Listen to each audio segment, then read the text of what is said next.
Just wanted to get your attention. Didn't want to scream too loud. So we're starting the meeting for March 18th, 2025. Attendance is always the first thing we do at the beginning of a meeting, and we have 100% of people in attendance. Councillor Mackay, who's actually normally here in Chambers, made every effort to be here. He came in, but he's really not feeling well, so he is participating at home virtually. So thank you for attending even when you're not feeling well, Councillor Mackay. So that's attendance at the beginning of the meeting. And this is as loud as the mic gets. Yeah. We need a motion to adopt the agenda. Normally Councillor Mackay does it, but Councillor Killick, do you want to do it? Go ahead. Thank you, Madam Mayor, that the March 18th, 2025 agenda be adopted as presented. Thank you for that. I will call for the vote. And Ken, do you know how to find your, yeah, okay, he does. Okay, that is closed and that motion passes unanimously. We have, the next on the agenda is always presentations from the public. And as you can tell by today's crowd, we have quite a few. So before I get into some of those things, I want to say a few opening remarks, very similar to what many of you heard 2 weeks ago when we had a conversation about the Grandon neighborhood. I want to just set the stage for today. Normally, I reserve a land acknowledgement, not for every day, because I want it to make sure that when I read it, it has impact. So today I'm going to be reading our City of St. Albert land acknowledgement. So we respectfully acknowledge that we were gathered on Treaty 6 territory, the traditional lands of First Nations and Métis peoples. As treaty people, Indigenous and non-Indigenous, we share the responsibility for stewardship of this beautiful land. So I'll start off with actually a really big welcome and a good afternoon to everyone in the gallery. And I know there's quite a few that are watching online, so thank you for coming. Today, we are going to be discussing some difficult topics that may involve painful memories and intergenerational trauma. So I have asked that our staff put on the screen some of the resources that can be available to people. And I think it's again mentioned in Mr. Fletcher's slideshow as well. The ushers in the gallery who are providing support today are ardent theater volunteers. They're kind of sitting over there, they're dispersed. And I want to just thank them. They approached the city to see if they could be of assistance today. So I want to thank the volunteers for their ongoing commitment, not just to the Arden, but to the city. So I want to lay out the ground rules for speakers and observers who are joining us today. Each of you attending in person have already received a handout, I believe, when you arrive, outlining the ground rules, but I want to go over them for the people watching online and presenting virtually. On behalf of council, we do appreciate everyone taking the time to share their thoughts either in person or online. So hearing directly from Indigenous partners, community groups, businesses, and all residents is a vital part of our role as elected officials. Everyone today will be given exactly 5 minutes to speak. That is our procedure bylaw, and I think everyone was told that when they registered. Today, we will be enforcing that 5-minute time limit quite strictly. We have over 25 registered speakers, or around 25, something like that, which is well over 2 hours of presentations before we even get into the meat of the meeting. So we have somebody who will be turning off the mic for the people who are speaking at the podium. And then I have control of the mute button on the Zoom calls. We always ding a little bell. I'm going to ding it just so everybody can hear. There we go. That's your 30-second warning. So because we don't want to cut you off without giving you the chance to compose your last final thoughts. Whether you're in support of a potential name change or not, please respect everyone's right to share their thoughts on this matter. Do not clap, boo, or shout at any time during this meeting. This behavior is, I have written down here, unacceptable. I don't know if that's the right word, but we want to create a space in chambers that everyone feels that they can present and their opinion will be heard. And if there is a crowd of people that are booing or cheering for the opposite side of that opinion, you might get intimidated. So this is about a safe space. It's not about cutting off your rights. I also expect the comments to be civil, of course, and respectful of all those in attendance. If a speaker chooses to use inappropriate language, the microphone at the podium or on the Zoom call will be turned off and the speaker will be asked to leave. If anyone in the gallery displays unacceptable behavior, they will be asked to leave. And if that person refuses to leave, they will be escorted out. If this type of behavior continues to take place, I will consider, and I've never done this before, and I really hope I never have to, but I will consider clearing the entire gallery and continuing the rest of the meeting online. We are not here to debate the existence and harm of residential school systems, and will maintain our focus on the potential name change before us. There will be zero tolerance for denying the existence of residential schools or the harm caused to survivors and their families. Put it simply, minimizing the harm of residential school causes further harm. I trust that these parameters are clear that to everyone that is participating in today's meeting, and we will behave with decorum. I also want to emphasize that this council has not made a decision on whether we are removing the name Grandon or not. I think there's a perception out there that that has happened, but that I want to be clear that that has not happened. That's today's decision. Council, I know, I respect all 7 of these people, or all 6 of these people, that we enter these chambers with an open mind at all times. I also going to point out that we're going to need some breaks. So if we can get through 25 speakers by 3 o'clock, then we'll take a break at 3 or maybe 3:15 just to get through the speakers. And then council, we will have a dinner break at 5, right on the nose, because that's when it's arriving. And so just for everybody in the gallery who's concerned about how this happens, after all the presentations are made, we have one quick agenda item. I don't know how quick it'll be, but it's offsite levies. It was something that we had to deal with today. Otherwise, I would have put it on a different agenda, but we'd need to get it done today. So we'll have that conversation, and then we'll get into the debate on the Grandon name. So with that, I have my list of speakers. I think there's one additional one that's not on my list, but I've got staff being super helpful with me today to manage this meeting, and I appreciate that. So I will read maybe 5 names ahead so you can sort of prepare yourself in what order you're going to be. I think the ladies in the gallery have the exact same list as I do. And they will be, is there anyone in the DCB? Do we know? Renee? Is there anyone in DCB? Okay, so we might have to be shuffling a few people. Okay, all right, we'll make sure. There's not an additional one? Okay, not yet. Okay. All right, so the first 5 that I have on my list are Dick Tansey, and he's presenting on Zoom, I hear. Is that correct? Okay. And Mary O'Neill, I saw in chambers already. Lynn, is it Duigu? Thank you. Yes, I remember that one. In person, obviously. Kevin Malinowski is on Zoom, and I saw Trustee Lavell Krauss in here in person, right? She's just in DCB? Okay, those are the first 5. And then when I get to the Kevin, I guess we'll mention the next few. So Mr. Tensei, I will turn it over to you for your 5 minutes. Is he on the Zoom call? There we go. Hello, Dick. Hi, good morning. Can you see me there? We can see and hear you fine. Okay, wonderful. Good morning or good afternoon, Madam Mayor and councilors. Thank you for the opportunity to speak to this subject today. I come before you in absolute disappointment in the majority of council members, saddened by the fact we, the people, are not being given our democratic right to vote on this matter. But as they say, all is not lost until it actually is. Those of us speaking today can only try and have enough, or hope enough of you will have a sober second thought on how to proceed. The Grandon community has existed for years without any complaints or criticism, and then it happened. Activists finding fault with everything in society found a link to Grandon and the residential schools, which was exacerbated by the report of the 215 graves in Kamloops, which caused a knee-jerk reaction from our Prime Minister down through our Catholic school board. But after 2 years, not a single grave has been uncovered. Grandon's efforts based on ordinary 19th century beliefs and values are now being viewed through trendy woke ones.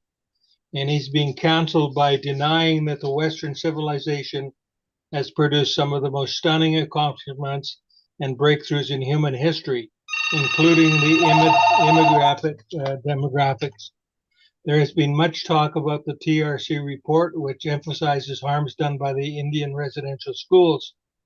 There's little comment about the good the schools did. And this was done by design. The whole subject has been weaponized with millions of dollars spent trying to trying to resolve an elusive problem, and that is reconciliation. The outstanding question by many is, have we been told the truth? And what is the truth?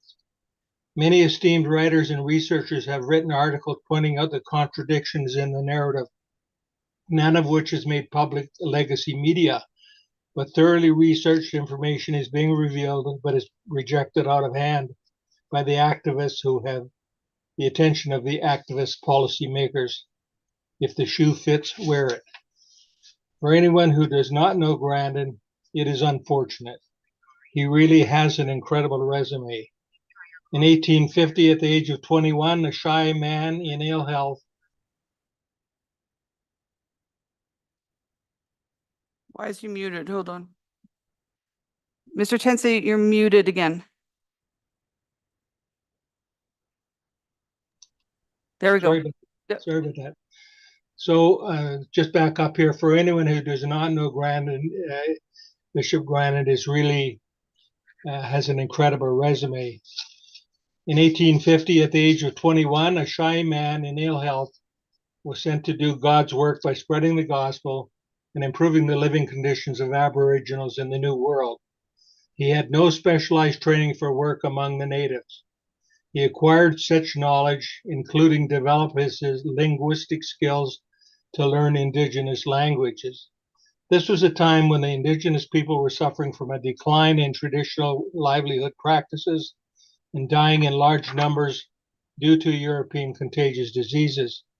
His efforts undoubtedly saved the lives of countless Aboriginal people.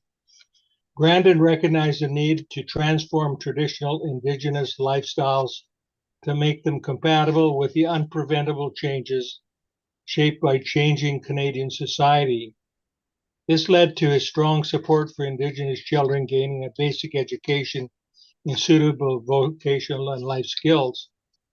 During all the years, Indigenous school attendance was both voluntary and eagerly sought by Indigenous parents and leaders. There is no evidence that the lives of children at these schools were harsh or oppressive, at least compared to non-Indigenous regional schools during the era. With such incredible accomplishments, he deserves our praise and forgiveness for any mistakes made.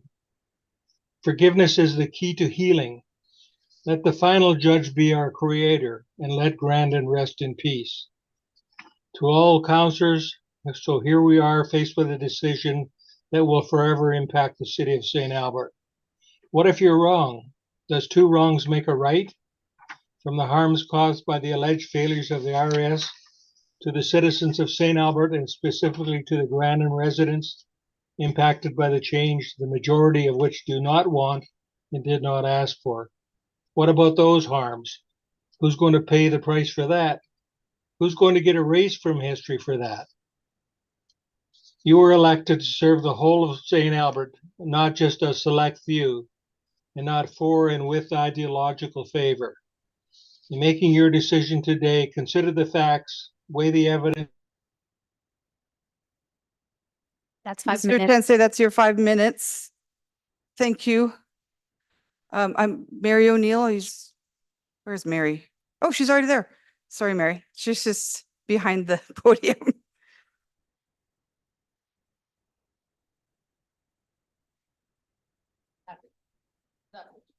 Oh, go ahead. Sorry, Mary. Go ahead. Anytime you're ready. Yeah. Oh, hold on. I don't think that microphone's on. Try again. Madam Mayor. Yeah, that works. Okay, thank you. Okay. As a longtime resident of St. Albert's oldest established community, I appreciate the opportunity to speak with you today. Our family chose to move here 47 years ago simply because St. Albert had a history and a reputation of being a community.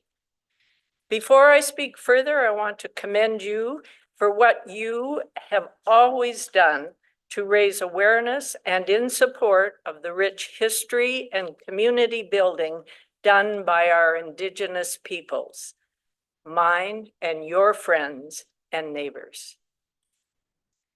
I also want to take this opportunity to state clearly where I'm coming from and how I genuinely feel about our community that I represented with pride in the Alberta legislature. 3 things. I believe in equal human rights with respect for everyone. I'm a staunch believer that we need to admit the whole truth of our history that was lived by imperfect people just like us. People whose circumstances were vastly different from today's. People whose actions and words had some good, some bad, and some ugly consequences. People whose intentions we cannot completely know and understand. And I truly empathize with our fellow residents who are deeply troubled and offended and traumatized by the name Grandon because it conjures up their experiences and their knowledge of residential schools. But since we're dealing with the Grandon name today, I'll ask you to consider the whole story and not give way to judgment and bitterness and divisiveness. Yes, Bishop Grandon is recorded as saying things that are offensive and totally unacceptable today. Yes, the consequences of some of his words brought about horrible injustices to many children and their families. Yet the whole truth is that he also advocated for bringing education and healthcare to this community. My point here is that we won't advance as a community if we ignore, bury, even judge the past from the perspective of the present. We cannot deny history, but as the saying goes, we can learn from it. And we can do better. My request to you today is that you clear away any divisiveness that seems to be stirring these days by renaming Grandon neighborhood and properties. You've already approved a naming policy. Let it serve to guide future situations. Today's request to you as our mayor and council from many residents who have spoken to me is threefold. Today, I ask that you summon your courage, your wisdom, and yes, your humility by first acknowledging the whole truth of our community's past history, both the good and the misguided. Secondly, as our current elected community leaders, that you apologize on our behalf for the hurt that was inflicted in the past under other, albeit unelected, leaders like Bishop Grandon. The federal government has apologized. Pope Francis has apologized. And thirdly, most specifically, that you recharge, I'm going to say supercharge your efforts at reconciliation by furthering some of the 40 yet to be realized calls of action from Truth and Reconciliation report instead of renaming the Grandon neighborhood. In other words, I'm asking you to show us that you are wanting to continue to be builders of our 21st century Canadian values and not iconoclasts of our past imperfect history from which. That was very good and very close to 5 minutes. Thank you, Mary. Sorry, I forgot to mention, of course, any member of council has a question for a presenter will let me know. And so far there have been no questions, but that is always an option. And I saw Lynn was in the wings waiting. So Lynn? And Cheryl, just to check with you, no one has a presentation or a PowerPoint, right? Okay, thank you. All right, Lynn, you are ready to go whenever you are ready. Good afternoon, Madam Mayor and Council. Thank you for the opportunity to speak today. My name is Lynn Duigu. As an amateur historian, past president of Alberta Genealogical Society, a member of the Métis Nation of Ontario, and the editor of The Bridge Over Time, St. Albert's History, I would like to speak to you today about Bishop Grandon. I'm 82 years old, and as each of us look back on our lives, what will our legacy be? How will I be remembered? Will you be remembered as counselors, or are you more than that? Are you daughters, sons, husbands, wives, friends? Bishop Grandon was more than a bishop. He was involved in residential schools. Yes, in the early days. Is it important? Yes, by all means. As it's impacted many Métis people, but Grandon was more than just residential schools. Should that be considered here? Yes. I believe not to consider Bishop Grandon's life's work would be erasing history and doing him an injustice. Let me tell you about him. Some of you probably already know. For others, you might get some information that will help you to assist you in your decision today. He was born in France in 1829. He, at 13, couldn't read or write. He wanted to be a priest, so he went to seminary, and at age 25 was ordained, and at age 26 came to Canada to work with the Indigenous people. He began to learn Cree, Métis, and Montagnais languages, and he suffered starvation with the people at the Nativity Mission in Athabasca, Lake Athabasca. The buffalo at that time were disappearing, and the hunter-gatherer lifestyle was no longer possible on the prairies. At age 30, he was consecrated a bishop for Salta, Saskatchewan and Alberta, I think, and St. Boniface. For 3 years, he lived with the Indigenous and Métis people in his diocese of Athabasca, Mackenzie, and he endured harsh conditions, traveling on snowshoes in -50 weather as the people searched for food. At age 39, he became the Bishop of St. Albert. He traveled to France to plead for donations from France because Alberta Mackenzie Diocese struggled with extreme poverty among the Indigenous and Métis peoples. They were in transition from a farming to a farming agriculture life like that of the settlers. The buffalo were gone, and there was a smallpox epidemic in 1870. The epidemic killed 300 of the 700 people in St. Albert, and starvation followed.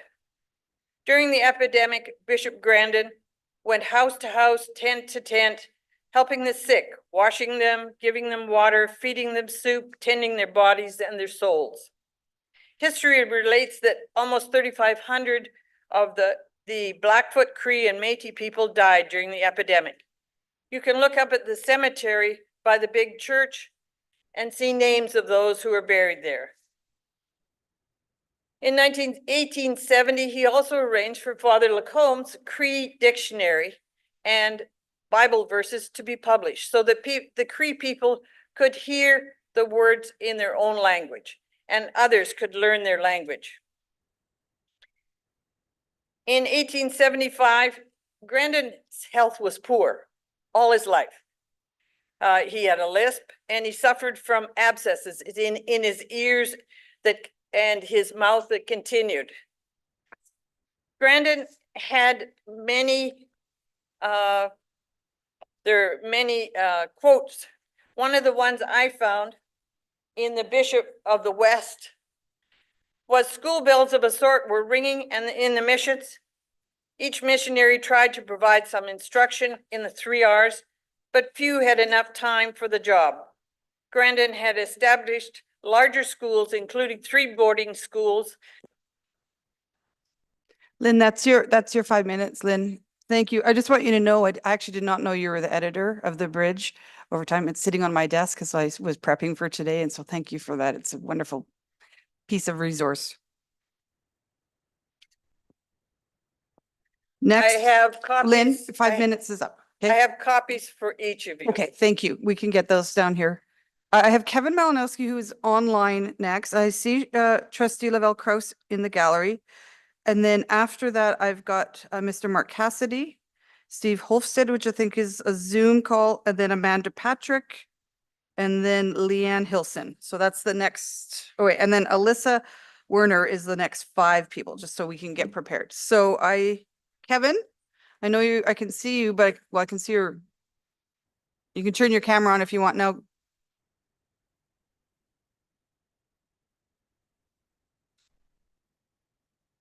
Okay, there is Mr. Malinowski. Go ahead, you have 5 minutes. Mayor Herron, council members, thank you very much for allowing me to present today. Today you have a decision that is bringing a lot of vocal dissent forward to council, and I do not envy you sitting in your position today where this decision must be made. I want to start by stating my position. It's time to stop dragging our feet.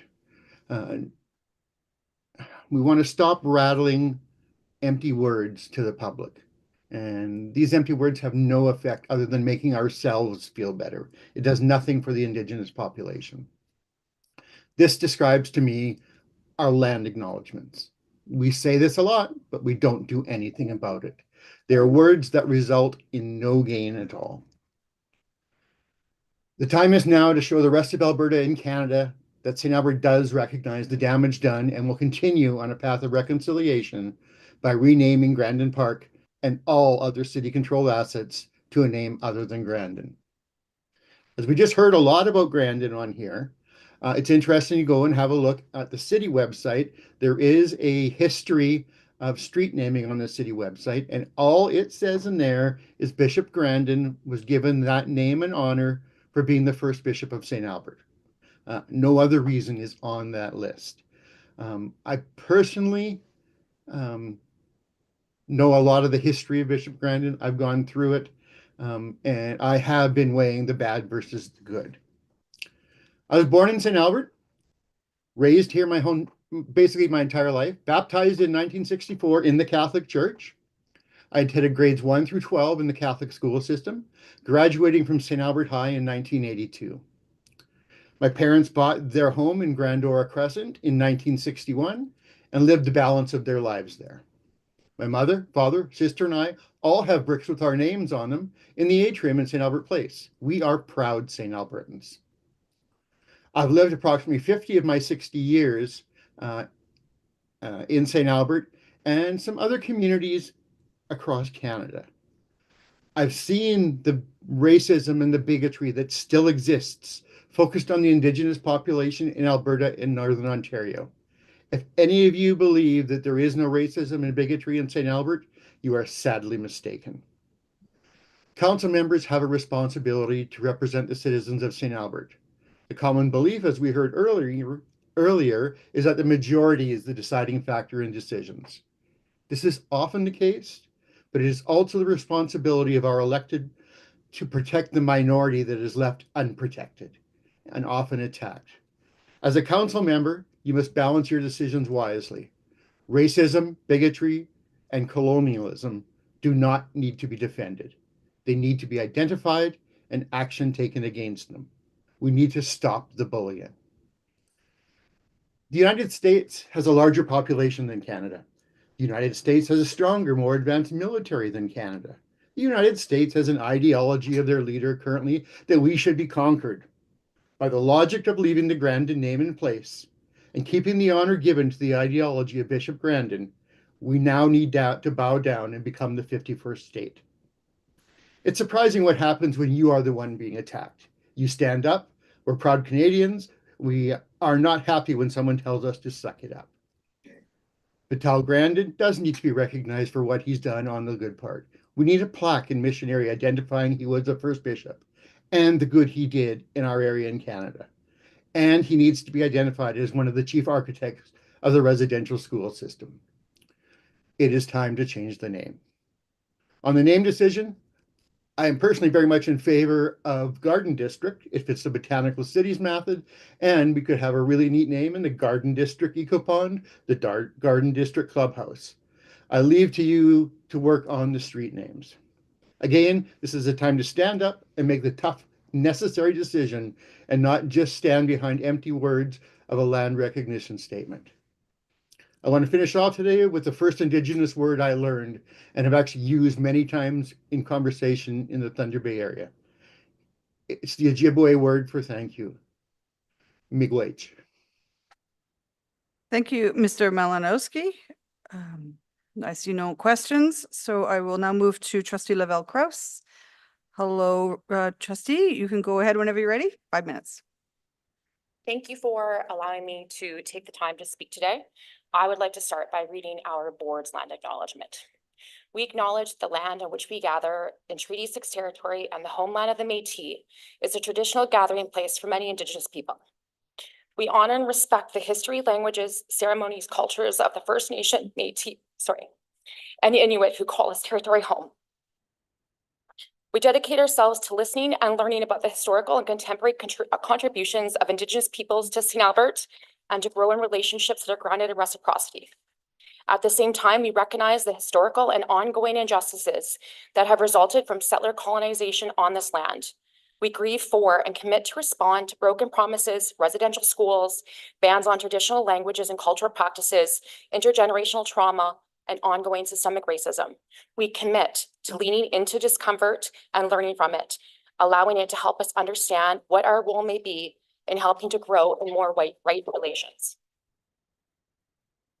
Just like St. Albert Council, our school board has policies. The policies are to provide procedure, protocol, outline expectations, and support consistent decision-making. As a board, we refer to our policies regularly. We create new policies to provide clarity that align with our division's values and beliefs. We also review our policies on an ongoing basis to ensure the policies are current and still aligned with the division's value and beliefs. While following this process and understanding the division's commitment to truth and reconciliation, our board unanimously recognized that we needed to update our land acknowledgement to better reflect our values and beliefs. As we did the work to create a new land acknowledgement, we acknowledged our role in truth and reconciliation. We realized how important it is to regularly ask ourselves the following questions. Are my actions aligned with my values and beliefs? It is how we hold ourselves accountable. It is how we hold ourselves accountable to each other, the division, our students, and our partners. This council worked to develop and create policy CC05 municipal naming effective January 1st. In your policy, 2.B, only council may approve the removal of existing names from municipal assets of renaming of a municipal asset. You also have 10.1, commemorative names of municipal assets should encourage greater diversity, equity, inclusion in a place naming throughout the city, should prompt equity and understanding of history and its legacy of the communities and acknowledge the impacts of colonialism. Names of municipal assets shall not, 15A, be perceived to be discriminatory, derogatory of any person or group. Reference a person, group, symbol, practice, or event that oppressed or caused harm to anyone in the past or may cause harm to anyone in the present. Under your name removal criteria, 40 applications for removal of a name from municipal assets will be considered where the name 40A refers to current or historic persons known for their discriminatory views or actions, including committing or perpetrating acts of racism, violence, and or harm. 40B includes derogatory terms that reference or represent, be linked or discriminatory views or actions. It is very clear that Grandon Vattel has caused great harm and continues to cause harm through intergenerational trauma. Grandon Vattel's actions meets the name removal criteria. As you sit here today, I wish you to consider this.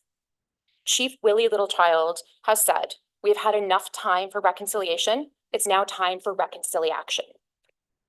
With the support of our board, I ask that City Council please commit to leaning into discomfort and learning from it, allowing it to help you understand what your role may be in helping grow in more right relations. We know the City of St. Albert supports truth and reconciliation. I have seen many of you out at our Indigenous events held within the city, as well as within our division. I ask each of you now to take a moment to reflect. Are your actions in support of reconciliation? Are your actions in line with your values and your beliefs to support reconciliation? Please help the City of St. Albert cultivate reconciliation through reconciliation and allow healing to happen. Thank you. Thank you so much, trustee. Is there any questions? Being none, I have Mr. Mark Cassidy up next, and then following Mark, we have Steve Hoffstead, which is on Zoom. Go ahead whenever you're ready, Mr. Cassidy. Okay, good afternoon, everyone. What does the name Grandon evoke in us? For many, it stirs cherished memories of community, heritage, and identity. Today, I stand before you not just to discuss a name, but to defend the essence of our shared history. As someone who has lived in St. Albert since 1966, the name Grandon is intertwined in my cherished memories.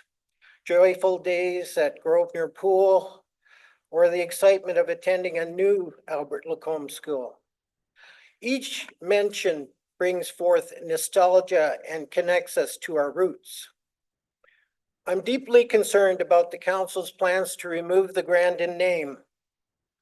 The naming committee seems to prioritize a small group of activists while sidelining the tax-paying residents to make this community vibrant. This trend of cancel culture governance threatens our community's identity and aims to erase our shared history. Alarmingly, the renaming committee relied on 50 secretive names from secretive addresses, which raises serious questions about transparency and accountability. While some activists claim the Grandon name dishonors them due to cultural genocide, I must ask, does changing the name really accomplish their goal? By erasing our history, are you not doing exactly what they claim was done to them?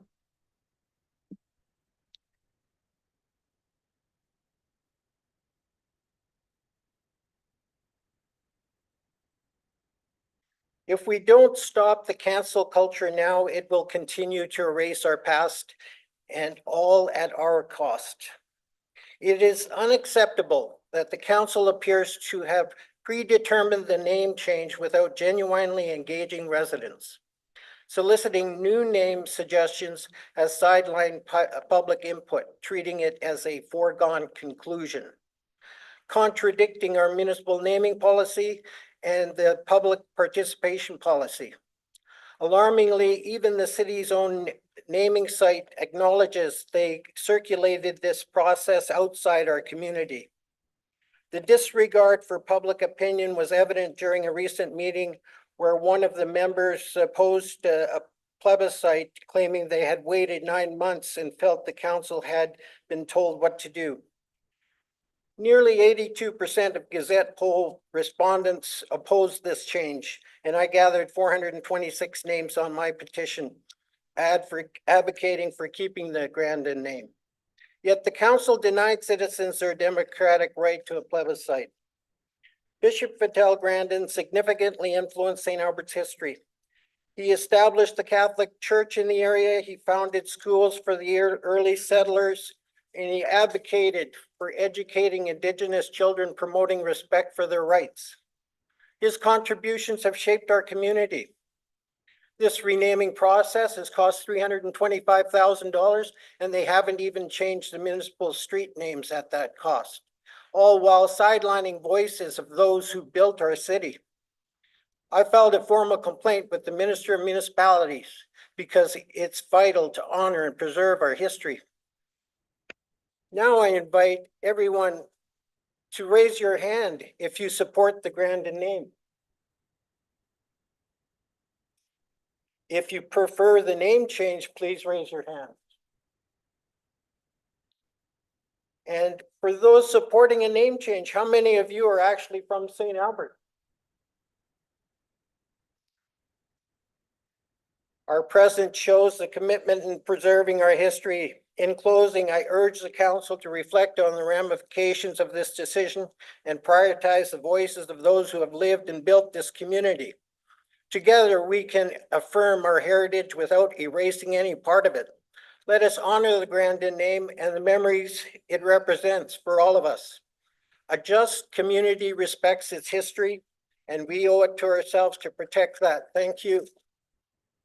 Thank you, Mr. Cassidy. I see no questions, so we have Mr. Steve Hoffstead, who I see online. There you are, Steve. And then Amanda Patrick will be next. Go ahead, Steve. Whenever you're ready, you have 5 minutes. Good afternoon, Mayor Herron and City Councilors. My name is Steve Hoffstead. I'd like to thank the council for this opportunity. I'm a little nervous, I will confess. I'd first like to thank Trustee Lavell Krauss for the land acknowledgement. I appreciate the comments of the speakers before me, and I value hearing what other people have to say. I'm a descendant of Dutch immigrants. It's taken me many years to come to an understanding of the history and effects of the residential school system in Canada. As someone who studies the teachings of Christ Jesus and a caregiver for Indigenous children, I've learned through experience and relationships what the reality is of our national situation. Canada has a reckoning to face, all of us, every single one of us, everyone, and so does the Christian religion, all stripes of Christianity. We as political and religious institutions committed cultural genocide. That's not a dispute. The most conservative Prime Minister of Canada, Stephen Harper, admitted to this in his apology to Indigenous communities upon the acceptance of the findings of the TRC. He made it clear that he was admitting to the crimes of the Canadian state against the original inhabitants of this land. St. Albert does occupy a unique and unenviable position in history. This is the place that Bishop Grandon used as a base for the establishment and operation of multiple residential schools. A major architect and designer of the system of cultural genocide, he explained the purpose of residential schools, for which he was a major proponent, saying, "We will instill in them a pronounced distaste for this kind of life so that they are humiliated when reminded of their origins." My question is this: if this genocidal action had been directed at your ancestors, your culture, your family, would you wish to pass a street sign or neighborhood named after this man? Imagine being the descendant of a Holocaust survivor and having to drive down a street named Hitler Street. Imagine being a survivor of Stalin's purges in Russia and having to live in a neighborhood named after Stalin. And now imagine being a person of Indigenous descent, a survivor of 500 years of genocide, forced to drive on the road or live in the neighborhood named after a morally and criminally deficient individual. We must remember that according to the findings of the TRC, the residential schools and the illegal seizure and occupation of Indigenous territories are, in fact, acts of genocide. The TRC's findings were authored by Murray Sinclair and accepted by Stephen Harper, the Prime Minister at the time, a conservative. Removing the name does not erase history. We know about Hitler, we know about Stalin and many other terrible humans in history. And we don't have to have names, their names on buildings, streets, and neighborhoods.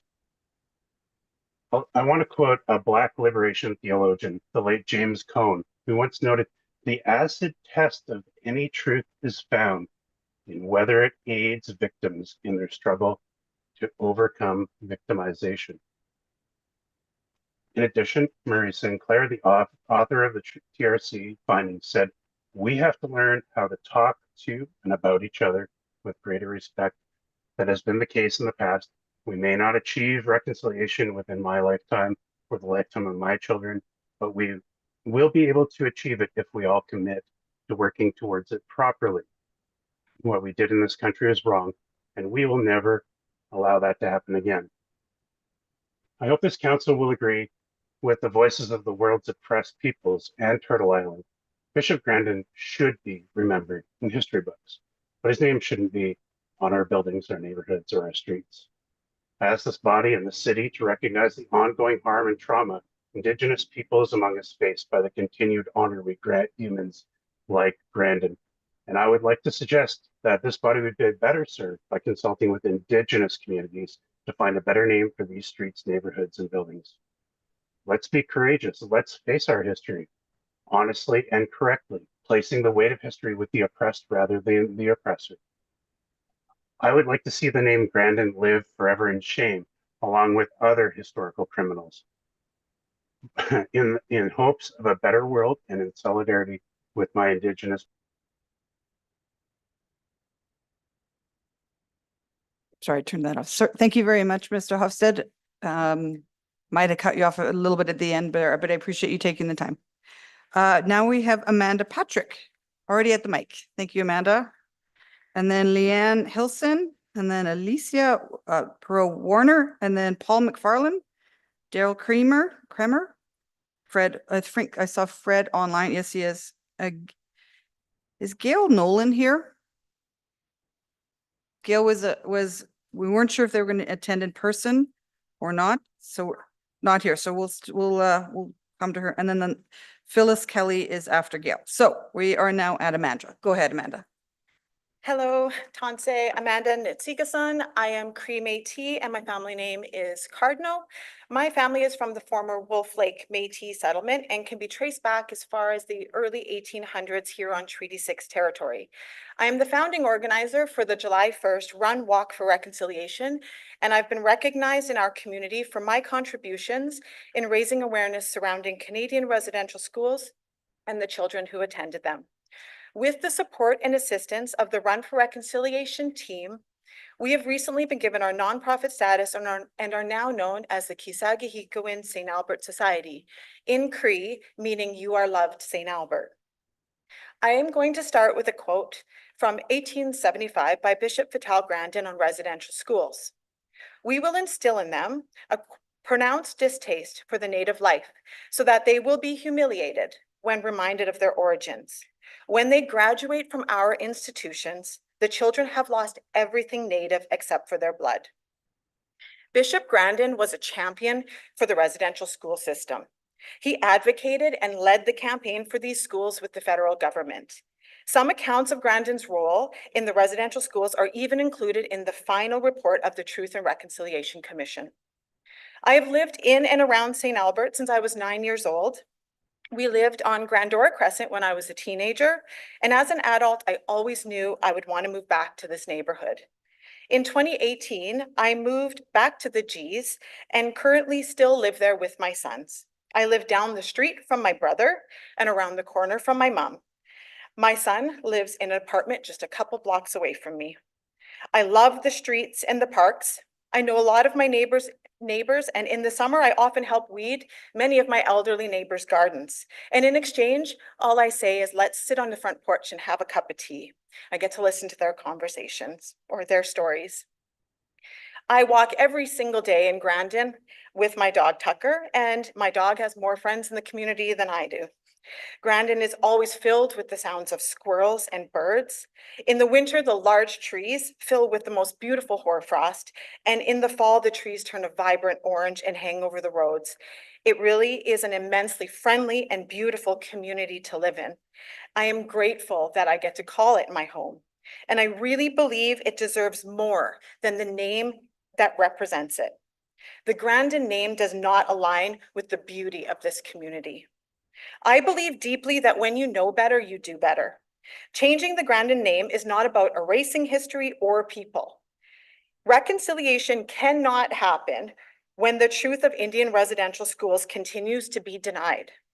Voting to go ahead and change the name is as much about truth as it is about reconciliation. And the truth is, it is time to move on. It is a statement to say that because we know better, we will no longer choose to honor the name of a man who had a very major role in some of Canada's darkest history. I truly appreciate the opportunity to speak on this today. And it was a really easy decision for me to put my name in to speak today because I have loved everything about Grandon except for its name for many, many years. Thank you. Hi. Thank you, Ms. Patrick. Any questions? I see none. We will now ask Leanne Hilson.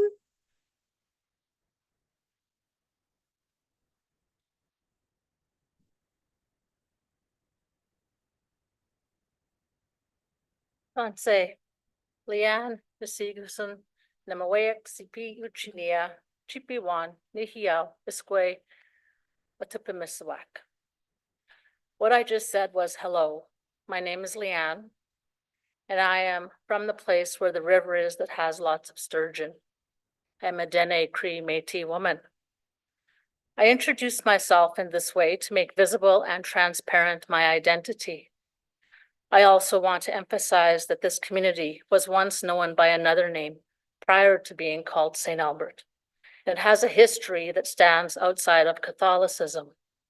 It is important to recognize that St. Albert's Indigenous roots are acknowledged, especially in the context of renaming. I moved to St. Albert after a difficult divorce, seeking support from my family and wanting my daughters to grow up in a small community with a circle of care. We've built strong connections here, volunteering, working, and I have been able to raise my girls around people and a community who care for them. St. Albert felt like home. However, that changed in May 2023 when I read the renaming report and encountered words of denial, racism, and hatred directed at Indigenous people. It shook me to my core. I knew that there was racism. I had experienced it on occasion, and I had read about Indigenous people being told they weren't welcome. We all know the story of the woman in Grandon who was told to go back to the reserve. But I prefer to see the good in people, and I just chalked those moments up to isolated incidents. But I realized these weren't just isolated incidents of racism that I had experienced. It revealed an undercurrent of harmful beliefs in this community. This realization hurt me deeply, but it also motivated me to take action. I'm a proud member of Métis Local 1904, District 11, and I was raised in a traditional Métis family, impacted by residential schools, yet also grounded in Indigenous culture and values. The Métis have always bridged two worlds, balancing European and Indigenous traditions. Our values of inclusion, empathy, and kindness have shaped our identity, and we share these values within our communities. St. Albert holds a complex history for Métis people, one that includes residential schools and religious roots. While some Métis, like myself, are more connected to traditional Indigenous spirituality, others have been shaped by European influences. While our spiritual perspectives may differ, we share common values that are rooted in Indigenous values of collective care, humility, and relational accountability. Our shared belief in inclusivity and empathy remains central to who we are. A request is in that the name Grandon no longer be celebrated. Grandon was directly involved in the cultural genocide of Indigenous children, and it's important that we recognize this harm and not glorify such figures in today's society. I know that some people fear change, concerned about wokeness or cancel culture, and I've heard that people identify the name Grandon with community. But community is about more than a name. It's about creating a space where all voices are heard and valued. When we truly listen to all perspectives, we strengthen our society and we grow in empathy and understanding. Indigenous people are a part of this community. Indigenous people created this community, and Indigenous people have been a part of this community since before missionization. We've followed the city's process, and we've made the requests for change in the process that was outlined. My hope is that City Council will reflect values of kindness, truth, and inclusivity in its decision-making, St. Albert can be a place where we can see each other as equals, working together for a better future. I ask City Council to consider the voices of all residents, not just the loudest or most dominant. We deserve to be seen and heard, and this decision can set the tone for the kind of community we want to build. As you consider the Close. Thank you, Leanne. Next on my list, we have Alicia Perrault. Is that how we say it? It is, thank you. Excellent. Thank you. You can start whenever you're ready. Thank you. Good afternoon, Mayor Herron and City Council, for this opportunity to speak today. My name is Alicia Perrault, and I am one of the members of the St. Albert Sturgeon County Local 1904. I am the great-granddaughter of Norbert and Jane Callio, and also the great-granddaughter of Jean-Baptiste Perrault and Flora Deschamps. It is incredibly meaningful for me to speak to you today because my grandparents, Eileen and Emery Perrault, raised their family on this land where we gather today. City Hall sits on the land where my grandparents raised their children. There are those in our Métis local who are not in favor of the Grandon renaming. My great-great-grandfather, Adolphe Perrault, was a stowaway on a ship from France when he was a teenager, and he ended up in Quebec. There he met with Bishop Grandon, and in 1868, he traveled to St. Albert, into the land which is now St. Albert. Adolphe worked as a carpenter. He was a lay oblate brother, and he helped build the church that now stands on the hill today. So Adolphe worked very closely with Bishop Grandon and Father Lacombe. So it is a very complicated relationship and decision for our family. Adolphe originally planned to join the priesthood, and then his trajectory changed when he met a beautiful Métis woman named Julie Berard. Julie lived with her parents, originally from the Red River settlement, on one of the original Métis river lots, number 16, that lands along Big Lake and Sturgeon River. So needless to say, our family roots run incredibly deep in the city, and the Grandon renaming is very close to our hearts. Our family also has a very strong tie to the Catholic Church, and I have many fond memories of the pilgrimage to Lac St. Anne with my grandparents, my auntie, and my daughter, who are also here today. Much of my life was spent in the Grandon neighborhood. 3 generations of my family were raised and spent a lot of time in the Grandon neighborhood. My daughter went to elementary school and junior high at Robert Rundle and Sir George Simpson, so I really understand the close connection and pride that comes from living in Grandon. I relate to those who have spoken to their identity being tied to the Grandon name as one of the original or OG neighborhoods of St. Albert. It has been very difficult over the past several months, though, to listen and read through comments on social media and in things we heard report about the misfounded information that has been spread about Indigenous people and the impact of residential schools. This is why I'm wearing my orange shirt today. I'm incredibly concerned about the division and hurt to the city of St. Albert that has resulted from this discussion around the renaming of Grandon neighborhood and city assets. Hurt that has occurred on both sides of the debate. I really implore community members to come together and support whatever decision is made today. We must move forward with kindness, respect, and integrity for one another. Our Métis and Cree elders speak about Wokotowin. This is a kinship notion that we are all connected. We are connected to each other. We are connected to nature, animals, land, air, and water. It is about reciprocal relationships between all living things in the natural world. Wokotowin defines our code of who we are as people and the conduct to one another, to the broader world, and to future generations. Reconciliation is not one-sided.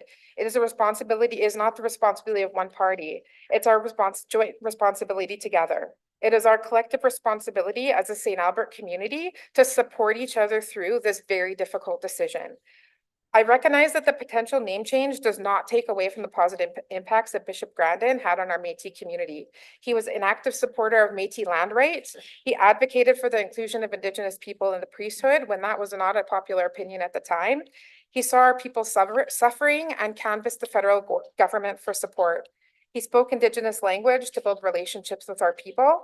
And he, as stated earlier, he translated the first Bible into Cree. I also recognize that the potential name change does not take away from the amazing people in the Grandon neighborhood. neighborhood full of generations of people who have raised their families there. The neighborhood has so much to be proud of. It is full of people who care deeply, who shovel each other's walks and driveways, whose kids swim in the Grosvenor Pool, and those big majestic trees that line the streets and boulevards.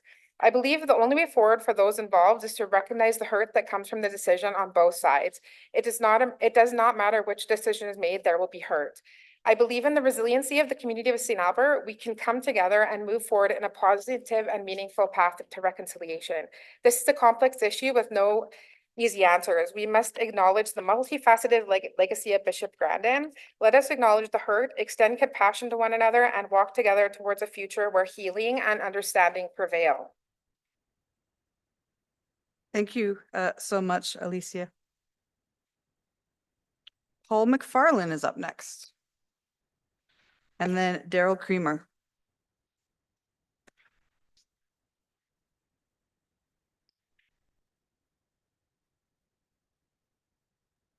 Thank you for joining us. Start whenever you're ready. Good afternoon. My name is Paul McFarland, and I've had the privilege of living in St. Albert for 48 years. I stand before you today to address the potential renaming of the St. Albert or the Grandon subdivision. And as I see it, there are two fundamental issues at play here. One is the naming issue itself, and the second is the process that we use to resolve it. This decision has the power to erase 160 years of St. Albert history and fundamentally alter the very culture of our city. This is not just a matter of words or labels. It's an issue that strikes at the heart of our shared identity and heritage. I urge you in the strongest possible terms to address this matter through a plebiscite. Now, one of our councillors has stated that they are not legally bound by the results of a plebiscite.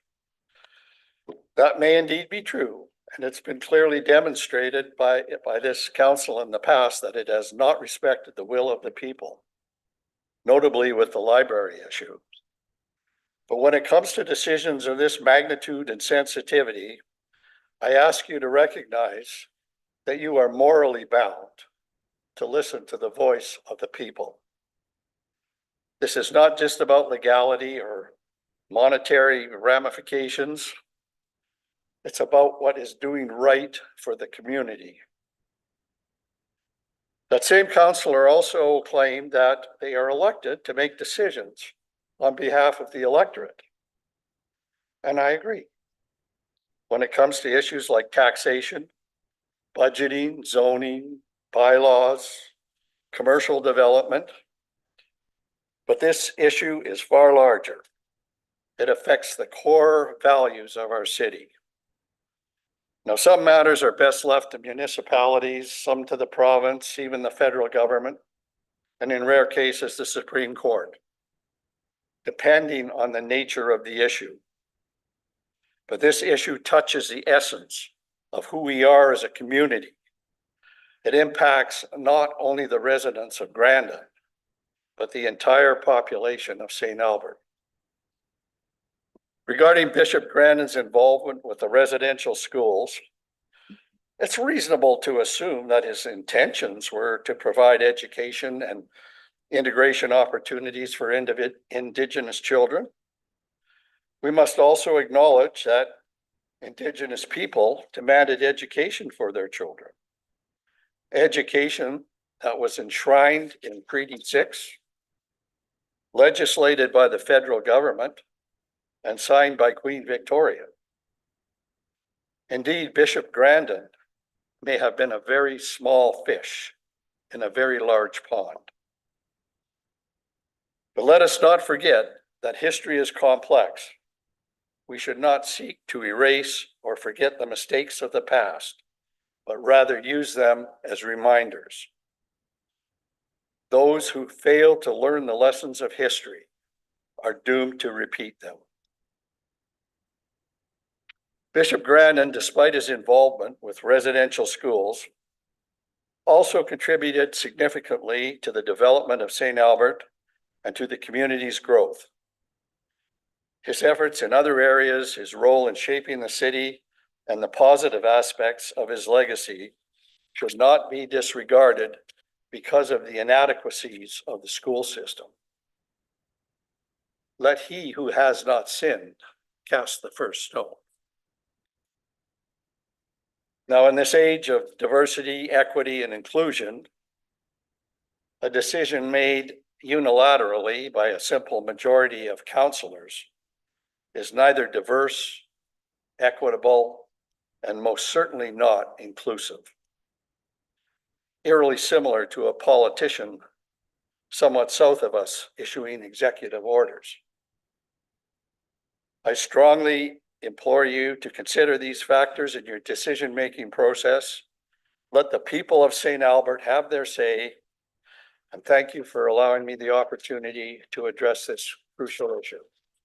Thank you for coming. Next, we have Daryl. Be careful. And then we have Fred Holzlage, who I see online. And then is Gail Nolan here yet?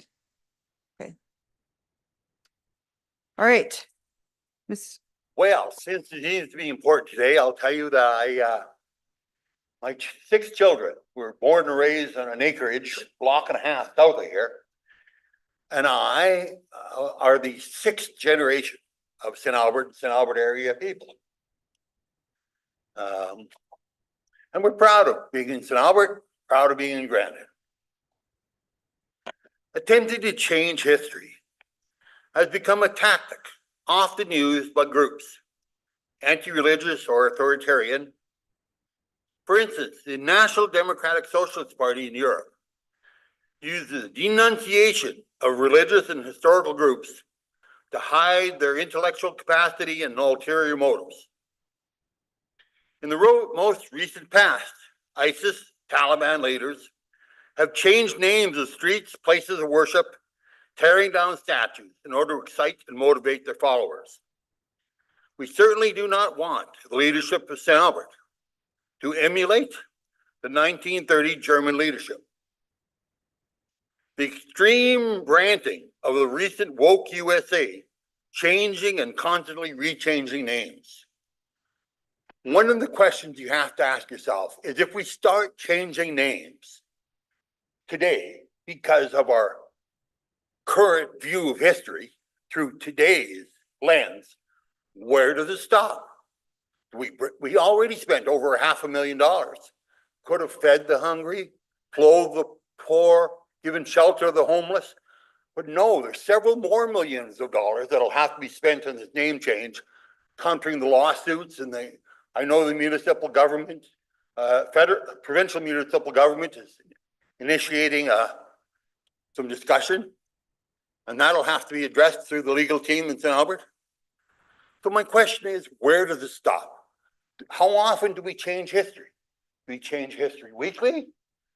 Every generation? Just once in a while? For instance, the next thing on the block, I'm sure, would be Real Industrial Park. Most people believe that Real was a good man and he tried his best. But many people believe that Real was indicted and executed for rape, incest, and murder. And so the next thing will be Real Industrial Park. If we keep wanting to change the names, looking at today's view of history without using an accurate historical lens. So I understand that there's been an avalanche of money, on this naming committee. And as that avalanche of money distorts the viewpoint of council, it will take a lot of common sense and industrial fortitude not to allow that avalanche of money and corruption to influence your view to change the name Grandon to a different, more currently acceptable name in today's viewpoint. So I really ask the city council to take the leadership and the courage to not get overcome by the avalanche of money and political correctness that is attempting to destroy the fabric of St. Albert, but to in fact have the courage and the intestinal fortitude to reject those ideas and retain the name Grandon. We thank you in advance for your consideration. Sorry. Thank you, Mr. Kramer. Fred. Yeah, question, Madam Mayor. Oh, go ahead. Sorry. I just, for clarity, Mr. Kramer, if I could, please, you mentioned a potential lawsuit and an avalanche of money several times. And I just like to understand where you might have got that. Okay, well, I know that there is almost $500,000 spent on 5 people to suggest that we change the name. Now, there's obviously some corruption kickbacks that came from the $500,000 spent on those 5 people. But the RCMP is looking into that. I know that for a fact. I also perceive that there will be many lawsuits coming if the names are changed to reimburse the citizens for their inconvenience and to discuss whether it was done correctly. So that'll take up several more $1 million. So next year, when you come in front of the electorate, you say, we're trying our best to lower taxes. People will remember the millions of dollars spent on changing the name of Grandon. Thank you. Okay, you're good. Thank you. I'm not aware of any lawsuits, so I am aware. So okay, I know before you do. Okay, thank you very much. Can ask later. All right, I see Fred has turned on his video and unmuted his mic, so go ahead whenever you're ready. Madam Mayor, before you begin the timer, would you please know that those who are presenting online on Zoom do not hear the 30-second warning bell whatsoever. So I would ask that you give me a verbal warning at the 30-second remaining. For sure. Thank you very much. And I'll now share my screen.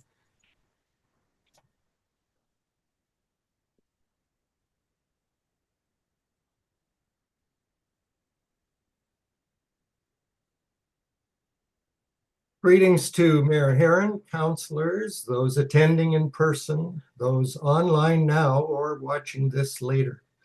I've entitled my presentation, Retain the Name Grandon. I have a total of 10 slides to show you. My primary focus will be on what I see as 3 areas of concern. The 3 areas relate to the effects of the renaming. First, on Grandon residents. Second, on the community of St. Albert at large. And third, on the current council members of our city council. I believe that the adverse effects of a name change on current residents of Grandon will result from the following. They were not consulted nor given a choice to retain or rename their neighborhood. There will be harms to families' histories, similar to tearing up the family roots. There will be harms to sense of identity. For example, no longer being able to claim, I'm from Grandon. There will be harms to community roots, the loss of group identity, and the burden of amending all legal documents. The time and associated service fees will be onerous. I further believe that there will be adverse effects on the other residents of St. Albert through harms to our collective history, heritage, and community identity, cancellation of an important founding missionary priest, anger at not being informed nor consulted, and the taxpayers having to foot the bill. Case in point, in Winnipeg, changing the Grandon name on 2 streets cost taxpayers over $300,000, and that doesn't count what residents and businesses had to pay. There will be adverse effects on City Council due to public disdain for the apparent lack of transparency, for a rushed process, and for voting no plebiscite. There is now a formal complaint to Municipal Affairs and a request for an investigation. This has the potential of legal action against this council. Finally, we know there is an election coming in which we will hold councillors accountable for what they did or did not do in this issue. Unlike Grandon, you won't be judged by future values, but by today's actions. Regarding renaming Grandon, City Council has gone out on a limb, both literally and figuratively. You have cut yourselves off from the main trunk, i.e. the 72,000 members of the public who were not given a say in this major change within our city. And you are trying to cut off or cancel an important city founder and ignore his critical contributions to our city. In that regard, did you know Grandon's legacy included 55 parishes and missions, over 40 schools and orphanages, 5 hospitals, and Alberta's first seminary, which led to the first Métis seminarian. I have received feedback from local citizens that include the following. How can 50 people applying for a name change be called a substantive number? Question, were they all taxpayers? Did anyone check? Ignoring 72,000 taxpayers is wrong. Changing the name will not contribute to reconciliation. Past harms will not go away, and new harms will be created. In conclusion, I pray that this information and that That's the provided 30-second mark. provided by other speakers today will give city councillors pause and have council delay the vote on renaming Grandon assets. Thank you for providing me with the opportunity to address you today. Thank you for joining us. I see no questions. So, and I don't think I read out the next couple of names. I see Phyllis at the mic, so thank you for that. Lauren and Jerry Kurtz. So you here? Okay, are you speaking together? Are you going to speak together separately or just one of you? I had Lauren and Jerry Kurtz. That's okay. Is Lauren or Jerry Kurtz here? Okay, I'll come back to that. Then we have Steve Knob. And then Tim Osborne is online.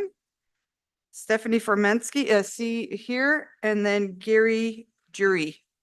Is Gary here? There you are. Okay. That's the next little order. So go ahead, Phyllis, whenever you're ready. Thank you. Good afternoon. Today I stand with my ancestors, my community members, and my friends. 2 weeks ago, I stood before you and asked that you reject the need for a plebiscite, adhere to your renaming policy, which was adopted in 2023, and move forward with the timely and considered renaming of city-owned assets bearing the Grandon name. My first teaching job was in Grandon neighborhood. Being new to the city, the children eagerly shared with me their favorite routes through the ravine and the many trails. My extended family was so happy when our mother moved to her condo off Grandon Road. We walked and explored the parks and the playgrounds and admired the trees and the green spaces. Nothing in a name change impacts the happy memories or the beauty of the neighborhoods in what is now known as Grandon. Council knows the beauty of this area. Council also knows the history and complications with the name. The harm brought to families and to the children Vattel Grandon took into residential schools should be undeniable. You have been privy to reports and presentations, and your own staff have researched and brought you information that you need to make informed and truth-based decisions. You've passed a well-researched and meaningful policy, Municipal Naming Policy C-CC-05. I ask, what would it take to create a world where we all feel we truly belong? You've been elected to do exactly this, to create a world where we can all look to a hopeful future instead of a constant reminder of a tragic past. Your own policy allows the capacity to adapt to continually evolving values within the city of St. Albert. Your renaming policy recognizes that the removal of names of historic persons known for their discriminatory views or actions is reflective of today's values and standards. The name Grandon is no longer consistent with the city's own diversity and inclusion declaration. That declaration states that as a city, you will work hard so all residents and visitors are valued and included.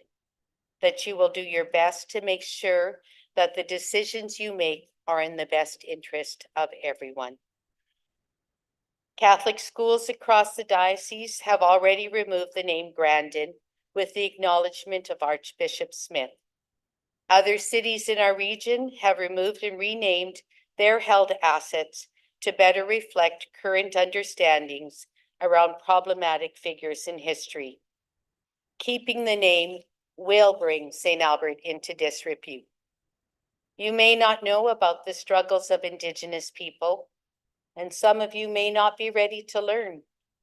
But your reluctance to change a name that is within your power to do so should not prevent you from taking steps towards a positive place for our beloved community. It is time to move forward and proceed with the policy that you determined is a proper and just approach to honoring truth and action reconciliation as prescribed in your strategic plan.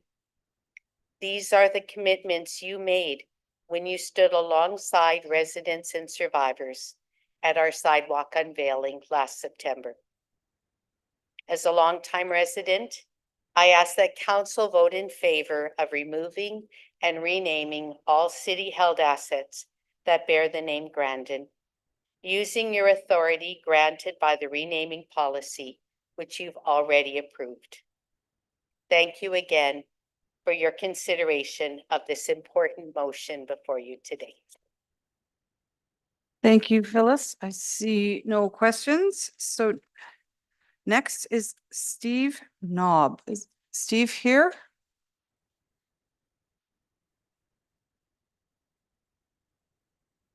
I see no Steve, so I can come back. Oh.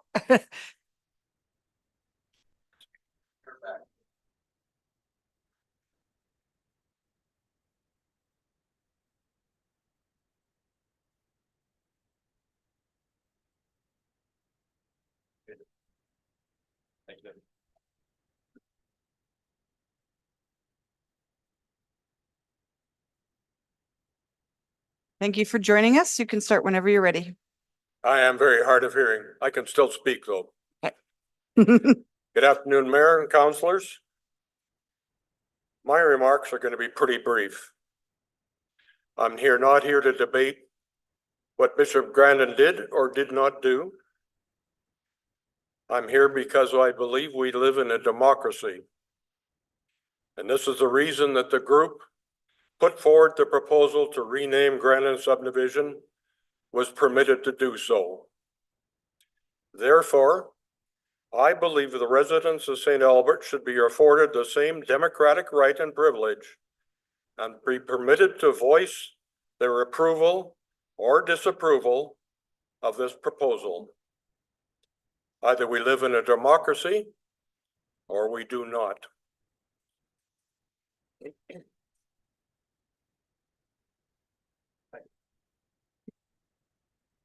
All right, I have next on my list is Mr. Tim Osborne, who is joining us from Zoom. Thank you, Mr. Osborne. Whenever you're ready. Thank you, Madam Mayor. So good afternoon, Madam Mayor and members of council. For the record, my name is Tim Osborne, and I'm a St. Albert resident. I am here today to speak in support of the renaming of the Grandon neighborhood. One of the most meaningful opportunities I had during my time on council was the opportunity to be part of the steering committee for Kakisamokamik, also known as the Healing Garden. Through that work, I had the honor of sitting down with several survivors of residential schools to hear their stories. And over the past few years, I've also been able to participate in several truth and reconciliation events where survivors showed tremendous courage in sharing their stories. Hearing the stories of survivors is not easy. The pain that was caused and the intergenerational trauma continues to impact individuals, families, and communities to this day. There can be no debate that the residential school system did tremendous harm to Indigenous families and communities, and to suggest otherwise is to deny the truth. Last fall, I had an opportunity to listen to a wonderful keynote at a conference I was at. Her name is Rose LeMay. She's an Indigenous woman, and she spoke of what she called the Great Canadian Lie. And that was the idea of, oh, but they meant well. The clearly stated purpose of the residential school system was to eradicate Indigenous culture. That has been clearly established and acknowledged, both through the work of the TRC Commission and the apology offered by the Government of Canada.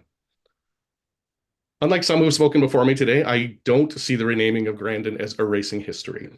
Rather, I see it as acknowledging history and acting accordingly. It's about making a visible statement of our commitment to acknowledge the wrongs of the past and to work towards building a new relationship with the Indigenous community. It's about, as the mission of Kakisamokamik states, walking in right relations with First Nations, Métis, and Inuit peoples, and with all nations. I made that commitment by being part of the Healing Garden Project, and that's why I'm here today. Statements on websites about our community's commitment to reconciliation are well and good, but if they are not followed up with action, they quickly lose their meaning. The names that we choose to keep and the names that we decide to change speak volumes of our true commitment to reconciliation. So today, as an act of reconciliation, I offer my support for the renaming of the Grandon neighborhood and encourage council to do the same. Thank you. Hi. Thank you, Mr. Osborne. There are no questions. I've got Stephanie Ferimky standing in the wings, ready to go. But then the next few I have is Gary Jury. Is Gary here?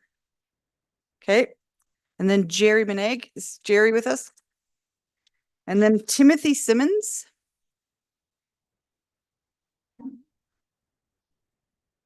Gone. Okay. And then Jeffrey Mandershide. Jeffrey. I always just call you Jeff. So. And then we have Lou Johnston, who wanted to speak after 2:30. So I think we'll be at that point. And then I have two additional registered speakers, Phil Burt and Gary Gagnon. And then I think that is it. So Stephanie, go ahead. Thank you. Good afternoon, Mayor and Council. Thank you for the opportunity to speak.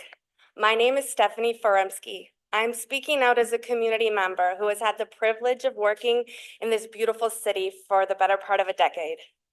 As a teenager, my best friend and I spent a lot of time in St. Albert, specifically in Grandon, where she lived. I was born and raised in Edmonton. When I first visited her home in St. Albert on Gordon Crescent, I was charmed by all the G names for the roads, parks, and other amenities. I didn't once consider the source of the name Grandon. It never came up. Fast forward to the present. The Truth and Reconciliation Commission releases its report in 2015. We are learning more, listening, thinking, and reflecting on the truth of Canada's treatment of Indigenous peoples. We are listening to Indigenous voices and finding ways to build trust and move forward in the spirit of reconciliation. Cookham Hazel McKennett, longtime St. Albert resident and residential school survivor, often says, "When you know better, you do better." St. Albert knows better now. We are learning, we are listening, and we are responding. I'm proud of this council and their work in the area of truth and reconciliation. We have a long way to go, but we're moving in the right direction. And to those that are upset, carrying and sharing big emotions about being left out of conversations on topics that impact them, I ask, have you been paying attention? Have you been listening, truly listening? Because opportunities for engagement were in place and shared. But you know what? There could have been more. More was planned.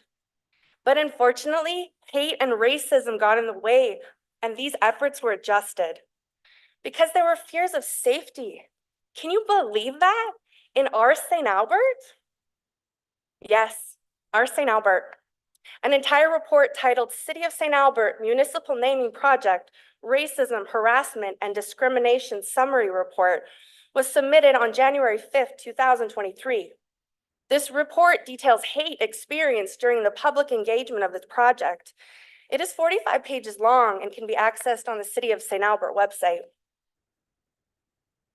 In a CBC News article published on May 8th, 2023, the report is discussed.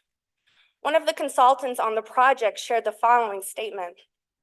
"I've never experienced this type of racism and discrimination in any community," said Gwyn, who has been doing community engagement work across Alberta for 16 years. You know what hate is? It's fear, confusion, and anger. It is uncomfortable and it causes us to act unlike ourselves. It creates division, polarity, and furthers pain. If you truly want to learn the truth of St. Albert and Grandon, start listening. This is an excerpt from the TRC report, volume 1, page 159. It states, Bishop Vital Grandon of St. Albert, near present-day Edmonton, led the campaign for residential schooling. Convinced that Aboriginal people faced extinction and doubtful that adult hunters and trappers could be transformed successfully into farmers. He goes on to say, to become civilized, they should be taken with consent of their parents and made to live a life different from their parents and cause them to forget the customs, habits, and language of their ancestors, end quote. There are and will be opportunities to learn the truth.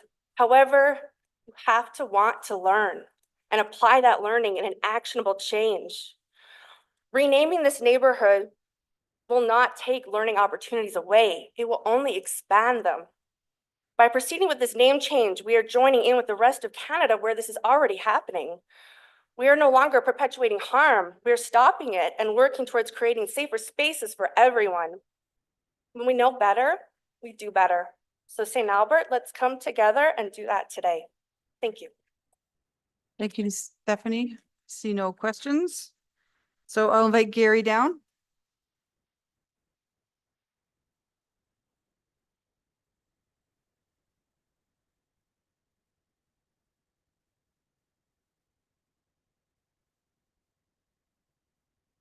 Good afternoon. I'd like to give you 3 school options. The first is hypothetical. Let's say the word school does not exist in a treaty. For beginnings, we wouldn't be here today. And it's possible that as many as 1 million Indigenous people would be illiterate. That doesn't sound very progressive to me, so let's put that in the garbage. Option number 2, a reserve day school. Yeah, I think they're just wanting you to keep, but people online need to hear as well.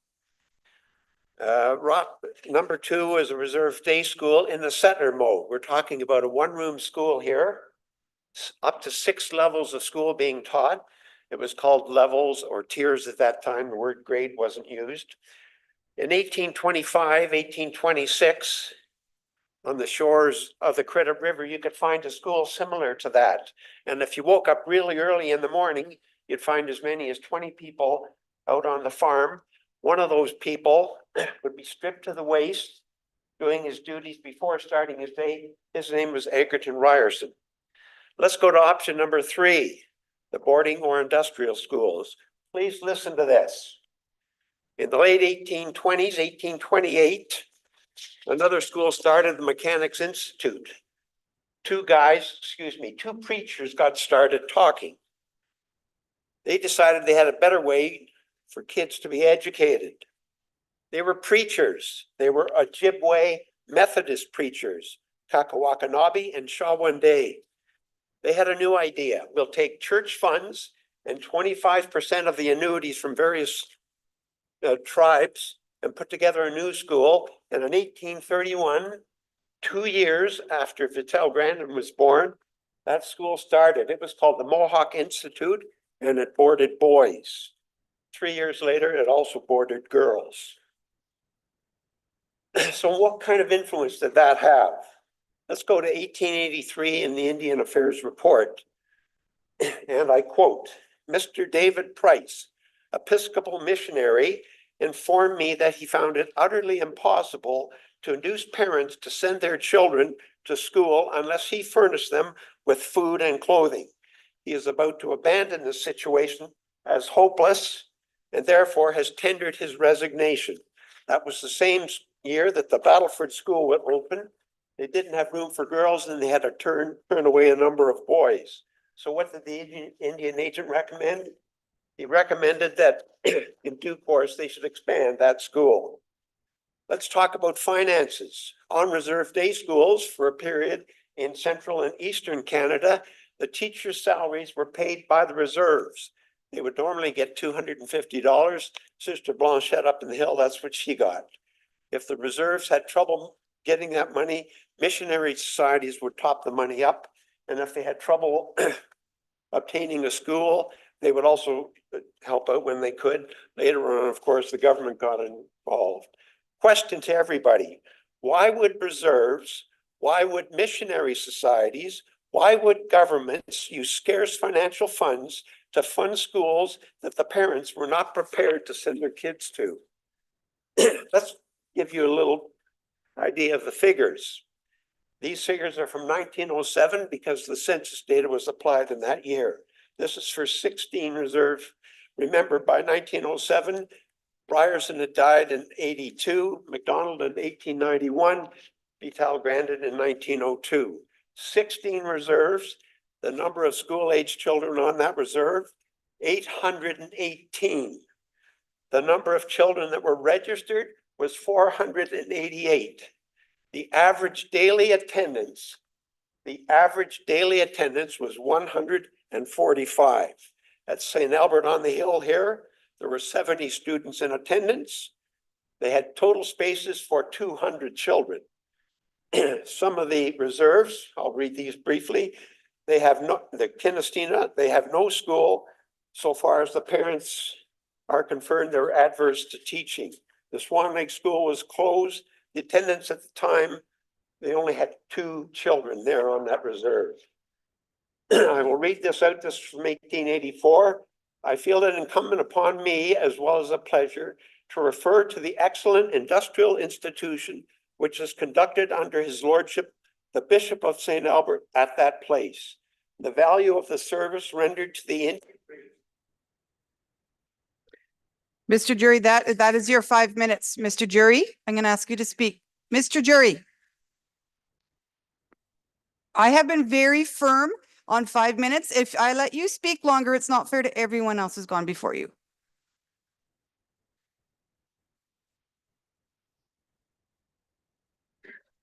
Jerry Manig is up next, and then we have maybe Timothy Simmons. Nope, okay. And then we have Jeff and Lou in person, and then we'll go to the onlines. Oh, wait, is Phil Burt here in person? There you are. And then Gary Gagnon. I think I saw Gary. There you are. Okay, thank you. In person the rest of the time. Go ahead, Jerry. Thank you, Madam Mayor and members of council for this opportunity. My name is Jerry Manig. I was one of the St. Albert residents that completed the city's online survey and suggested the name Grandon be maintained, and I used the comments section to support my position. The Venerable Bishop Vital Grandon needs no one to defend him. The history of this humble servant of God in St. Albert and this territory is adequately documented by local historians. The cause for his beatification as a saint was formally opened on February 24, 1937, granting him the title of Servant of God. The church subsequently spent almost 30 years investigating his life. Pope Paul VI declared him venerable on December 15, 1966. The investigation of Bishop Grandon's possible sainthood continues.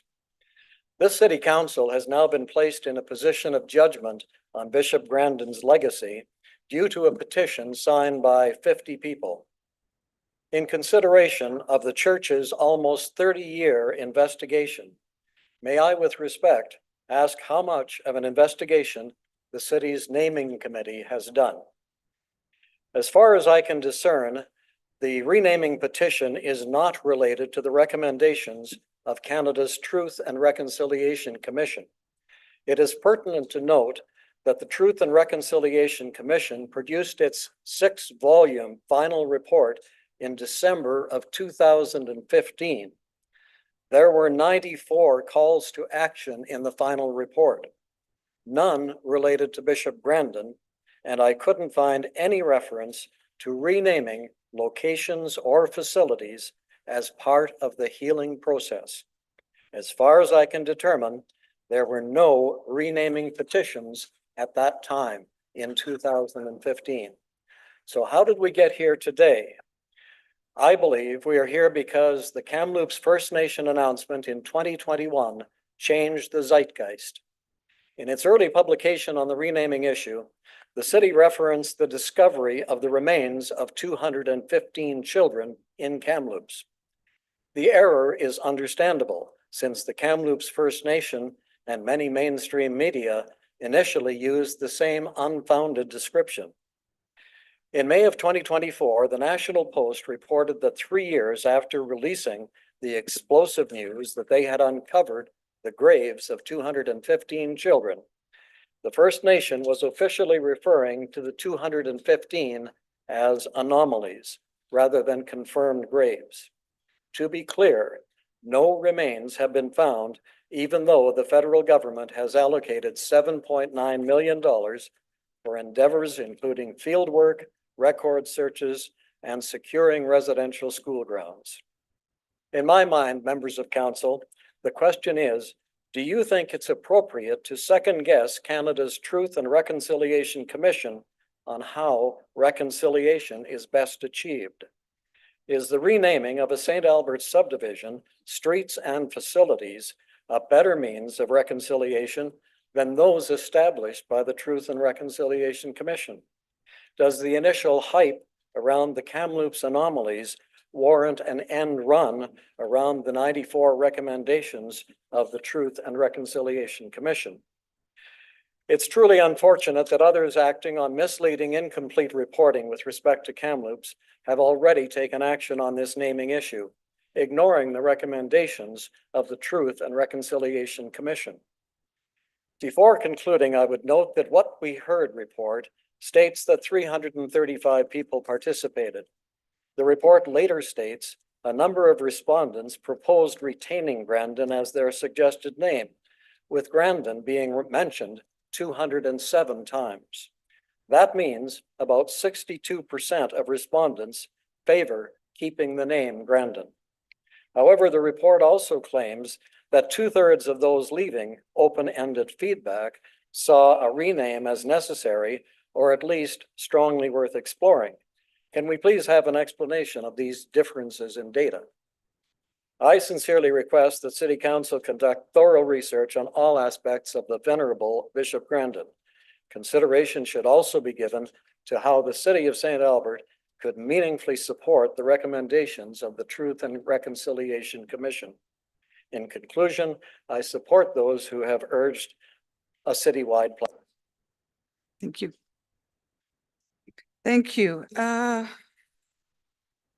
We have now Jeff coming. Thank you. And then Lou Johnston. Thank you, Lou.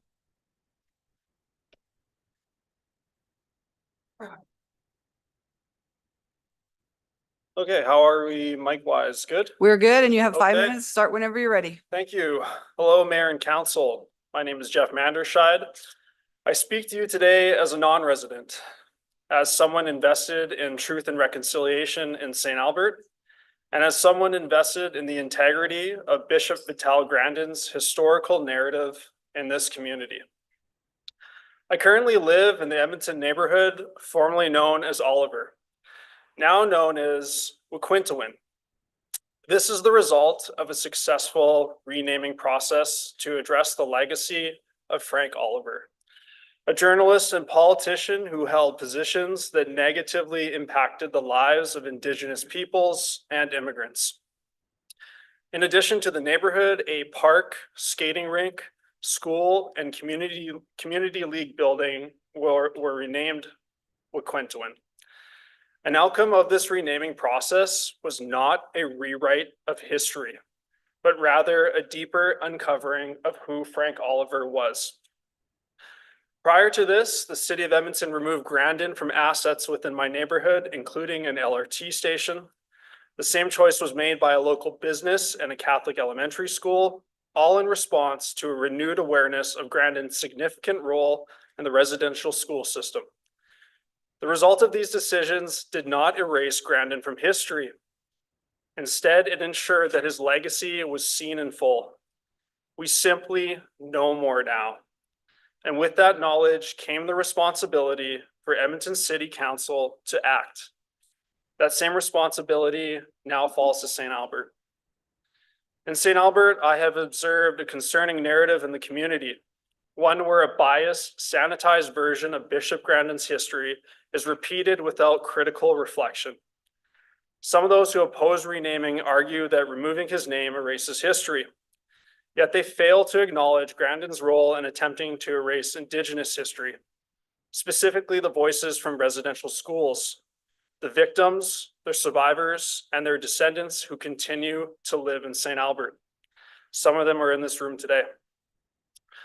The conversation in St. Albert has been shaped by a lack of information, whether on websites like fightforgrandon.info or in some of the local historical texts, some of them we saw here today, that are also found in the museum and the library, which omit key facts. Nowhere in these sources are references to the final report of the Truth and Reconciliation Commission, which lays out in detail how Grandon's lobbying and advocacy for separating Indigenous children from their families became the foundation of the residential school system, a system that sought to destroy Indigenous families, languages, cultures, and identities. That is Grandon's history. This is St. Albert's history. Mayor and Council, I know you have all done good work. You have listened to the Michelle people, specifically the direct and intergenerational survivors of the residential schools in this community. You have learned alongside Indigenous and non-Indigenous community members committed to reconciliation. You have passed what is good policy on renaming. And now you have an opportunity to act on that policy. And just like in Edmonton, the decision before you today is not about erasing St. Albert's history. It's about the education of past injustices and healing so that future generations will learn this history and build a more empathetic and inclusive community because of that knowledge. That concludes my time here today. Thank you, Mayor and Council. Thank you so much, Jeffrey. Is there any questions? I see none. Lou.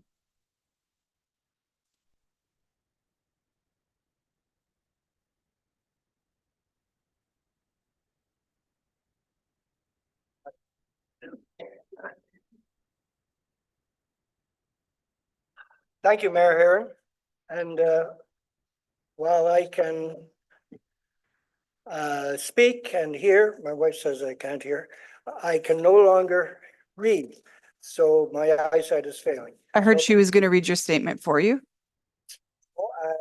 Is it all right if my wife reads the presentation? Yes, that's what I was expecting. Thank you. Thank you. You took up time already. Oh, I took up time, that's all. I get extra. Oh, thanks. I do not live in the Grandon area and will not be affected by the significant troublesome changes facing those that do if the renaming of Grandon goes through. You are not achieving reconciliation. You are driving a wedge into a community and creating disruption and bitterness where none currently exists. It is one thing to have to change your address, but quite another to be faced with having a new unknown name for the neighborhood in which you have lived for years. Bishop Grandon had a key role in the establishment of churches, schools, and hospitals in St. Albert and surrounding area. Removal of his name is the first step in wiping out our history. I am tired of the extreme negativity toward the Catholic Church and Bishop Grandon. Not a positive word is ever spoken by supporters of reconciliation. Again, in the Gazette of March 1325 is a quote attributed to Bishop Grandon with no citation, which reads as follows: "We will instill in them a pronounced distaste for this kind of life, so they are humiliated when reminded of their origins." No mention is made of the circumstances that time, such as Sundance ceremony. Perhaps he was referring to these activities. The French author Voltaire wrote, "Let me quote any man out of context 7 times, and I guarantee you I will have him hanged." You have a quote here that spurs a knee-jerk reaction. It is my understanding that one of your councillors initiated the proposal to remove Bishop Grandon's name from all sites containing his name. True or not, councillors represent us and should not pursue their own personal agenda or ideology. As a citizen and taxpayer of St. Albert, I think the mayor and councillors who represent us should act in accordance with our wishes. The removal of the name of one of the city's founders should be decided by a plebiscite. Should council go ahead and rubber stamp the removal of Bishop Grandon's name, there will be no reconciliation and there will be no winners. It should have never come to this. It is history. Leave it alone and learn how to live properly today. Thank you very much. Thank you very much. I have Mr. Phil Burt next.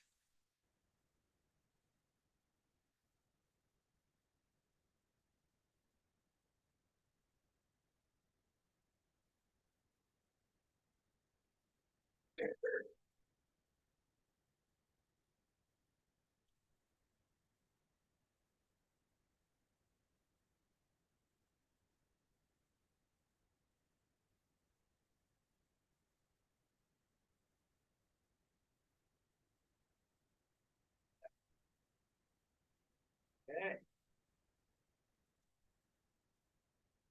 See. To the witness stand. We come. Thank you, ladies and gentlemen, for this opportunity again to speak with you. I just kind of want to address the elephant in the room. And it kind of came through loud and clear on what we're talking about in the Gazette, which was referenced on the 13th. In the Gazette, it had a timeline when all this renaming is to take place. And that timeline started in 2021 May with the announcement, and in your own publication addressing public concerns on Grandon place names.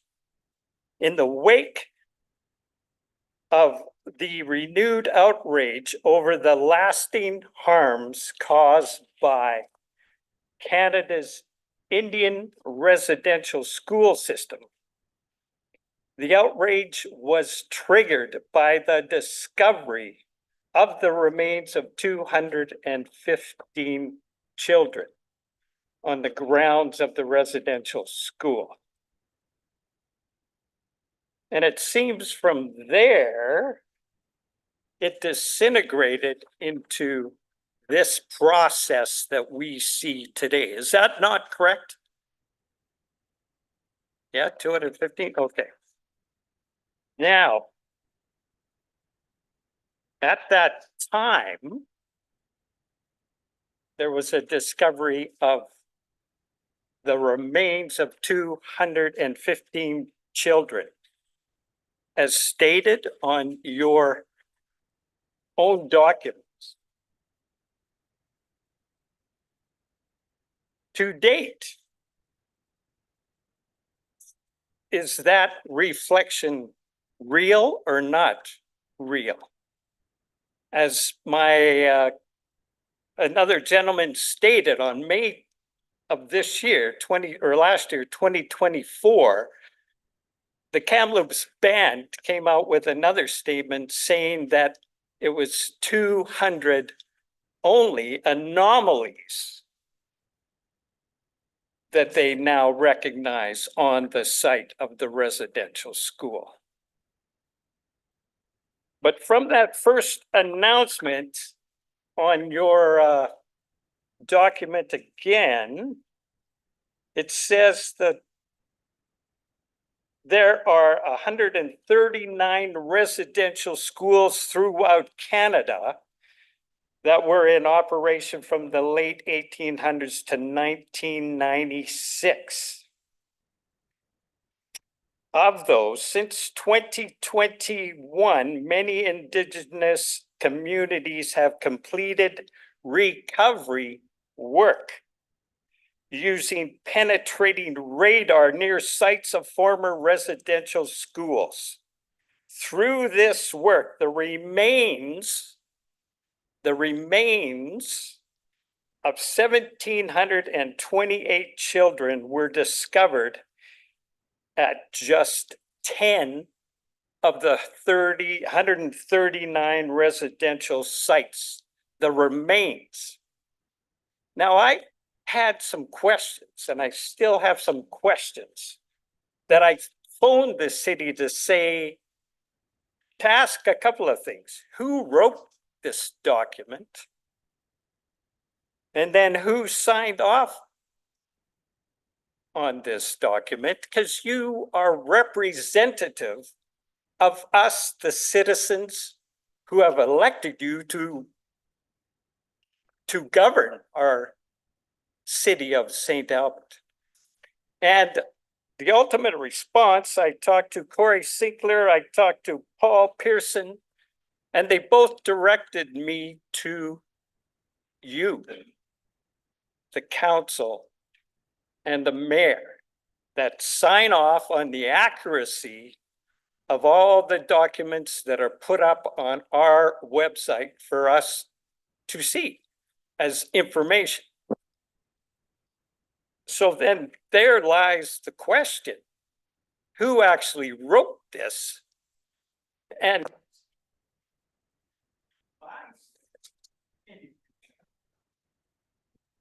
Sorry, your 5 minutes is up, Mr. Burt.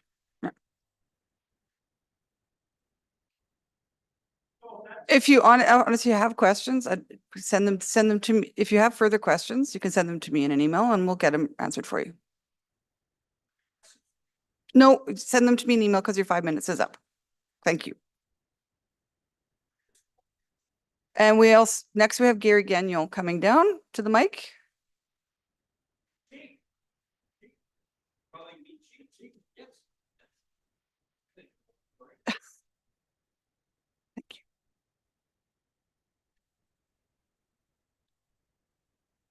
Well, don't start it yet. You need your glasses. Whenever you're ready. Okay, thank you.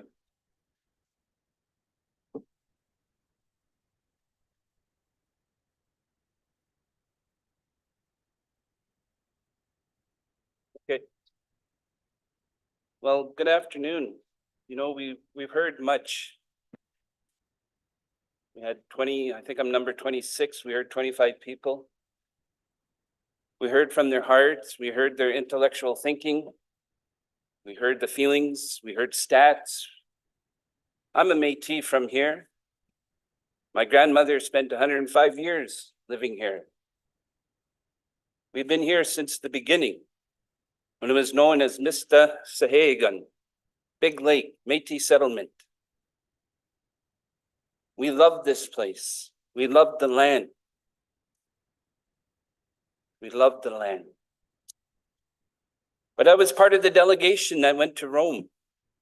I was asked on behalf of the Métis National Council of Canada to go, and I spoke to the Holy Father in the Vatican. And it was hard because I am a Catholic. It's hard. It was hard to tell the stories. Some of my relatives are listed on there as half-breeds. Not a very nice name. Half of what? What breed? We're half-breeds. Today we use Métis. But I want to read something that the Holy Father shared with us on April 1st, 2022. Our Catholic shepherd, the Vicar General to Jesus, Manto Gusan, God's Son, Jesus.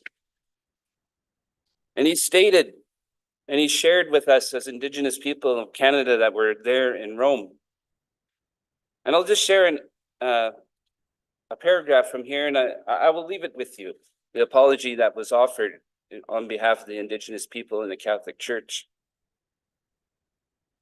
Page 5, it says, I also feel shame, sorrow and shame for the role that a number of Catholics, practically those with educational responsibilities, have had in all these things that have wounded you, in the abuse you suffered, in the lack of respect shown for your identity, your culture, and even your spiritual values. All these things are contrary to the gospel of Jesus Christ. For the deplorable conduct of those members of the Catholic Church, I ask for God's forgiveness. And I want to say to you with all my heart, I am very sorry. And I join my brothers, the Canadian bishops, in asking your pardon. Clearly, the content of faith cannot be transmitted in the way contrary to faith itself. Jesus taught us to welcome, love, serve, and not judge. It is a frightening thing when precisely in the name of faith, counter witness is rendered to the gospel. That's a powerful statement. Not to judge, to feel welcome. He acknowledged that there was harm done to us as Indigenous people in Canada through the Catholic Church. He's a beautiful man. I spoke with him. I even had a hug from him, and I cried because he was the only one that took all the weight of the hurt and the history of our situation here in Canada and put it on his shoulders. And he came to this area and he acknowledged the Métis. He acknowledged the First Nations down in Musqueam, Lac St. Anne, Sacred Heart Church, Commonwealth Stadium. Where was the other people that were supposed to come and walk with me? All the intellects, all the hard-feeling people. We were to walk together, and I will stand by that. Let's continue to walk together. Why are we afraid? Why are we afraid? We should not be scared. Love thy neighbor. Tolerance, patience, acceptance. It's principles before personalities. So in Cree, there's a word called kikiuin, means to heal. That's why I went to heal our people. Because if I don't speak for my people, who will? You have a tough decision to make. It's a long journey from the mind to the heart, but I encourage you to make it. Thank you. Oh, Councillor Jolly has a question for you, Mr. Gagnon. Yes. Thank you so much for my phone. Don't want to forget that. Thank you so much for going to speak. I hope this is an okay question to ask. Yes. As you were walking down, one of the previous speakers referred to you as chief, and you kind of responded that was derogatory. I don't know if you're able to speak to kind of the ongoing harms. Do I get 5 minutes on that? Well, you know, I have relatives that are adopted relatives through kinship in Wakotewin. A chief is a leader. The mayor is a leader. But I am not a chief. And usually, long time ago, it was a derogatory saying, because they didn't know our names, they would say, hey, chief. Hey, chief. Chief, come on. When my Muslim was in the army, his name was Eddie Belrose. He was from Driftpile First Nations. Everybody outside of the army called him chief, and he didn't like it. But when he was on the front line fighting for Canada and the rights of our people, they called him Eddie. Ed. They never called him chief. And he said, the chief is our mayor, the chief is our leader. We follow them. We trust their guidance. But that chief was thrown around like a loose word. But to me, Ogimau, that's a leader. Why throw that out loosely? And he said, hey, chief. Well, you know what? I'm Métis. We have a president of the Métis Nation of Alberta. We have councillors. I was also in politics. I'm a social worker. I've worked with trauma from the residential school systems in the educational system. For years, I've dealt with it. I had an opportunity to speak, but I went as a human being, as a Métis, a voice for my people that I see some in the crowd here.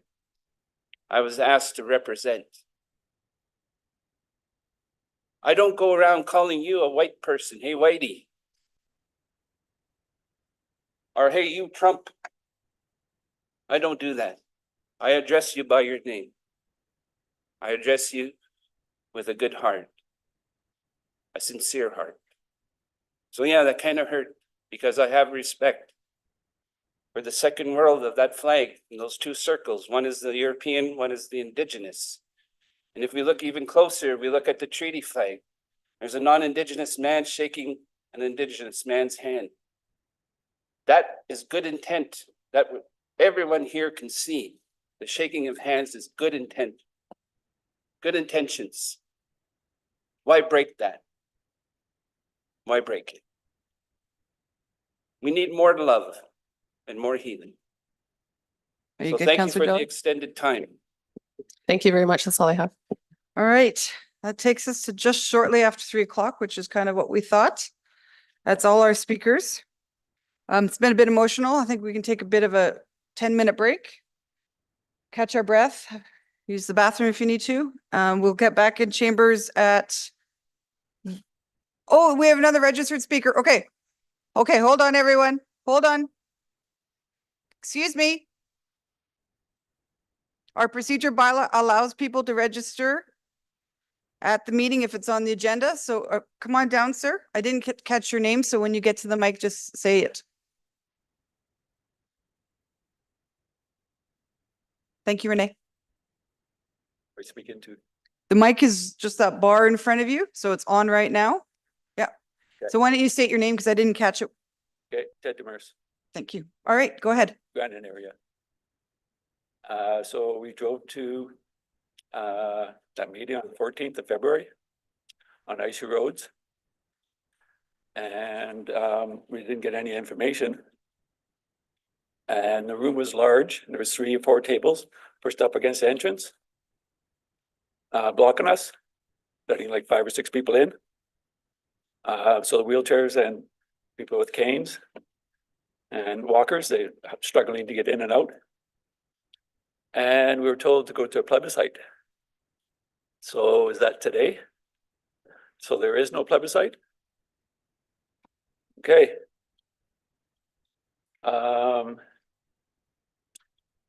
Okay, so thanks very much for that. Wild goose chase, that there was no information to be had. And so Kathy Heron, so you were elected by the taxpayers of St. Albert to work for them.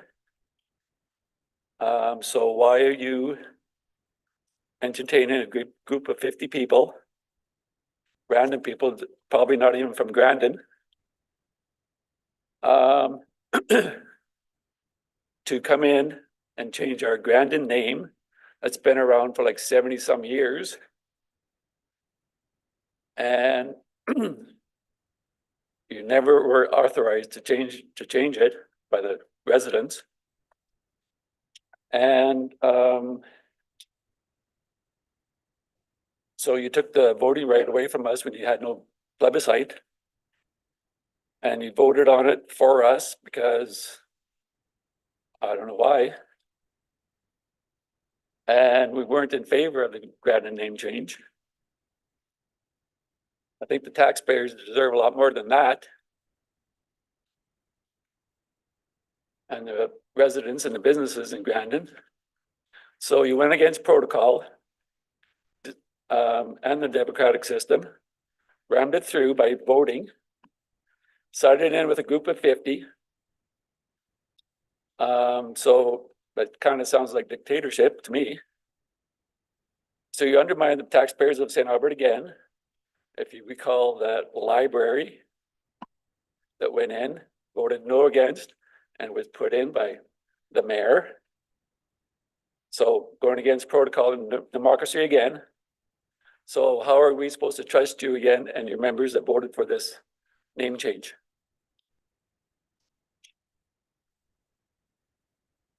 I'm asking Are you finished? Just about.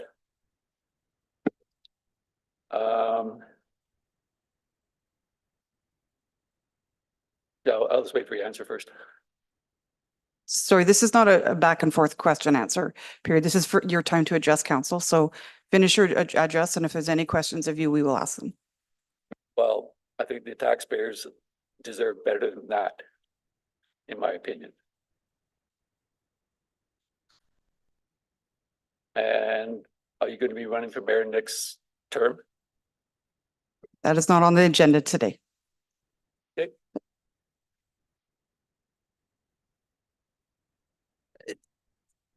Did any of the people that I had called out, like Gail, Nolan, or Timothy, show up? Okay, so we are now done. Renee, okay. All right, let's take it's 3:11, take till 3:25, and we'll be back on our chairs. And just so everybody knows, as I mentioned at the beginning, we're doing offsite levies next. You're welcome to stick around. I don't know how long it's going to take. And then, but I would encourage you actually to stick around for the Grandon conversation, which is right after that.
just switched over to 325.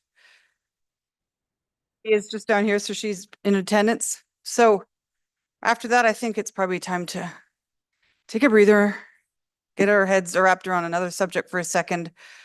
And we have offsite levies, everyone's favorite and most confusing subject of all time. I'm going to give it to you, Bill, to do some introductions, but I just think it's important to, well, introduce everyone. But council, you need to know that this will be Tanya's last time presenting the offsite levy bylaw to us. I'm sure Ken wishes he could be here in person, but I just appreciate everything you've done, and we'll probably say a few words at the end as well. Go ahead, Bill. No, thank you, Mayor. You effectively said what I wanted to say. So that's certainly happy to introduce Tanya Hines and Abram Iskander. And the reason there are two people here when normally there's one is that in about a week, Tanya will cease to be our offsite levy specialist. Abram will be our offsite levy specialist. So a little bit of an end of an era, I think better part of a decade of someone who sort of put this construct together, a critical construct as we look at the financial sustainability of our development and growth of St. Albert in conjunction with our development community principally. So I just wanted to say thank you ahead of time to Tanya for everything she's done to mature that, and to look very much forward to seeing the yardsticks move with Abram in the chair. Thank you. Excellent. All right, take it away, Tanya. Hey, good afternoon, Council. Before we begin, I would like to introduce Abram Iskander as the city's new offsite levy specialist. We're excited to have Abram join us, and he and I have worked together since January to go through this year's update. I am moving into a different position, as you all know, and I can assure you that the offsite levy program is being left in very capable hands. And with that, we're going to start our presentation.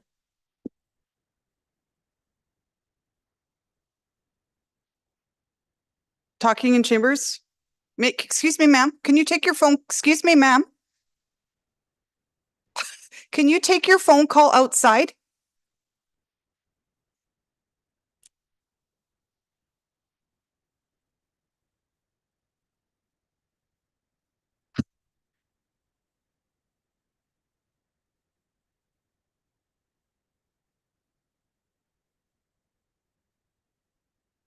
Okay, we're good.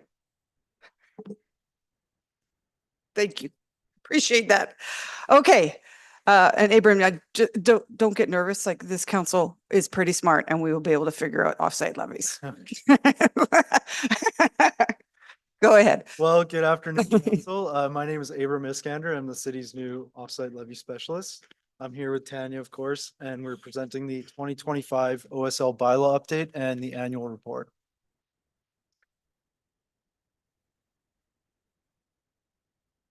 So the offsite levy bylaw currently collects offsite levies for sanitary, stormwater, water, and roadway infrastructure. The collected levies are used to pay for all or part of the approved OSL facilities or the land required for any of these projects. Under the bylaw, the OSL projects and rates must be reviewed no less than every 3 years. However, the model and rates are updated annually in order to prepare the OSL annual report for council. This annual report will detail what infrastructure has been constructed, the cost of that construction, estimated construction costs for the infrastructure still to be built, payments to front-ending parties, the amount of offsite levies collected, and the amount and the balance of the offsite levy reserve accounts. The bylaw was last updated in March 2024. There are a number of factors which impact offsite levy rates, and those will include construction and land costs, the amount of net development area that's available, the timing of development, interest rates, the number of front-ended projects that are undertaken, reserve balances, as well as the number of projects needed to support growth and development. When project costs are first established, the city relies on estimates provided in master planning documents, like the utility and transportation master plans. Over time, as new or more detailed project information is obtained, those costs are refined. The cost calculation also includes 15% for contingency and 15% for engineering costs. New for 2025, land cost increased to $350,000 per acre per hectare as part of the working group recommendations. All undeveloped lands are subject to OSL regardless of whether it's to be developed for residential, commercial, industrial, or any other uses. There's a flat rate for intensity applied to all developable lands. For example, there's no difference in the rate between commercial or residential development.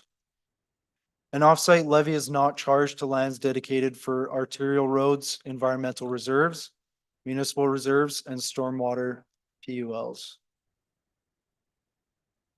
There are 83 OSL reference areas in the city. If you're reviewing the maps, just note not all the reference areas are sequential. And that's just a result of not all the lands that were considered for annexation are included in the final annexation. Additionally, there are some reference areas that were subdivided to accommodate the differences in the servicing basin boundaries. When we calculate remaining net development area, the model only considers undeveloped lands within the city that have not paid offsite levies previously. Currently, there is just over 1,800 hectares of remaining net developable area in the city. It's expected that 1,141 hectares of land will be developed within the next 25 years. We're anticipating that these figures will be further refined over time as land use planning progresses and becomes more detailed with the latest annexed areas. The map there shows what lands are included in the 25-year development timeframe. The green areas are anticipated to develop within 25 years. The areas in orange are starting to have some lands included in the development timeframe.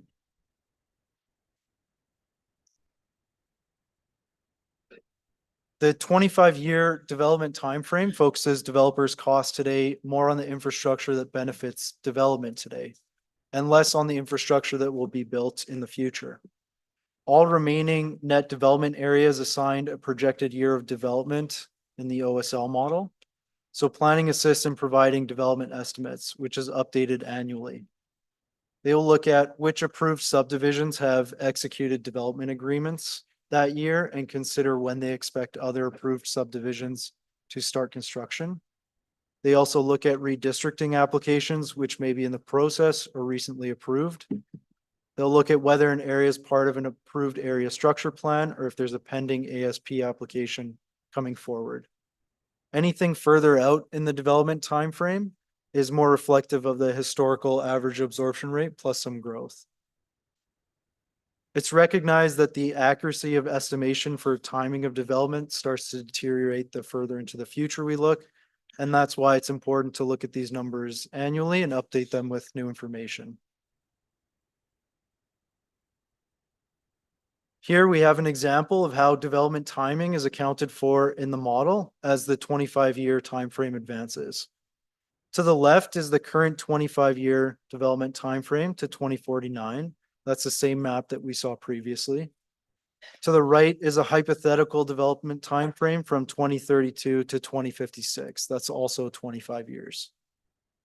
By 2032, more lands will be developed. If you look at the table there, the second row, 712 hectares compared to 474 hectares.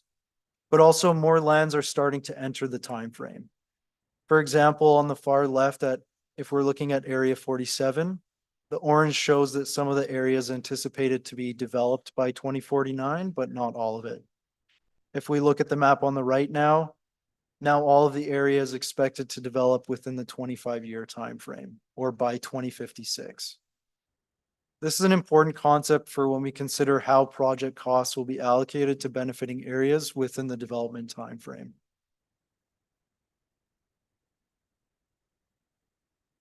Offsite levies are allocated based on the principle of benefiting parties, and rates are determined on a proportionate share of each project's costs. Project costs are divided by the lands that benefit from it. So the more lands that benefit from a project, the lower the pro rata share will be. As we saw on the previous slide, as the development time frame advances, more lands may start to enter the 25-year time frame. As this happens, more benefiting areas can contribute to project costs.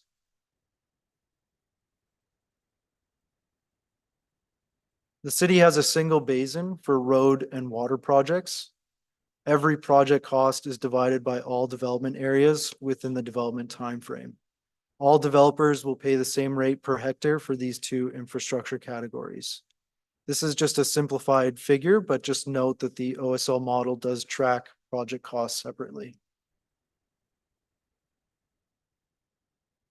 The sanitary and stormwater categories have specific benefiting basins determined through engineering and planning documents. An area will pay a share into projects it benefits from. The area's per hectare rate is going to be dependent on how many projects it requires to support the development.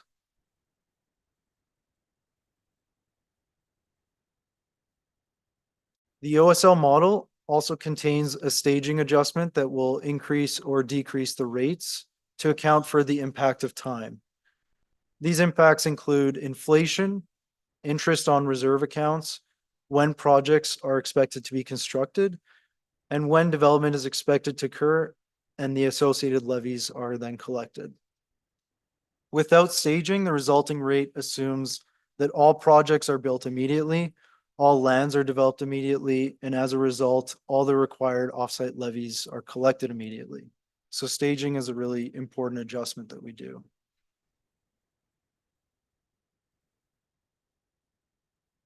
The infrastructure reserve in the OSL model represents the levy account balance at a point in time.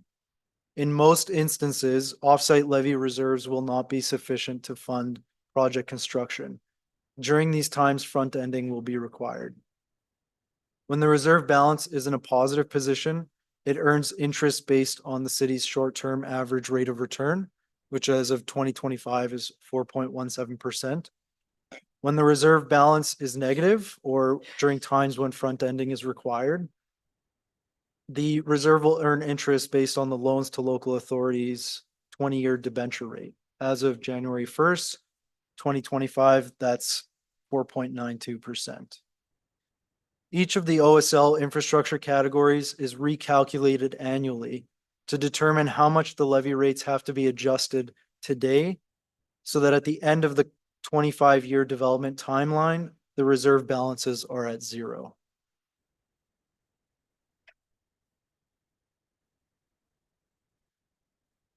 The model considers the timing of infrastructure projects and assumes a 25-year cost recovery from the year of construction. Once construction begins, all the costs are then included in the model and included in the current rates, regardless of when the benefiting lands are anticipated to be developed. For projects that have not been constructed yet, the model determines the cost per year for each of the infrastructure projects and how many years before the project is planned to be constructed. This prorated amount is then included in the current timeline. The amount of project costs included in the rates increases as the project becomes more imminent. For example, if project construction is not anticipated until year 10, the model will only include 15 years of project costs. The following year, 16 years of project costs get included in the model.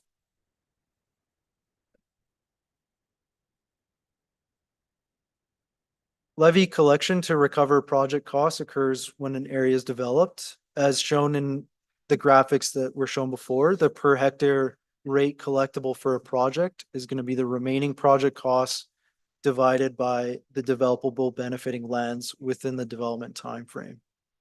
If no development is anticipated for an area within the 25-year timeframe, then the model does not allocate the cost recovery rate to that area. It's assumed that infrastructure benefit to lands outside the 25-year horizon, for example, the annexation lands, is minimal due to the length of time since a project was constructed. For example, by the time some annexation lands develop, the infrastructure may be 25 years old. Therefore, current development would pay a higher proportion of the project costs until annexation lands begin to enter the 25-year development timeframe, and it starts paying into projects that it benefits from.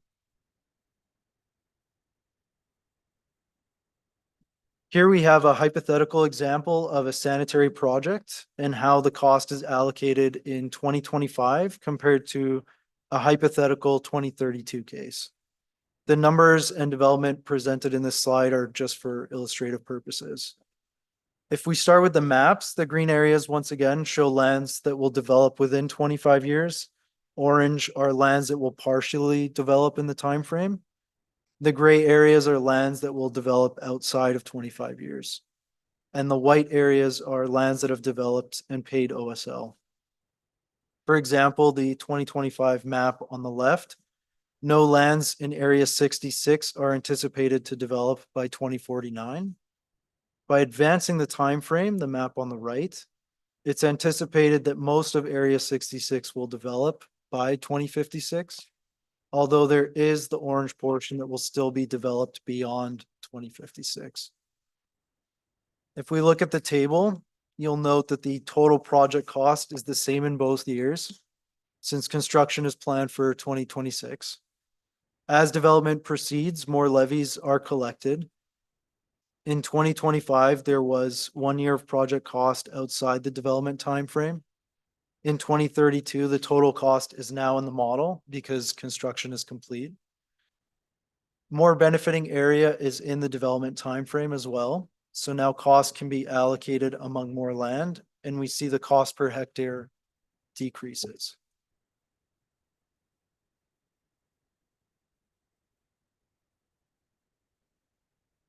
Using a 25-year development timeframe for calculating levies does increase risk to front-ending parties, as the model is underfunded until all lands are developed and project costs are collected. Risk can be mitigated by continuing to update the model annually and by not approving construction of projects that are outside the 25-year development timeframe, unless the OSL bylaw is updated to include those project costs within the levy rate calculation.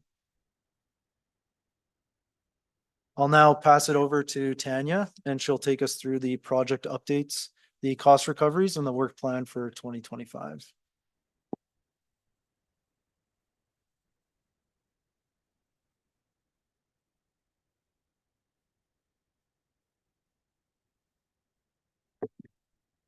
Hey, thank you, Abram. This year's project updates were fairly routine, and I'll go over some of the category highlights for 2025. There were changes made to the sanitary infrastructure category. The project 2 cost estimate was increased, and this was based on the latest opinion of probable cost. There was also a cost estimate increase.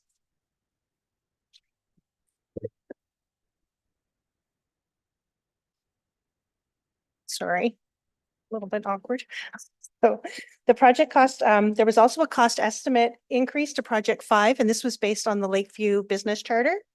And so these 2 updates resulted in an increase to most sanitary rates. This is an overview of the sanitary project costs and how they are allocated to benefiting parties. Total project costs are rated $137 million.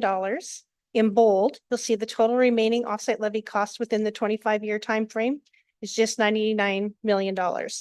And it is the basis for the current sanitary rates. The remaining developer's share outside the development timeframe is $8.2 million, and the city's share of sanitary project costs is $1.2 million. The pie chart shows how all of the sanitary project costs are allocated currently, and that's by percent. So 72% of the total project costs is the basis for the current sanitary rates. This figure shows the projected sanitary offsite levy reserve over the next 25 years. As mentioned before, the current rates are adjusted to net zero in the reserves by the end of the 25-year timeframe.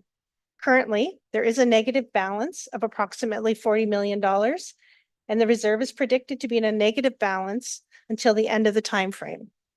So most of the expenditures are anticipated within the next 10 years, and the initial decreases in the reserves is from projects 2 and 5 being constructed.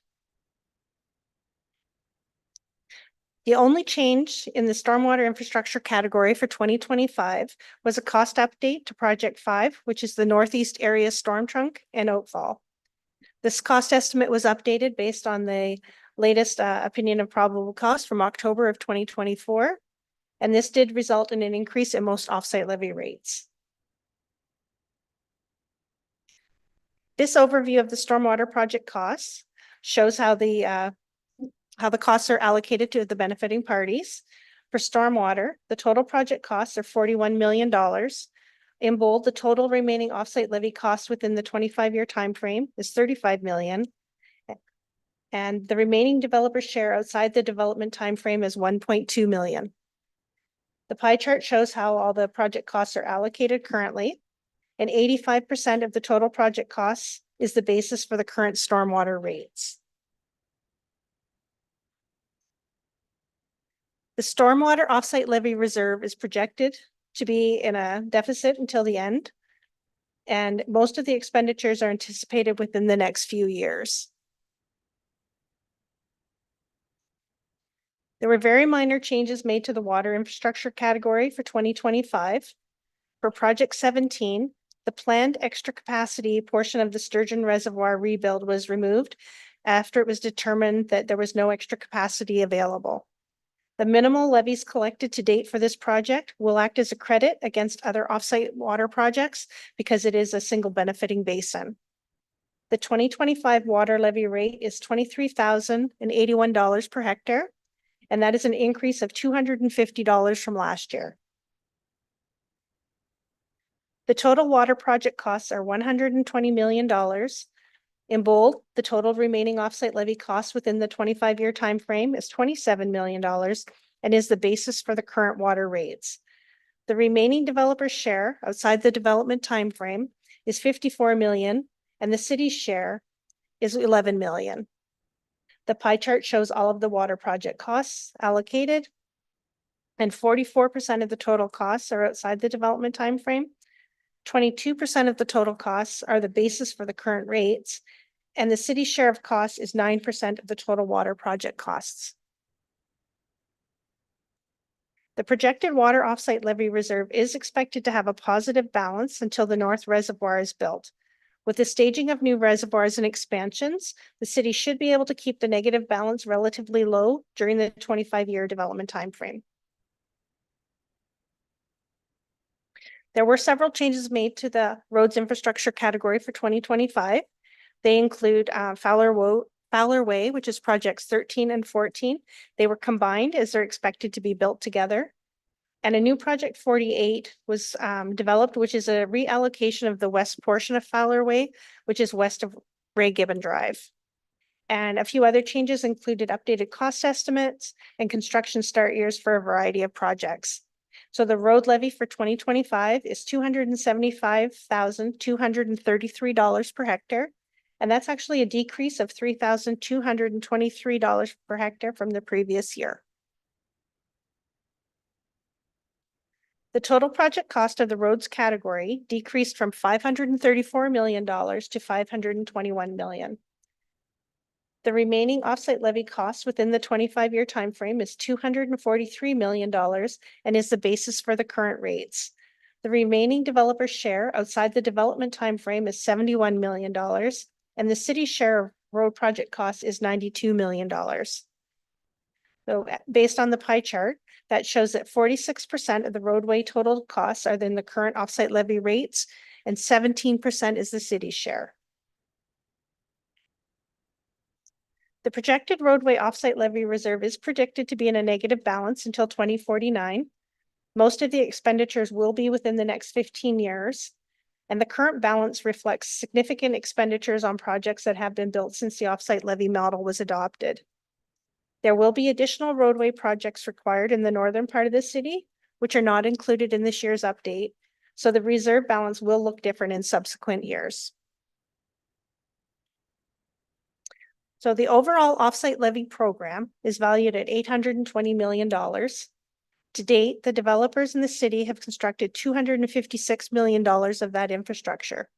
These investments in offsite levy infrastructure demonstrate that there continues to be a strong commitment to support growth and development in the city. So of that construction cost, $162 million represent the offsite levy component of what's been spent to date, and the city has collected only $120 million in offsite levies. So when the money spent on construction exceeds the offsite levies collected, this will result in parties waiting to be reimbursed for their front-ending costs. So when the city front ends an offsite levy project, the city recovers only its expenditures and any interest it has to pay on debenture borrowing. The city does not charge extra interest on the money it is waiting to recover. Developers have the opportunity to offset specific levies if they are constructing an approved project from the same infrastructure category. Developers earn interest on the amount they are owed, but this is only after construction completion certificate has been issued and costs have been accepted into the offsite levy model. As of December 31st, 2024, we had front-ending parties waiting to be reimbursed for roughly $72 million. The city is carrying about 91% of the front-ending costs, with developers waiting to be reimbursed for about 9%. The city's front-ending costs include construction costs and debenture interest. The developer's costs include construction cost and any interest charged on front-ending balances. And almost all of the front-ending projects waiting for reimbursement are related to roads or sanitary projects. This flow chart indicates how offsite levies are collected and placed into reserves until they are used to reimburse front-ending parties for their costs. So when offsite levies are paid to the city as part of the development process, those funds are placed into individual offsite levy reserve accounts. Keeping accounts separated by infrastructure category is a requirement of managing an offsite levy program. Throughout the year, construction can occur on different offsite levy projects, and this work can be done by the city or developers. At the end of the year, developers or the city will submit their front-ending cost to engineering for review and inclusion as an expenditure in the offsite levy model update. Outside of the offsite levy model, the city tracks all front-ending costs and reimbursements by project and each front-ending party. There can be more than one party working on a single project. If there are no front-ending parties waiting to be reimbursed from a specific category, the funds will remain in the reserve and continue to earn interest until they are required. Oops. Sorry.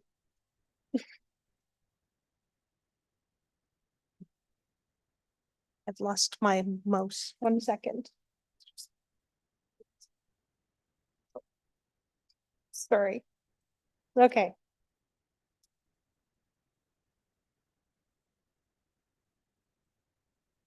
So if there are no front-ending parties waiting to be reimbursed from a specific category, the funds will remain in the reserve until they are required. If there are front-ending parties, the city calculates how much each party will be reimbursed based on available funds in each reserve. Reimbursements can only be made from the same infrastructure category as the constructed project. This reimbursement process is known as the annual recoveries process, and it is council that authorizes those payments to front-ending parties. So generally, front-ending parties are only reimbursed a portion each year of what they are owed.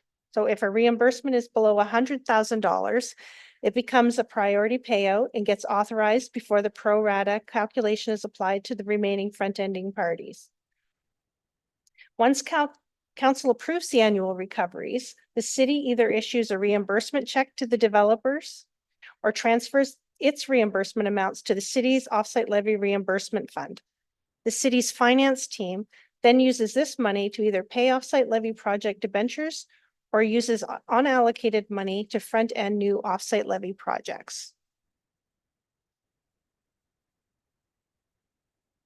For this year's annual recoveries, council is being asked to reimburse parties $10.25 million in accordance with council policy. Calculated as a pro rata amount after priority payouts, 88% is being reimbursed to the city and 12% to developers. And that will leave approximately $62 million in total front-ending costs still to be paid out. There will be no outstanding reimbursement obligations for storm and water after this year's reimbursement.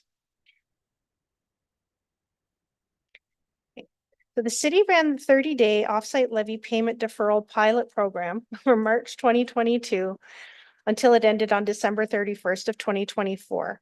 This pilot program allowed developers up to 30 days after a development agreement was executed to pay any required offsite levies in full. So during that time, only one developer used the program, once in 22 and again in 2024. So during that time, the city executed 24 development agreements where offsite levies were paid. So this was discussed with the offsite levy working group, and 3 of the developer who were voting members expressed support for the continuation of the program. And as they felt it might allow developers a little bit of flexibility in the event that they were to bring on a development stage unexpectedly quicker than planned. So based on that feedback, the offsite levy working group administration is supportive of continuing the program on a permanent basis. The terms and legal agreements of the program can be updated and used for a permanent option. And each agreement to allow for the 30-day payment deferral will continue to cost $500, as this option involves additional work by engineering and finance staff. Council is being asked to adopt the program and add the cost to the master rates bylaw as a new engineering item with the 2026 master rates update. And finally, I'd like to highlight some of the items developed through the offsite levy working group and the 3 changes it recommended be made to the offsite levy bylaw for this year. As administration supported those recommendations, these changes have been incorporated into this update and will be formally accepted if council approves the changes to the bylaw. So the first recommendation was to increase the land costs paid to developers for arterial road right-of-way. This change acknowledges that land values have increased over time. Developers have been paid $300,000 per hectare since 2015. So the practice has been to have a set price paid for arterial road right-of-way to all active developers, because we find that having a set price for obtaining road right-of-way creates consistency and cost certainty. The second recommendation was to create an option where developers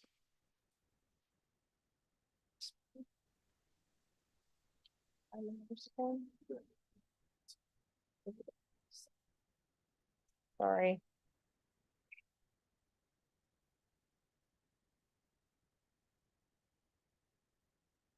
Okay, the second recommendation was to create an option where developers can accept a road levy credit in lieu of a cash payment where the city is obtaining arterial road right away from them. So this change recognizes that the offsite levy roadway reserve has a negative balance and will continue to have this for 25 years.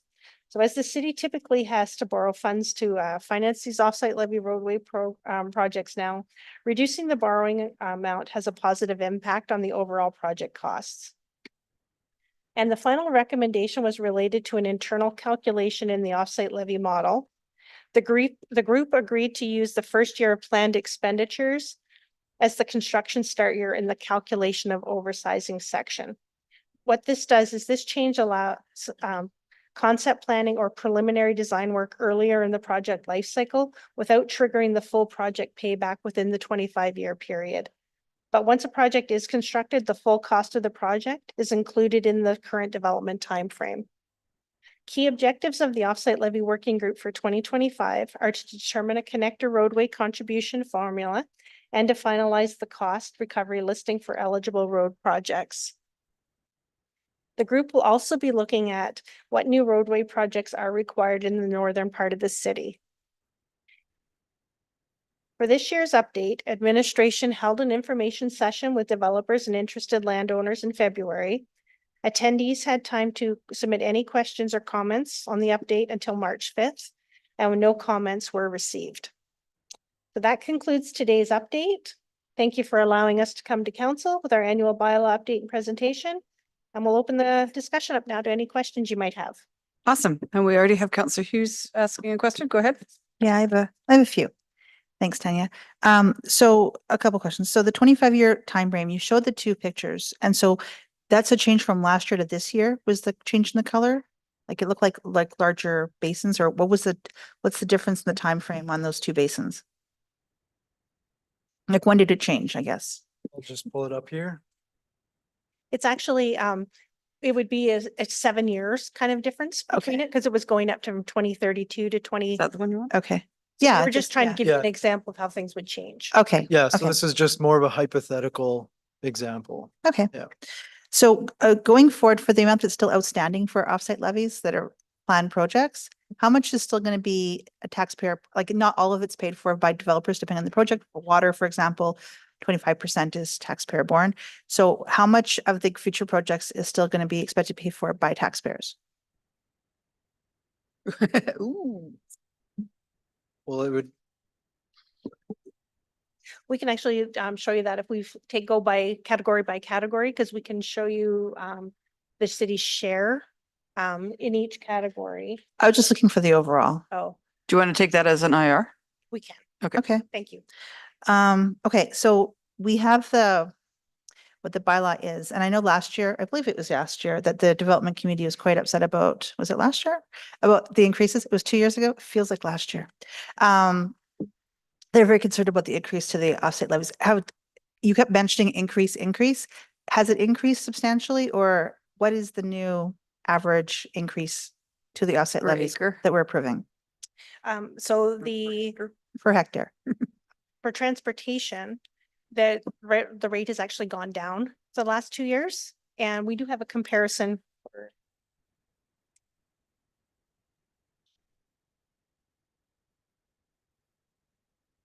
so for this year, the water, so as Tanya said, the roads, transportation did go down about 3,000 per hectare. Water went up about $250 per hectare.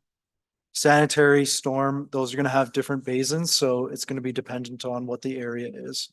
But it ranges quite significantly. You'd have to look at specific areas to see what the change would be.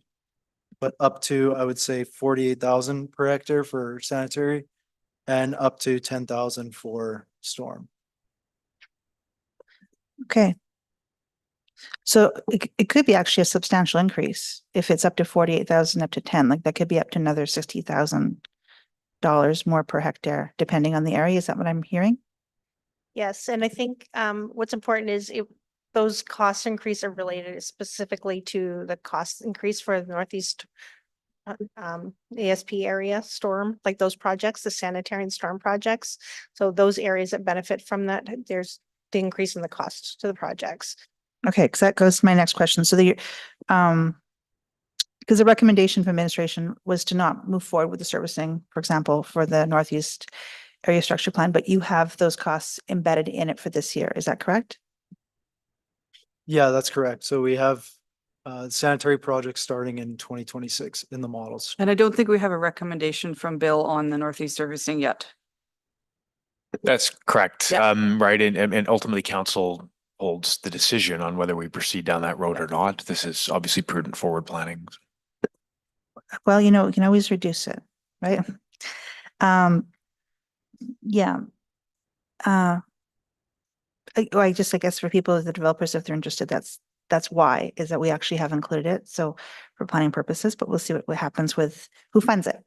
The development of the Badger lands, have we included anything in there for developing the Badger lands in our plans right now for this 25-year plan? The main project costs, so any of the large infrastructure is already in there. There's nothing related specifically to, there's sanitary in place that it goes through and things like that, but there's nothing in place for on-site improvements or anything like that. That would be outside of the scope of the offsite levy bylaw. I guess what I'm wondering just is, because you have the benefiting lands. So are we including Badger lands in the benefiting lands right now? We must be in the next 25 years. Yes, they are. Okay. And so, I'm just going through this. So if we had a school, let's say that the Badger lands comes forward and we have the neighborhood structure plan and there's a school in there. So if we chose to say we're going to move forward trying to get a school site serviced, will we have to provide the offsite levies for the entire Badger lands, or could you just piecemeal it? So offsite levies are not charged on municipal reserve. So depending on how things would come into the model or through our development, we would actually do those calculations at the time. If you were to have less developable land, some of those other costs eventually will be redistributed by other benefiting parties to come up with a new rate. So the Badger lands right now is all municipal land, like we own that land, right? So did we actually include them in the, you know how we take the denominator of all the benefiting lands? Are they in there then if we're actually considered municipal reserve for that area, or we're planning to use it as such? So currently, based on the information that we have, there are lands that everything, even like if the municipality owns it, it is considered developable land. And it's not until we would have more refined information that we would make those changes. The model does take into consideration the fact that it knows that not all land will be developed. So it will take a 10% off the top for developable, like for MR. And then it will also have a 7% calculation for stormwater management. And so that it does take some of those areas out ahead of time to help with those calculations that do get refined as we go. Okay, so just so I have clarity again, so if we were to actually proceed forward with the school site, that would not be offsite levy taxable. Is that what I'm hearing? Yes, if it's designated municipal reserve, it will not. Okay, that's all the questions I had. Thank you. All right, Councillor Broadhead.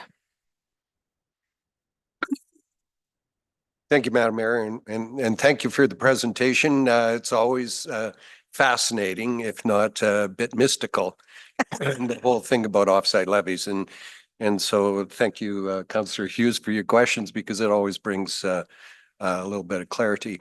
My question to you is that included this year is a 30-day deferral for the development community. And you want to make that permanent. It was in trial before, a couple people used it, or a couple of developers used it, and now the industry wants to continue on. To me, it just seems 30 days doesn't do anything, but is it worthwhile? Do they really want it? Is this something that makes sense to the development community? Yeah, so we heard from the working group that it was something that they found important and would like to see it permanent. I think it helps extend also if there were stages that came online that they weren't expecting, just to get their finances in order. And so that 30-day really does make a difference. So basically, we're extending some help for them to get their cash flows in order. Is that right? Exactly. And especially with our limited time frame for construction during the year, sometimes 30 days can make a big difference for them. Okay, fair enough. Thank you. I just didn't understand it. Thank you. Councillor Killick. Thank you, Madam Mayor. To administration, on slide 19, you pointed out a potential risk of approving land that was outside the 25-year plan, I think is the way I read it.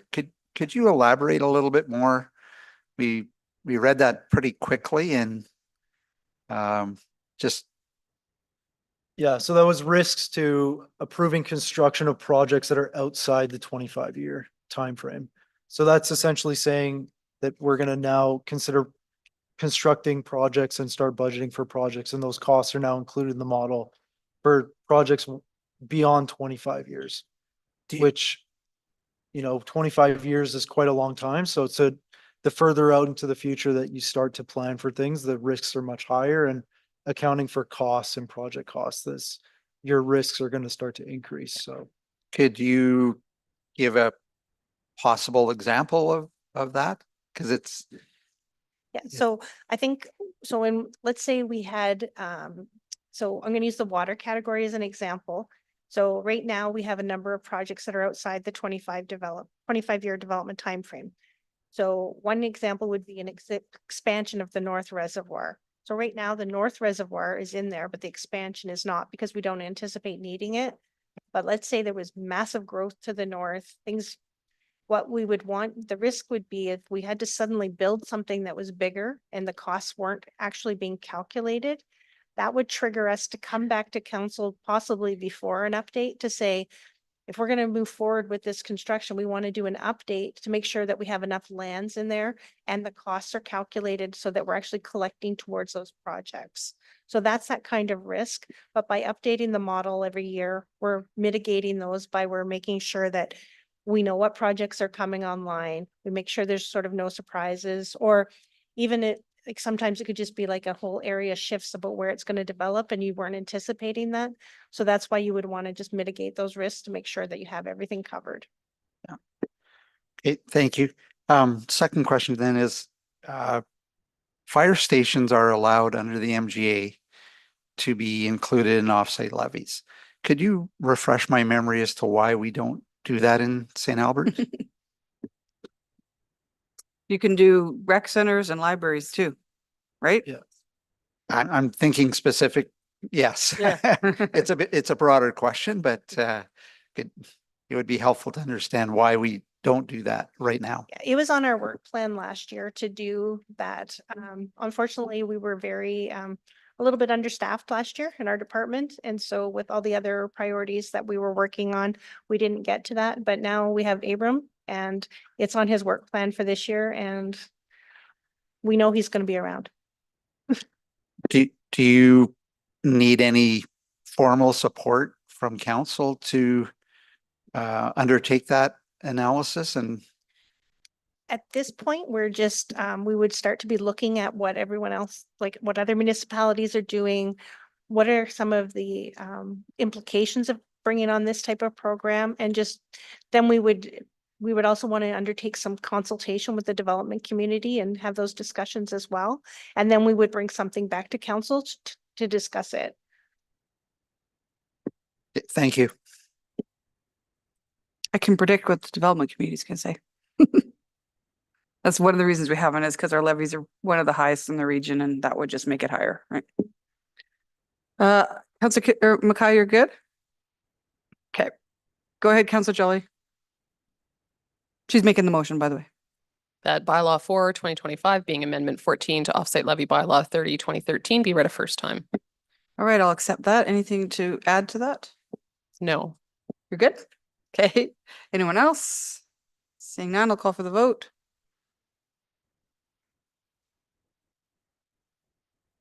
Voting's closed. And that passes unanimously. Second reading? That bylaw 4, 2025 being amendment 14 to offsite levy bylaw 30, 2013. Oh, I'm looking at the wrong one. Be read a second time. Yeah, just go bylaw 4 a second time. Yeah, the bylaw 4, 2025 be read a second time. Yeah. Call for the vote. Voting's closed. That passes unanimously. Councillor Broadhead, you want to do unanimous consent? Thank you, Madam Mayor. That unanimous consent be given for consideration of third and final reading of bylaw 4/2025. Thank you for that. Call for the vote.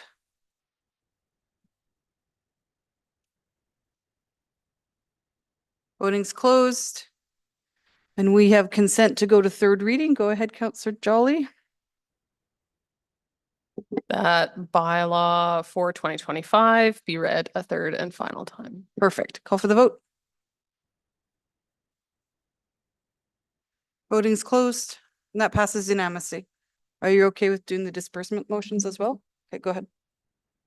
I pick you because you can speak fast. I can speak fast. If I could see the right here, that 10.25 million in the current offsite levy receipts held by the city be allocated and administered as indicated in the 2024 OSL annual recoveries provided as an attachment to the March 18, 2025 agenda report entitled Bylaw 4, 2025 offsite levy bylaw amendment 14 and annual report. Keep going. Yeah. I don't see anything else. Where am I here? That's all. There's two more. Can we not do them all together? You may. There. Yeah, that's the second one. That the chief administrative officer continue the program to allow owners as defined under the offsite levy bylaw up to 30 days after a development agreement is executed or a development permit is issued to pay any required offsite levies in full in accordance with any other requirements under OSL bylaw 30, 2013. And then the last one is the 30-day thing.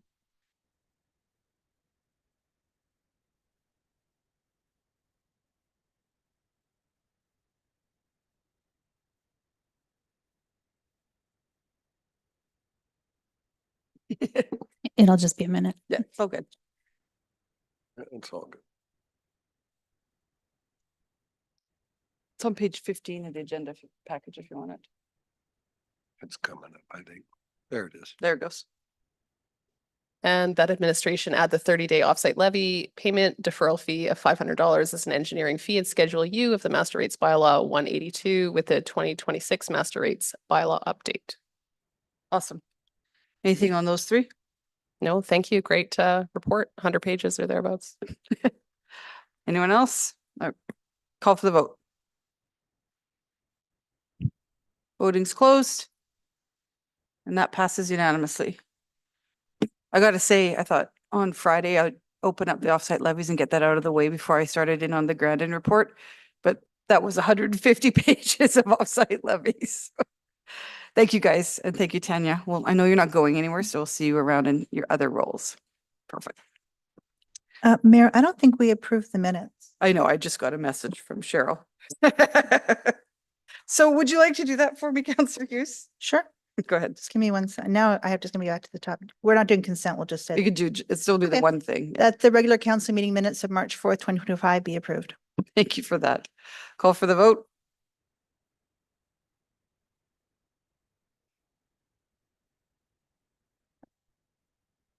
Voting's closed. Passes unanimously. All right. Mr. Fletcher, I'll turn it over to you for the next agenda item, which is the renaming of Grandon. So as I said earlier, that he's gonna focus his first half of the presentation on the removal part of this and whatever the policies, et cetera. We'll make that vote before we carry on, because if that vote fails, we don't have to deal with a new name. So Mr. Fletcher, take it away. Yeah, thank you very much, Mayor and Council. Maybe just a couple of introductory remarks, and I'll turn it over to Ms. Rug, who's going to take us through the presentation, hopefully culminating then in Council's debate and decision. What you're going to hear in the next little while is essentially a summary of the policy as it relates to the submission we received, the context behind a recommendation, and a look at some of the logistic realities of a decision by Council. What you're not going to hear, I think, is just as important. What you're not going to hear is us presuming to pass judgment on any individual. And you're certainly not going to hear us discussing residential schools, as the harm residential schools has been caused has been determined in the TRC and accepted by the Government of Canada. So the question ultimately before Council is, does Bishop Grandon's role or the role he played in the establishment of the residential schools conform with the criteria in Council Policy CCC 05? And therefore, if so, what actions, if any, does Council want to take? And that will form the basis of administration's presentation. So without any further ado, I will stop there and ask Ms. Rug to carry on with the presentation. Thank you. Thank you, Mr. Fletcher, and I will share my screen here.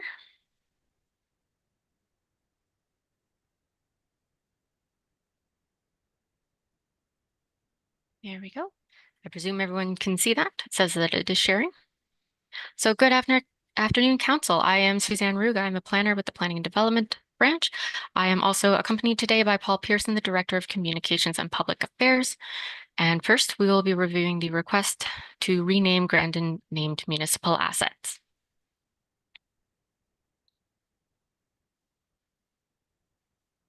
Sorry, my slide is not changing. There we go. As mentioned previously at the beginning of the meeting by the mayor, there are support lines available for those who need them.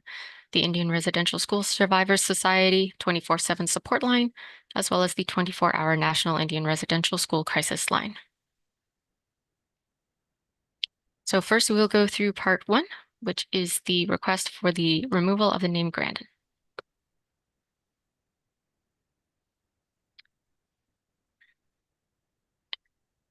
So Council Policy 5, the municipal naming policy, was approved in June of 2023 and came into effect on January 1st, 2024.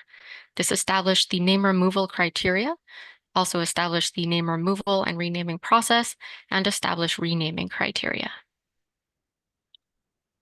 As quoted from the municipal naming policy, applications for removal of a name from a municipal asset will be considered where the name refers to current or historic persons known for their discriminatory actions, including committing or perpetuating acts of racism, violence, or harm.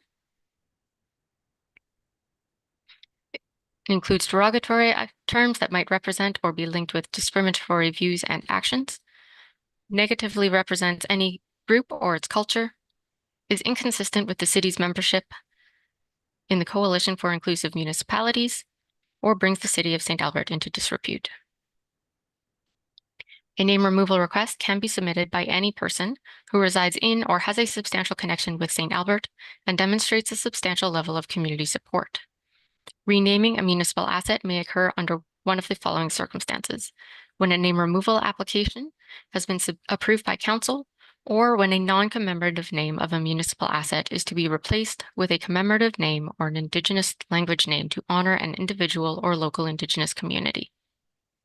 Only council may approve a commemorative name for a newly acquired, constructed, or commissioned municipal asset, or for the removal of an existing name from a municipal asset or the renaming of a municipal asset.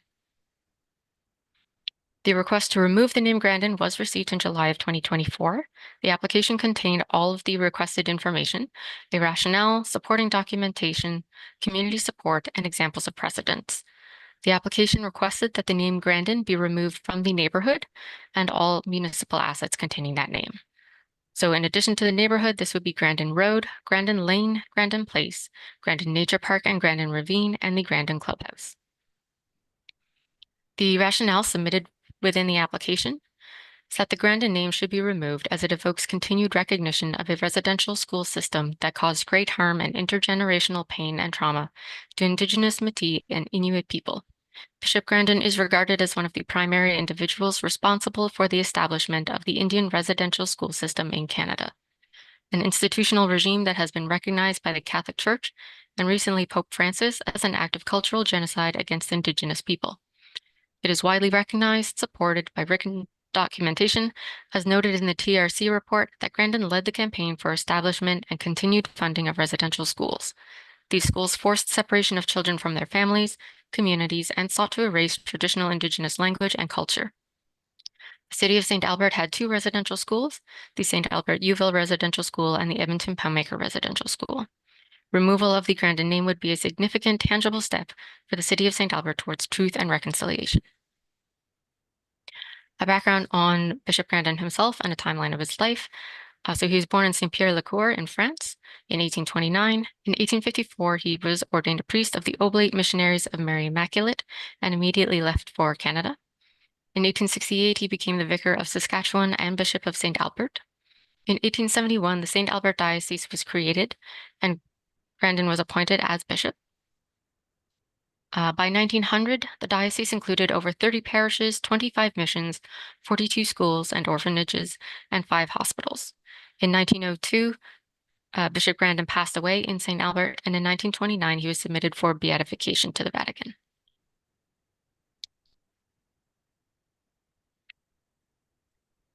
The National Center for Truth and Reconciliation at the University of Manitoba notes that for a period of more than 150 years, First Nations, Inuit, and Métis Nation children were taken from their families and communities to attend schools which were often located far from their homes.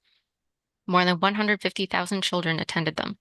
Attended Indian residential schools. Many never returned. The first church-run Indian residential school was opened in 1831. By the 1880s, federal government had adopted an official policy of funding residential schools across Canada.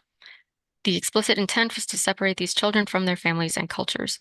In 1920, the Indian Act made attendance at Indian residential schools compulsory for treaty status children between the ages of 7 and 15.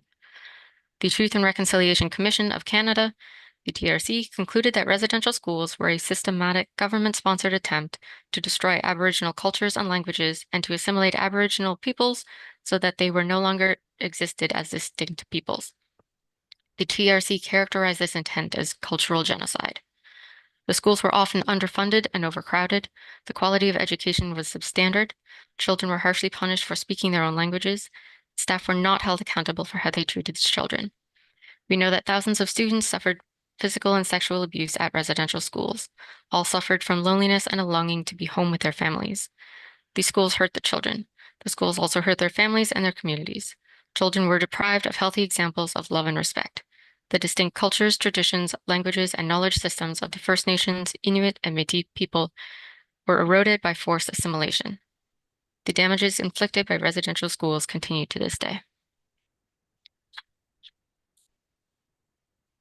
In evaluating the submission for potential name change removal, the Naming Committee reviewed content from the Truth and Reconciliation Commission pertinent to Grandon. The Government of Canada notes that the TRC created a historical record of the residential school systems. The excerpts from Canada's Residential Schools, the History, Part 1, Origins to 1939, included in Council's agenda package, notes that Bishop Grandon, Vital Grandon of St. Albert, led the campaign for residential schooling. directly lobby the federal government, including the Prime Minister, to provide funding for church-run residential schools, stressed the successes of the school to the Prime Minister Macdonald, and requested the federal government to help him stop parents from taking their children out of residential schools. Additional sources from the federal government documentation pertinent to residential schools include the 1996 Royal Commission on Aboriginal Peoples, as well as the 2008 apology from Prime Minister Stephen Harper. Prior to the TLC, the 1996 Royal Commission on Aboriginal Peoples also noted that Grandon became involved almost immediately in the promotion of residential schools, and that advocacy for federal funding came after the residential school was already constructed in St. Albert by Grandon. In 2008, Prime Minister Stephen Harper issued an apology to Canada's Indigenous peoples for the impact of residential schools. The application for potential name removal of Grandon also cited the 2022 papal apology for residential schools in Canada included in Council's agenda package as well. In his apology, Pope Francis noted policies of assimilation ended up systematically marginalizing the Indigenous peoples, how also through the system of residential schools, your language and cultures were denigrated and suppressed, how children suffered physical, verbal, psychological, and spiritual abuse, how they were taken away from their homes at a young age, and how that indelibly affected relationships between parents and children, grandparents and grandchildren. In a memorandum on Bishop Grandon from the Catholic Archdiocese of Edmonton, also included in Council's agenda package, it is noted that Bishop Grandon promoted the establishment of government-funded Indian residential schools where Catholic priests and sisters would teach the skills needed to take up farming, trades, or household management. The Oblates would go on to operate nearly half the residential schools in Canada.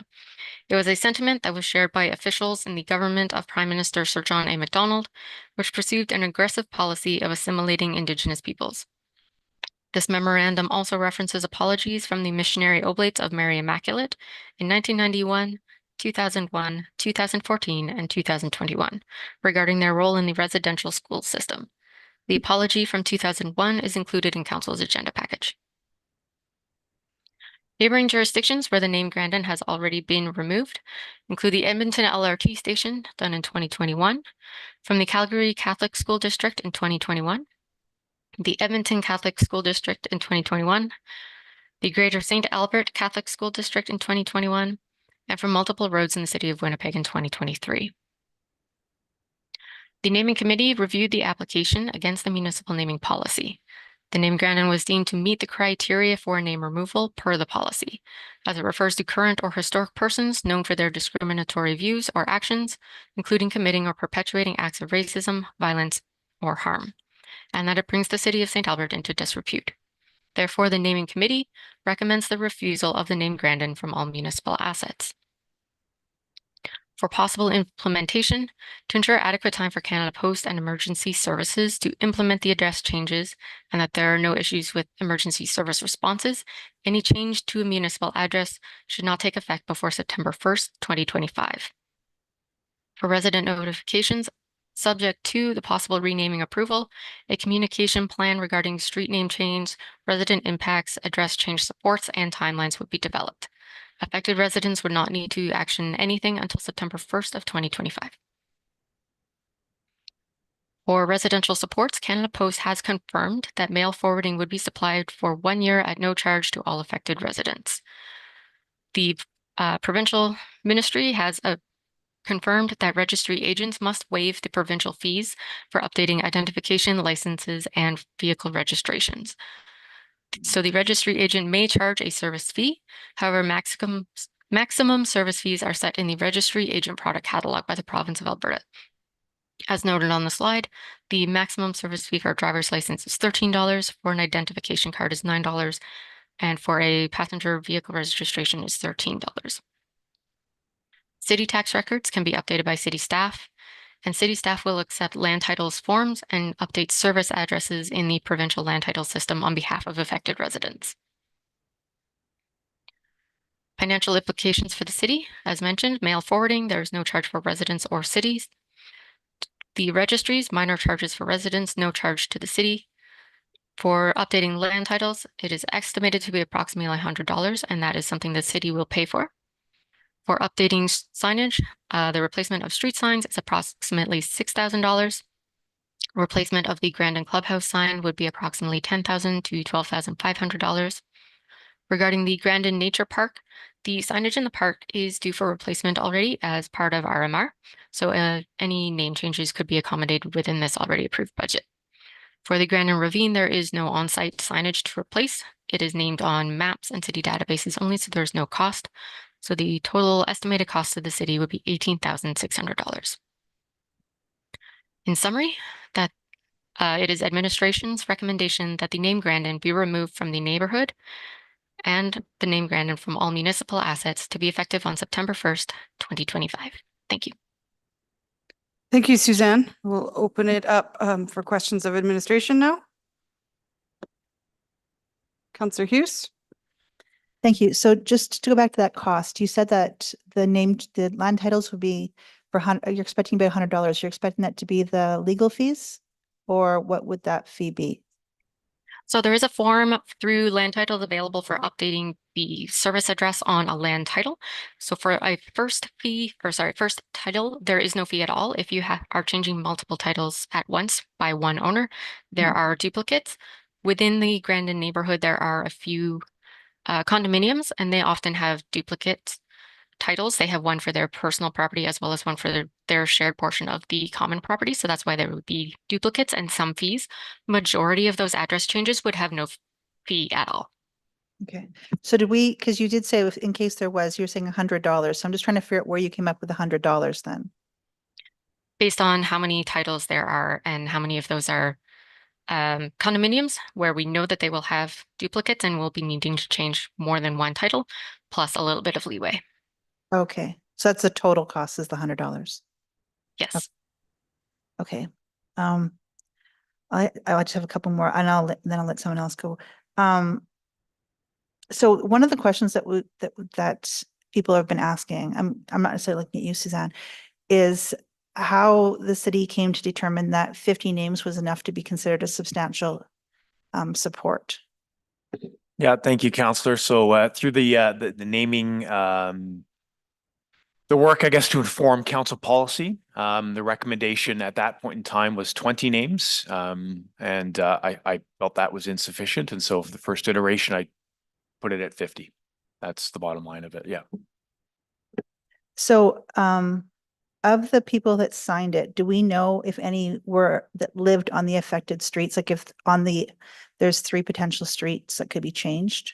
Did any of the people who signed this actually live on any of the streets that may be changed? I would have to go back and double check. I don't know that offhand. Okay, I'll just let it go for now and I'll come back later. No more questions? I'll ask later. Sorry. I'll just say to ask. Councillor Killick. Just to build on Councillor Hughes's question, I believe all the names that were submitted were at the bottom of the form. It says their information, all of their information is protected under the FOIP Act. Is that correct? Yes, that is a statement that we have on the forms. So we wouldn't release any of that information. We certainly wouldn't talk about names or addresses, but if there was somebody who lived in the neighborhood, we could certainly, I think, reference that safely, but I don't know if we have that. Okay.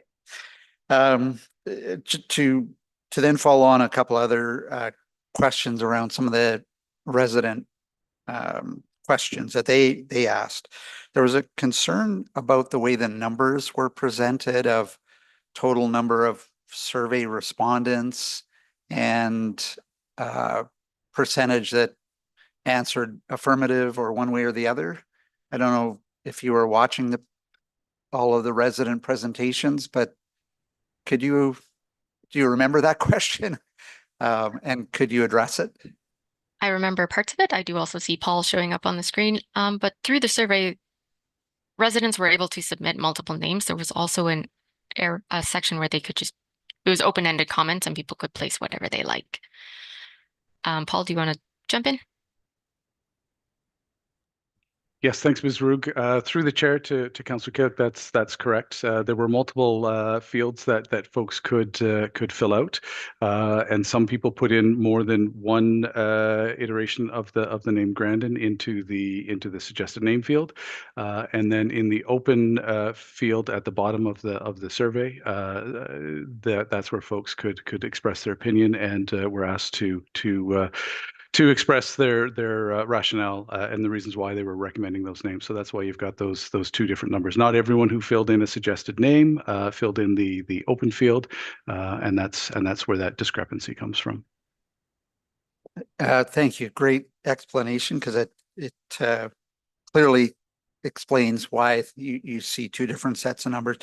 Well, the other one gentleman mentioned that during the public consultation meeting, there were some difficulties. Tables were set up and it made it difficult for people in wheelchair walkers to attend the information sessions. My question is, were you made aware of that, or were you aware of that? And do you know if any residents that attempted to attend those meetings were kind of held back because of whatever was set up? I didn't attend myself, so I can't speak to what the setup was like, but maybe you could address that. Yes, through the chair to Councillor Killick, we held the public information session at Service Place in the community room, which is very accessible, both from a transportation point of view to get to service, as well as the room itself provides no barriers to movement at all. That room is quite large, and so for safety and traffic management, we did close off half the room. We did have three of us at tables answering questions, and at the very beginning of the session, we had a number of people show up. I think we had a total of 20 residents show up throughout the entire 4 hours that we were there, and so there was a bit of a delay because a lot of folks had a lot of questions, and there were only three of us to answer those questions.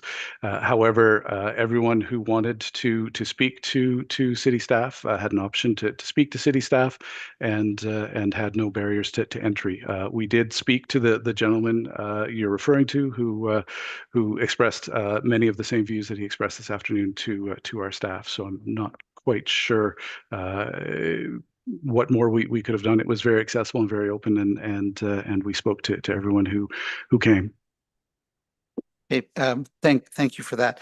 There was also a mention around potential of legal challenges, and I asked for clarification from the resident. Still seemed to be a little bit murky.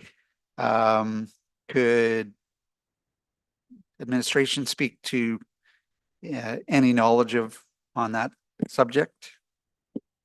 Thank you for the question. So there's not been a legal formal challenge launched as far as the city is aware. We are aware of a letter sent to the Minister of Municipal Affairs that discusses procedural unfairness. I would say that, in my opinion, the process that was followed was very procedurally fair, and it followed the city's policies. So to the answer to the question, currently, no, there's no lawsuit. If there was a lawsuit, I presume it would be on the basis of procedural unfairness. And I do believe that the process was procedurally fair. So I if a challenge was received, it would be dealt with in due course. But we don't have anything right now, so that's. No, we do not. Thank you. The last question is around Grandon Clubhouse, and it was quite a large dollar amount in the budget to replace that sign on the building. Was administration, did they look at potentially just putting on the park sign that's right in front of the clubhouse building, just relabeling that park sign, which is the standard sign that we have in all of our parks, and just adding the word whatever if we change it on that sign, rather than putting a big expensive sign on on the building is a more cost-effective option? I certainly stand to be corrected by the team, but no, we didn't. We went with a like for like replacement cost as indicative. Yeah. Could that be looked at as a cheaper option if the name is changed? That certainly could be looked at, yes, Councilman. Okay, thank you. Okay. Councilor Bermansky. Thank you. Through the mayor to administration. Another question for administration regarding the 50 required signatures on a petition to change the name of most anything in St. Albert, where the policy says a substantial number of citizens have to come forward. So I can't see the balance of 50 people versus substantial in language. So could you clarify why 50 was the number? Yeah, I think, the discussion certainly in the wake of the work on the naming committee was that it needed to be accessible and yet substantial enough. Again, the recommendation that came forward was 20. I felt that was insufficient, so we went with 50 for the first iteration. We will do an after action review and review if that's sufficient, but at the end of the day, that falls on me, Councillor. That's where the 50 came from. Okay, and where was the 20 from? That was the recommendation from the consultants. From the consultants. Okay. And the substantial was in policy design then, the wording substantial. That is correct. Okay, and then another question I have for, the people that, all I guess, that were at Service Place. I heard from that citizen as well that when they were asked questions, there was just, I don't know, answers. So could you clarify on that? Was there information that people asked for that you were not able to provide for them or you didn't have any access to? Thank you, Councillor, through the chair to Councillor Bermansky. The information we provided at the drop-in session was the information that was also mailed to the residents, and that was included in the agenda package. The verbal information we provided was again stressing, reaffirming, reinforcing the process, and that no decisions on the name had been made, and that council is the only body that could decide to change the name. And that we directed folks to come to council to express their views on that. So we did not. Again, I'm not certain to what the resident was referring, but those were our key messages. It was about process, and council is the only one who can change the name. And we just went over the supports that were available from the city to help with that transition should council change the name. Okay, so the information that was provided to the public at Service Place was identical in essence to what was mailed to them. There was no purpose in them going there for anything extra? Correct. We made ourselves available, understanding that some folks might have questions about both the process for what they would have to do if council decided to change the name, as well as questions about the process for how the name would be changed. And we felt it important to provide that personal, in-person conversation and to answer residents' concerns face to face. Okay, thank you for your answers. Another question I have for administration with the application for the name change, I haven't been privy to seeing one, so I didn't know that there was a FOIP clause at the bottom. So why would we have that on a petition? Like, aren't all petitions normally public? Thank you for the question. So that it may have been called a petition in the policy. I cannot recall if we changed that or not. I think in some drafts it was. Regardless, it's not a petition as understood under the MGA. So the petitions under the MGA, the names of those folks would be released in accordance with the MGA. What that document was an application in accordance with the naming policy that administration created. So it's just it's a municipal document. And when that happens, the FOIP Act specifies that every time we collect personal information from anybody, we have to have a FOIP statement at the bottom of the page that explains what the information is going to be used for, why it's being collected, and that the FOIP provisions apply. So that means that the provisions of the FOIP Act with respect to protection of personal privacy apply. And so someone's name or address would not be released in accordance with that. Okay, and why would we have that instead of just a petition? Well, in order to be a petition under the MGA, 10% of the residents of the city would have to a sign, and it would have to be, the rules of the MJ would have to be followed, meaning there would have to be affidavits submitted, et cetera. So it's actually a more difficult bar to achieve. So 10% is about 7,200. So that's why, in order to make it substantial but not impossible. So in the MGA, we could have had it designed so that 7,200 people in St. Albert would have had to sign a petition to rename something, but instead in our policy, we have 50 people in a document that's protected. That's how we designed it in policy. Yes, so the policy says that it's a substantial amount of folks, and so the determination was made, you know, in a balance of making things accessible, but also not the word I'm looking for is escaping me. It's not just unattainable. Unattainable. So there has to be a balance. So we try to achieve a balance. I think that's probably the best way we can describe. I can describe that or answer that question right now. Could a balance not have been like 3,500 instead of, you know, between 0 and 7,200, we're at 50? Councillor, it could have been any number, I guess, at the end of the day. Yeah. I do believe although this is administrative directive, I think we talked about this when the naming policy, and we gave you suggestions, but left it to you. Is that correct? That's correct, Mayor. And if I may, Mayor Herron, it is also just a threshold for a submission for administration to bring it forward to council. Yeah. I think that's important. So the threshold for submission does not mean that any work will be done on it. There's a couple of courses of action, right? So that it'll be looked at. It'll be either be validated as a valid submission or not. And if it's a valid submission, that doesn't mean that will, if the initial homework states that it is not in contravention of a policy, it dies there.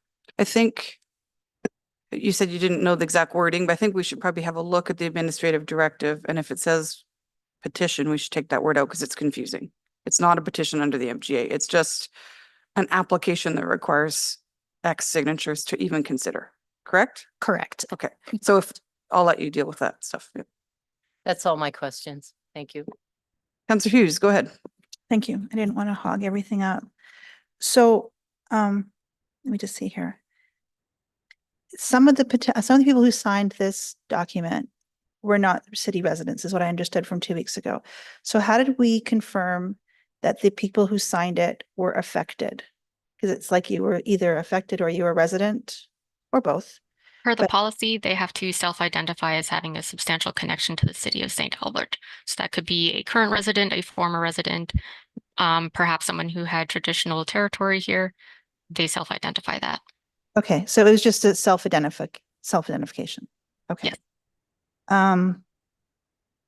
So in the Cultivate the Conversation, you have all the different stats of how many people, and approximately 157, I think, or something that wrote Grandon in, but how many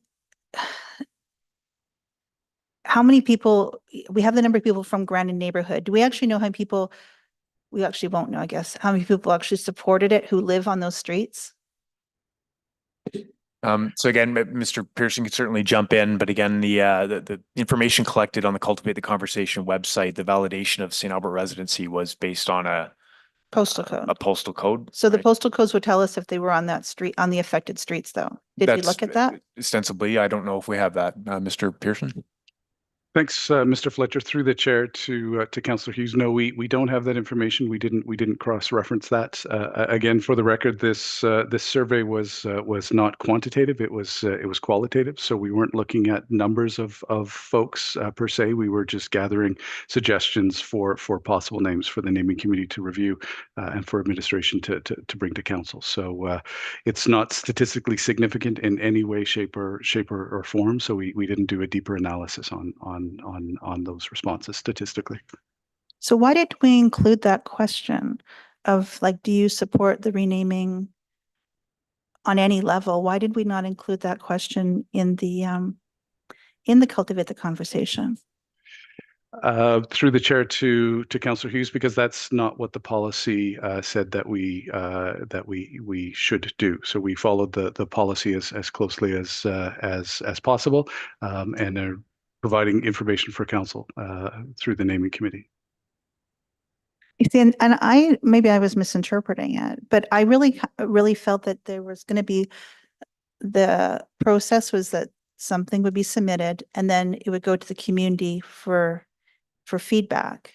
But in your interpretation, the feedback didn't include support for the initiative? So the naming policy, sorry, through the chair to Councillor Hughes, the naming policy does indicate that we will consult with equity deserving groups and directly with affected parties. So in this case, that would be the residents that may have their addresses affected by the address change, but the policy does not direct us to take sort of a pulse of the popularity of the application. So for the naming possible renames, the policy does tell the naming committee to bring forward a replacement name.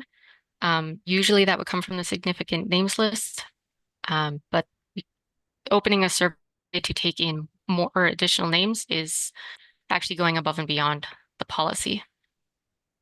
I see. So I also haven't seen the this petition or whatever the form's called. So what was asked for it on the petition form or whatever this document is called? What did we ask for? I think it was in one of the slides in your presentation. I don't remember seeing a copy of this blank doc. I do not have a copy of the petition or the list of signatories at hand, but we do have a draft form available for residents on our history page where name submissions can be made. So we have a little chart that makes it easy for people to basically take the name, the address, people self-identify if they have a significant connection to St. Albert and their signatures and a date. But it also says here, sorry to interrupt, the application has to contain a rationale, supporting documentation, community support, and examples of precedents, right? Yes, so the community support is that list of signatories that is part of the application. But there's other pieces to it, right? Yes. Okay. So the presentation that you provided today, was all that information included with the application, or did we do additional research? Some of the information was provided through the application itself. There was some additional research and some information provided about Bishop Grandon himself from the archives and the museum. So for future naming requests, are we going to be doing that as well? Will we be researching whatever the individual is and then providing all the reasons why they should not have their name continue in St. Albert? The policy does allow us to do further research to determine whether a specific name does or does not align. There might be additional information that's not provided as part of the application. So that's what that further research is for. Okay. Yeah, I think, Councillor, to your point, it's incumbent upon us to do that further research. You don't take an application at face value. You actually have to do the homework, right, to either corroborate or disprove what the assertion is. Okay. And there wasn't anything mentioned in there about anything good about this individual. Like it was all the reasons why the renaming should be supported, but it wasn't neutral, I would say. So is that also going to be the intention going forward? Is that we just substantiate the application regardless of what it is? Well, I think again, following the policy, we've got those very clear criteria, right? And in this case, it was a link between Bishop Grandon's role in residential schools and residential schools causing harm, almost looking at it like an equation. So again, our job was not to either vilify or sanctify an individual or pass judgment on the entirety of a life lived. It was to draw that link, and that's why focus of the presentation is what it is. Okay. Just one more thing, I think. Okay. Yeah, I don't feel it was neutral in the presentation, just as a general feedback, regardless of how this vote comes. And this is really the first of what could be many renamings. And so we just want to make sure that that is just a consideration as a feedback. I think that's all of the questions I have right now. Thank you. Okay. Councillor Mansky, you have another one? Yes, I do. Thank you, Madam Mayor, to administration. I am looking at the policy in front of me here and number 45, if the naming committee determines that an application for name removal may meet the name removal criteria, the naming committee will cause affected community groups and equity deserving groups to be notified and consulted. So describe what consulted means. Yeah, thank you, Councillor. I can certainly be backed up by Mr. Pearson and Ms. Rugg, but consulted effectively means to let them know what's going on and to let them know where it's going. And so nowhere in that does it say we're asking yes or no. The staff, the naming committee, I think very clearly drew the link between Bishop Grandin residential schools, which hits. So that consult was this could happen. Do you have suggestions? If it does, do you have any questions about what it could entail? That was the consultation that occurred. So there were questions allowed by the people. I'm sorry, I don't understand. Well, you're saying that you didn't really ask them questions? We did not ask a binary, do you want this renamed or not? That was never asked, no. Okay. No. Were they able to ask questions? People were certainly able to ask questions through the Cultivate the Conversation website. They did have the box where they could expound. And I know that the team, as they were did that in-person visit, were prepared to answer questions. Again, at the end of the day, though, the focus was really on sort of the practical manifestations of it, and not a yes or no binary, do you support or not? Okay, and it was decided when, like last August, I think, is when the committee decided the application was accepted, correct? I believe the application came in June or July. I can't, sorry, I apologize, Ms. Rood, perhaps you can say. And yeah, it took a couple of months for the research. Yes, through the chair, the committee met in August to review the application. Okay, and when would you say the community of Grandon was first consulted? Paul, I'll have to check with you on that timeline. Pardon me? Through the chair to Councillor Bermansky, the first communications went out early in the new year. It took us a while to design the process and to ensure that we were following the policy as accurately as possible. So there was, though, a report in the Gazette in November that flagged this. However, official city communication didn't go out to residents until first thing in the new year. Thank you. That's all my questions. Councillor Mackay. Yeah, thanks. And sorry if my voice breaks or if you can't hear me and you need me to repeat. I apologize, you guys. I'm sorry, I'm not Oh, there. we can hear you. It's fine. My question goes to some of the monetary figures that have been put in front of council. I believe in one presentation there was a six-figure number, I think $345,000. Can you provide some, sorry, excuse me, some clarity around that? Is that not just that wasn't the amount that the naming committee used in relation to this Grandin one? It was involving the hiring of consultant to come up with the initial policy. Is that correct? Correct. So through the chair to Councillor Mackay, that was the funding for the budget of rewriting the municipal policy, and that happened in 2023 and 2024. So that project is in effect over. None of that funding related to this direct application for the renaming of Grandon. Yeah, so it wasn't cumulative, it just resulted in a policy, and that the numbers you presented today, that range up to $18,000 is the anticipated impact financially to the city or are partially borne by the city. Correct. Correct. And for transparency, I'd like to just add that's so far for this process, we've spent $287 on this process. That's postage and the hard costs of hosting the open house session. So it's been a very lean process.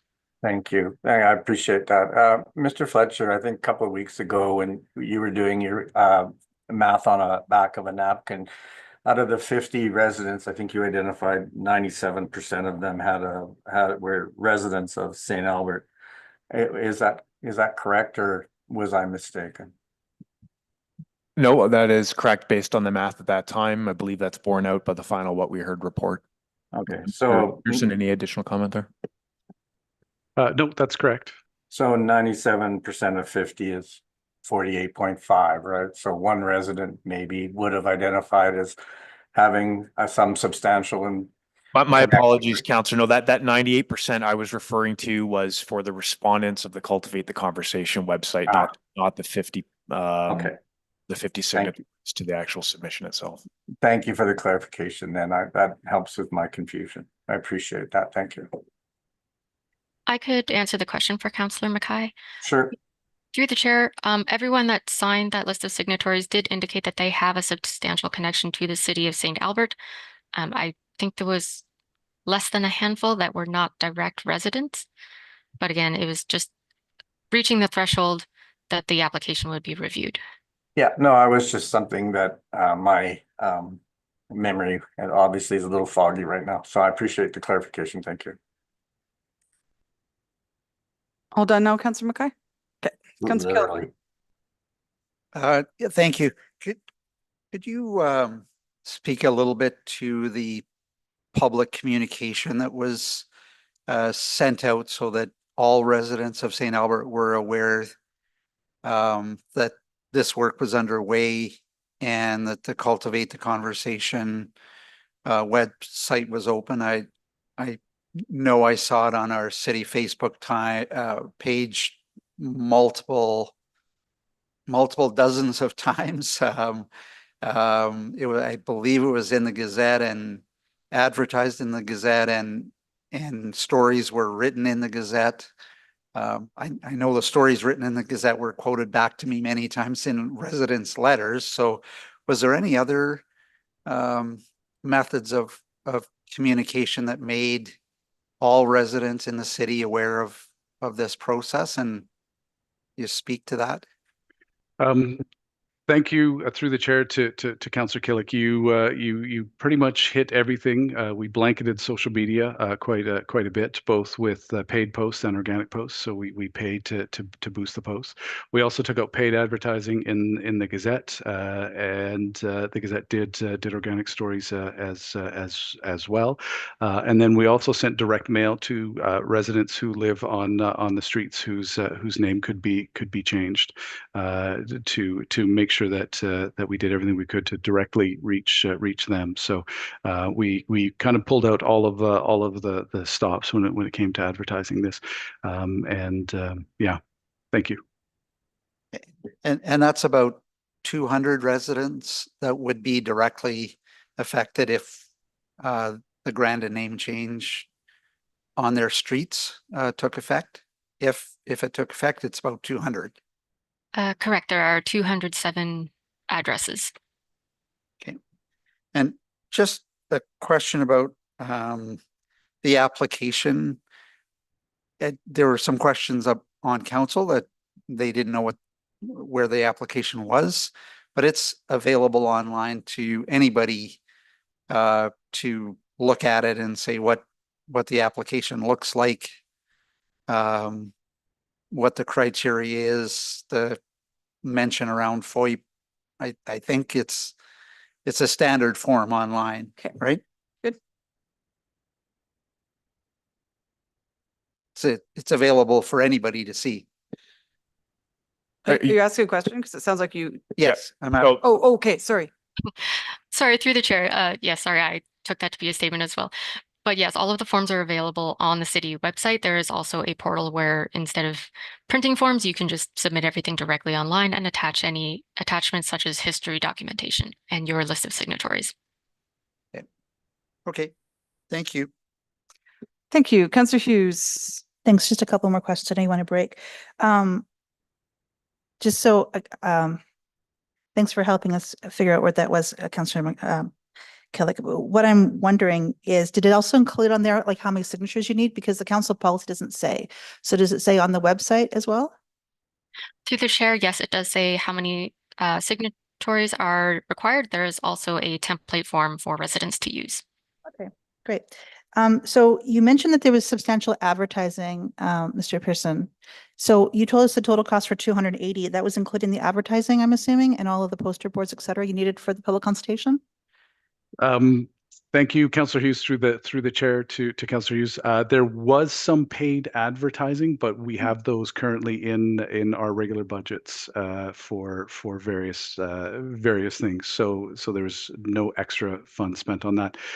If you'd like, I can take an information request and get exactly the sum, but it would only be it would be relatively small, a few $100s at most. So we were able to do multiple advertising in the Gazette for a few $100s? Using our regular advertising budgets, yes. Okay, so we did spend more than $280 or $250 then. It's just that it's been taken out of current budgets, is what I'm hearing. Correct. Yeah, I think that's a fair statement, Counselor, and we could put together the sum total regardless of the budget source. Right? Yeah, I think that would that's be helpful. And I just want to make sure we have clarity because I don't want to make people think that we were able to do substantial advertising on the Gazette and social media and everything else for $250. So yeah, I'd love to have that total. The other thing is you mentioned about the consultation. So one of the challenges I think for residents is that were affected is that from what I understand from the memos that were sent out in January, basically we started advertising January 30th, somewhere around there. And then it was open for 2 weeks and it closed on like the 7th to 21st. Why did we not send out information to affected residents as a heads up to say, hey, this is probably the timeline we're looking at, or, not necessarily we're opening it up right now, but letting them know in October or November that we're probably looking at a timeline of a February or something of that consultation time. Why did we wait till basically just before it opened to let people know that it was even being opened for public consultation? And that this was their only way to really consult? Through the chair to Councillor Hughes, we were really conscious of being able to provide a forum for residents to provide their feedback as soon as we were communicating it, knowing that there was going to be substantial interest in this. The fact that the Gazette had already reported that something was coming in the new year was out before Christmas. But again, with the holiday season and wanting to make sure that we had everything in place so that once we announced it, people were able to respond rather than having to wait and remember is the choice we made. I think the other component to that is, to be perfectly frank, the mechanism by which we were going to do that, the construct that was cultivated, the conversation wasn't ironed out until January. So between budget and a number of other items, right? So it was on the street that the renaming proposal had been put in place, but we didn't have any detail to give until January when that was ironed out. Okay, I appreciate the response. Thank you. All right, I have no more questions on my screen.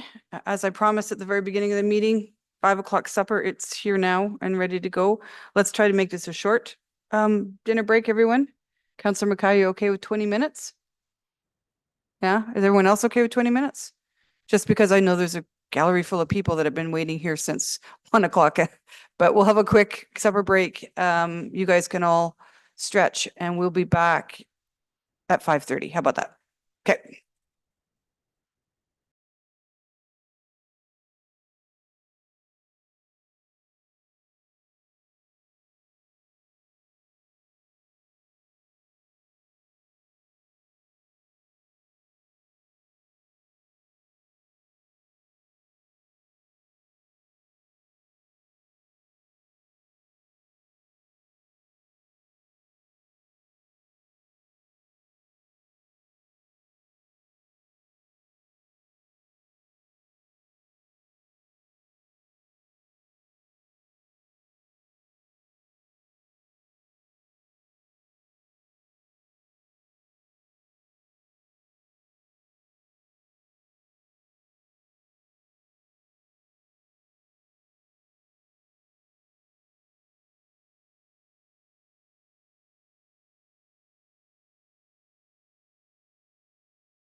Thank you, Melissa and Christina. All right, it is back at 5:30. Councillor Mackay, are you with us? He might still be having his supper, so we'll mark him as away until he turns on his camera, okay? Councillor Hughes, you have another question? Yes, I do. Thank you. So there were several people up who spoke today who wanted to revisit the plebiscite motion. So from what I understand, for the plebiscite motion to be revisited, what would be the steps involved?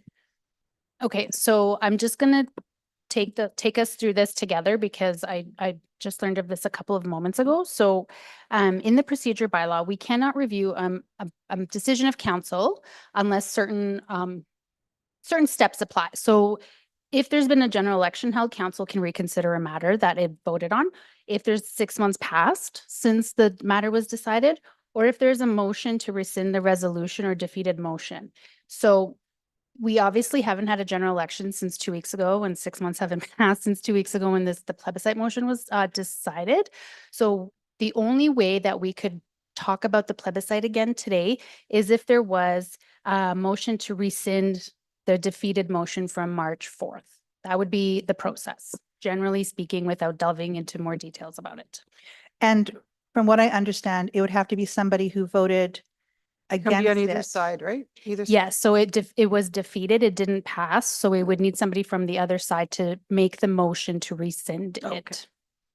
And other than that, I can't bring it forward today, just so we have absolute clarity. Correct. The procedure bylaw outlines the process, which is what I explained, and unless any of those steps are taken, then we can't go ahead with it today. So I will leave it to my council colleagues to see if they would like to do that. Any other questions on this matter? Councillor Bermansky. Could you clarify from legislative if I can bring the motion forward, being that I voted in favor of it, or are you saying that it has to be somebody who's changing their vote? Yes, it would have to be somebody who changed their vote. So we're just trying to pull up the record of that vote. But if you all remember how you voted 2 weeks ago, it was somebody who wanted to change their mind about it today, who was on the other side. Yeah. Sorry, so Councillor Hughes and Councillor Bermansky were in favor of it and it did not pass. So it would have to be somebody besides Councillor Hughes and Councillor Bermansky.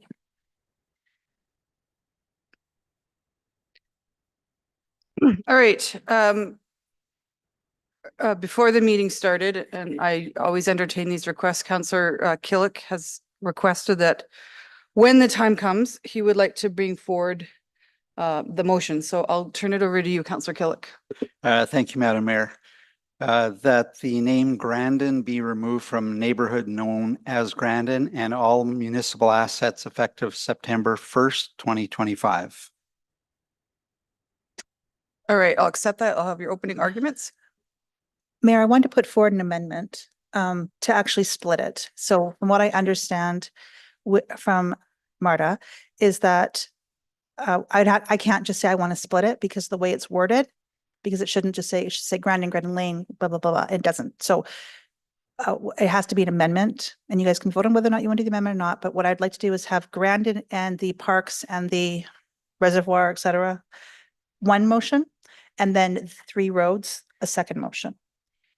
So that's how I'd like to do it, but from my understanding, we have to vote Marta, on whether or you not gotta- we can even vote on that. So in terms of process, there's a couple paths forward here. Either the main motion on the floor can be amended as a friendly, or we can have a motion to amend the main motion. And we have a motion to amend ready to go, which would basically say that instead of all municipal assets, like it says right now, the Grandon neighborhood and all municipal assets be renamed. Instead of all municipal assets, it would list the assets for the clubhouse, the pond, and the ravine. So you would be voting on, if that amendment passed, then you would be voting on a motion to rename the neighborhood and the clubhouse and the pond and the ravine, but not any of the roads. And then the roads would be separate, just so I'm not trying to say we're not going to vote on the roads. The roads would just be a separate motion. Correct. So are we amending this? So So I've it- already accepted Councillor Killick's motion. Correct. So it can be a friendly, or we can Counselor Hughes can put a motion on the floor to amend the main motion. We have Okay. either ready to go from a legislative. Okay, so what's perspective. the one to amend the main motion? Okay, so we'll put that. Sorry, let one me up just there. ask. Well, I'm not a big fan of friendlies, so I'm just, let's Yeah. just do an amending motion. Okay, so we'll put up the Counselor Hughes, your motion, we'll put it up on the screen right away. It would be to amend the main motion by deleting the phrase all municipal assets and replacing them with the assets, the Grandin Clubhouse, Grandin Pond, and Grandin Ravine. Thank you. The challenge I have with that though is we haven't specified that the second motion would also include those roads. I don't want to give anybody the false impression here that we're not voting on everything. So is there another, we're missing a part here. Like we actually need to say that the main motion be amended and that the secondary motion includes, or a second motion includes. Well, if this doesn't pass, then the main motion is still on the floor for all of the assets. If this passes, then Legislative Services has a motion ready to go that corresponds for just all of the roads. So this is to amend the main motion currently on the floor. As long as all council understands the intention behind what I'm suggesting, that's all. The motion to move for the road change is ready to go if this amendment passes. I just want everybody to be aware of that. I think because of the way the main motion is worded, it's really difficult to try to split it and put them all in there. So this is the path I recommend. So, and to be clear, this doesn't talk about the neighborhood. Yes, it does. So the main motion right now is that the neighborhood and all of the municipal assets be renamed effective September 1st. This amendment would be to amend the main motion. Okay, so the To replace motion the would read that words- the name Grandin be removed from the neighborhood known as Grandin and the Grandin Clubhouse, Grandin Pond, and Grandin Ravine. Correct. Okay. So we would vote on the amendment. If it passed, then we would put up the amended motion on the screen for everybody to see so they could vote on it. And then we would vote on the roads. Okay. If this amendment That makes passes. sense. Okay. All right, so. And you could vote in favor of this, and that means we're gonna rename the neighborhood, the pond, the clubhouse, and the ravine, and then have a separate motion for just the roads. You don't have to vote against this, is what I'm saying. If you want to change the neighborhood name. Correct. Right, okay. So I just got confused here. So I'm just going to back it up one more time here, Marta. So are we actually voting on these four things right now? Or are we voting on to change the motion to be those four things? Yes, we're voting to change the main motion to include these things. We're not actually voting on the thing yet. It's just to whether you want to change the main motion to be like this, or if you want the motion to include all of everything, then you would vote against this. Okay, perfect. All right. All right, I'll accept your amending motion, Councillor Hughes. Go ahead. Okay, thank you. So I would like to just have some separation in this. I understand that it came forward as all municipal assets, but I also think that if you know, in council, if you've no entertainment at all about reconsidering doing the roads, vote against this and we'll just save ourselves some time. But if you're thinking that there is a potential that maybe the roads would not be all renamed because of the impact to over 200 residents, and that it would just be simply municipal assets, then this will give us the opportunity to make that distinction. The original motion saying that it was all or nothing, I think did not reflect the concerns that many residents have had about how it will impact them personally. And so I just wanted the council to have the opportunity to distinguish. You can vote for both motions, against both motions, or whatever you like in between. But I didn't think that this needs to be an all or nothing. And I would like to have that discussion about the roads to determine whether or not we wanted to do the renaming of all those people's addresses as well. That's it. Thank you. Thank you for that. Councillor Romansky? Just one more question for administration. If this goes forward as a yes, in this motion, we're talking about the pond, the clubhouse, but we didn't say the neighborhood. So you wouldn't be saying.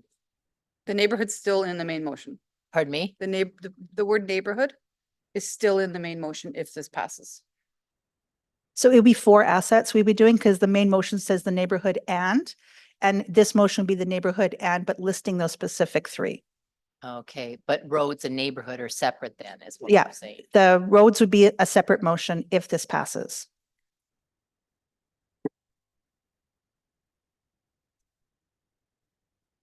Okay, sorry, I wanted to make sure that everyone was clear on what we're voting on, so took that question.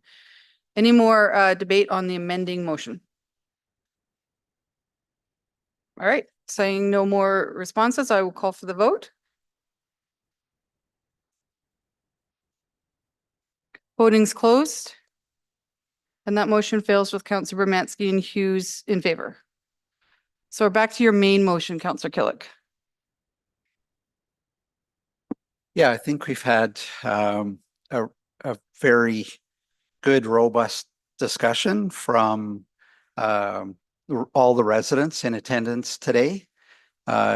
We certainly, all of council have had a number of emails sent to us that have been shared. I personally have read every one of those emails, and that were sent to me directly and or to council, and responded to those emails when a response was asked. I know a number of my council colleagues have had a number of phone calls from residents, and I would also say multiple phone calls from some residents.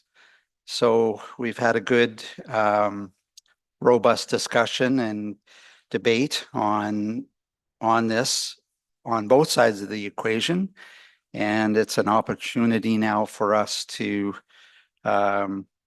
take all of that information internalize it and take a look whether we should move forward. This is not about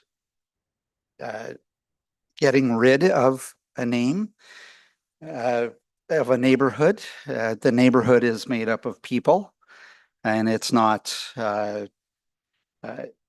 it's a wonderful community in Grandon, but so the culture of the neighborhood will remain. But it is recognizing that the culture of our Indigenous, Métis, and Inuit children was erased at residential schools. So it's not about erasing a name, it's erasing a reminder of what happened at residential schools. I also heard comments about this is not about erasing the history of Bishop Grandin. Just about every email I received or chat I had with a resident, they all cited some historical reference, and many were cited today in council chambers by residents. And they referenced information that was listed in history books or on the internet or research that they'd done. Vitel's Grandin history will not be erased. But it will remain just on the books, not on street signs, if we decide to change Bishop Grandin and take it off the municipal assets. In fact, Bishop Grandin's history will not be erased at all, because he is in fact buried here in St. Albert. So we are not talking about erasing that. Many people said that keep the Grandin name so we can learn from it and not repeat history. I think we can learn from the history books, not street signs or neighborhood names. This is not about the loss of a name or a neighborhood or a street. It's about recognizing the loss of culture, heritage, language, and family connections when children were taken away to residential schools. It's a sad note, unfortunately, that even in the Grandin resident Facebook page had to delete and turn off comments about Grandin naming because they couldn't allow the hate against each other in our beautiful community. So even something as simple as that shows that there's still racist comments, and I certainly receive those. I've been open to listening to comments on both sides of the debate, including the ones filled with absolutely horrible and racist comments that were contained in emails sent to me. That's a sad testament to what is happening on these kind of debates. But as I said, by erasing the name from simple streets, it doesn't change the character of the neighborhood. Whatever it is called, if we decide to rename it, it is, however, again, about recognizing the loss of culture, heritage, and language and family connections that is still ongoing today. So with that, I would open it up to hear from my other council colleagues. Thank you, Councillor Killick. Councillor Bermansky, you're up first. Oh no, Councillor Broadhead, this is an older one. Councillor Broadhead, you're up first. Well, thank you, Madam Mayor. Well, to say that today is one of the harder days I've experienced in my role as a counselor for this great city of St. Albert would be an understatement of some significant proportions. I say this because I know people, wonderful, well-meaning people on both sides of today's debate. However, in my mind, there is an issue before council today that brooks no compromise. And that issue is, how do we respond to a request to make change to our community that speaks directly to the injustices perpetrated on the Indigenous peoples of our community by the Canadian residential school system? The issue before us is, will we remove the name Grandon from City of St. Albert assets? And the link to the injustices perpetrated on the Indigenous peoples is that Bishop Grandon, for whom these city assets are named, was a principal architect of the residential schooling system, which caused harm, is causing harm, and will continue to cause harm to the Indigenous peoples of our land. We have heard today that the intent of Bishop Grandon was to create a system of education that would benefit the Indigenous peoples. However, irrespective of the altruistic intent of Bishop Grandon, the harm caused by the residential school system is not open to debate. The damage caused by the system was real, the abuse was real, and the ongoing harm to the Indigenous community is real. This has been acknowledged by the Premier of our province, the Prime Minister of our country, and indeed the Pope himself. Madam Mayor, I would like to quote some of the apology offered to the Indigenous peoples by the missionary Oblates of Mary Immaculate. I quote the Oblates because they were located here in St. Albert, and Bishop Grandon was a member. In 2001, they stated the following: in sympathy with recent criticisms of Native residential schools, we wish to apologize for the part we played in the setting up and the maintaining of those schools. We apologize for the existence of the schools themselves, recognizing that the biggest abuse was not what happened in the schools, but that the schools themselves happened.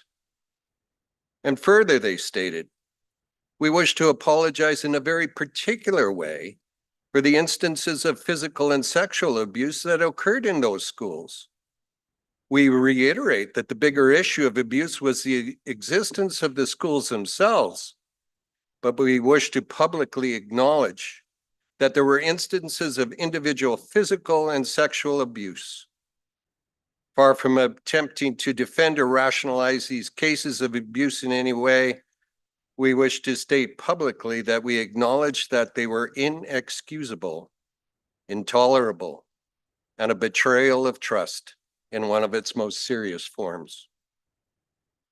Madam Mayor, I hope everyone had the opportunity to read the full agenda report today in Council's meeting agenda, because there is much more contained within the report than what I've quoted. The statements by the Prime Minister and the Pope are attached.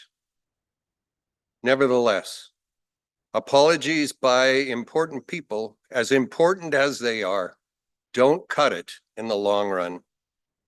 We as community leaders need to demonstrate in real terms our determination to recognize the past, right its wrong, and honestly do better to shape our future.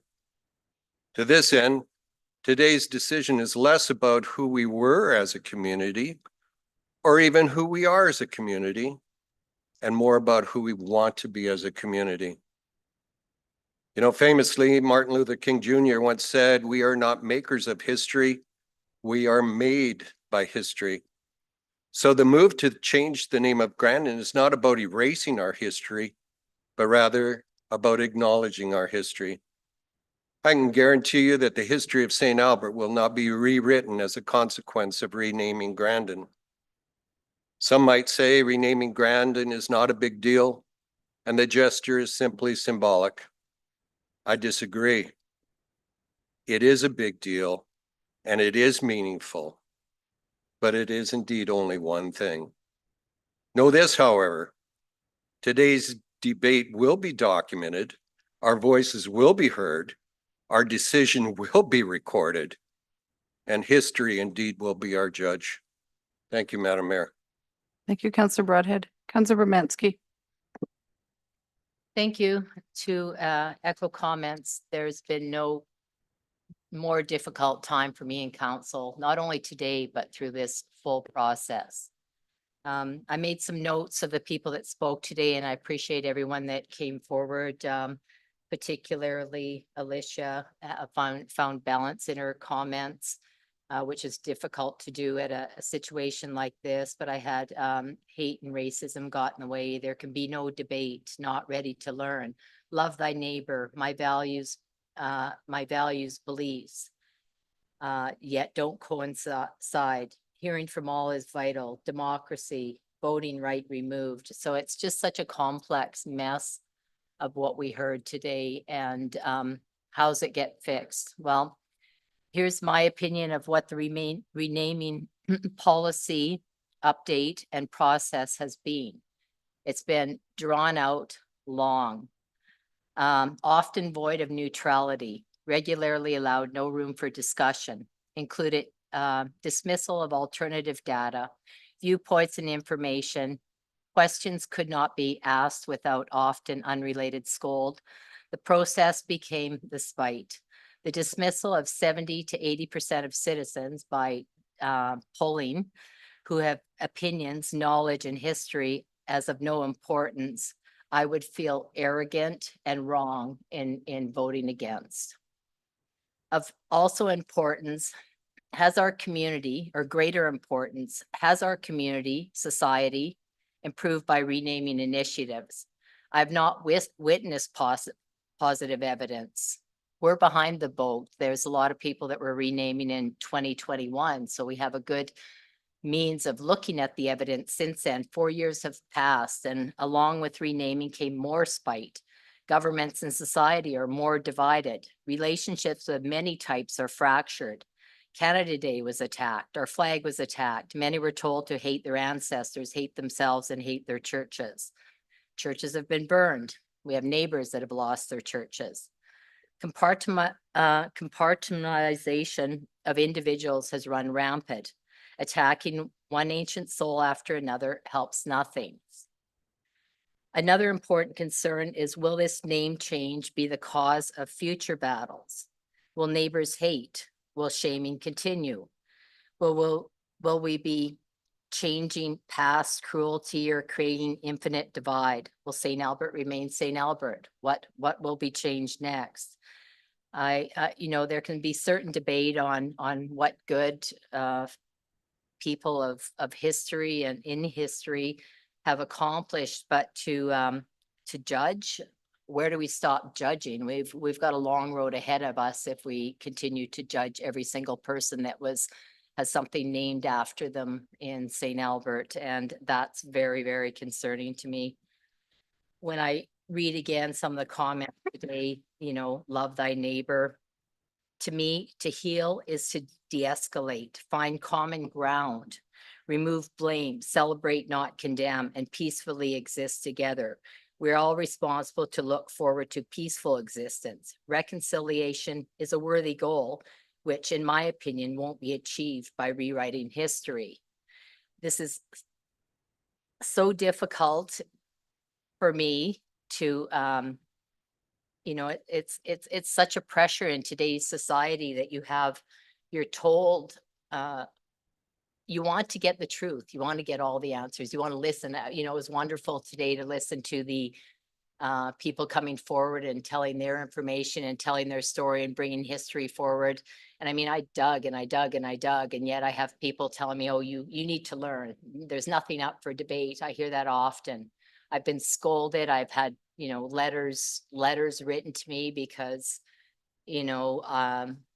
I was accused of not knowing every bit of truth. Well, I tried to dig for that truth. I tried to ask for that truth. I tried to push that forward in our policy to try and understand the best to represent all peoples and keep peace and keep people kind to each other and not have another fight or another battle or another neighborhood change or whatever this will lead to. And it's been terrible. It's been absolutely terrible. And it's been very, very difficult. And the toughest part sometimes sitting in this role is just communicating with council as a whole. I know where the vote's going to go today. It's, you know, and sometimes you think, well, is it, you know, is it worth digging? You have to dig more. You have to find the truth. You have to bring people together.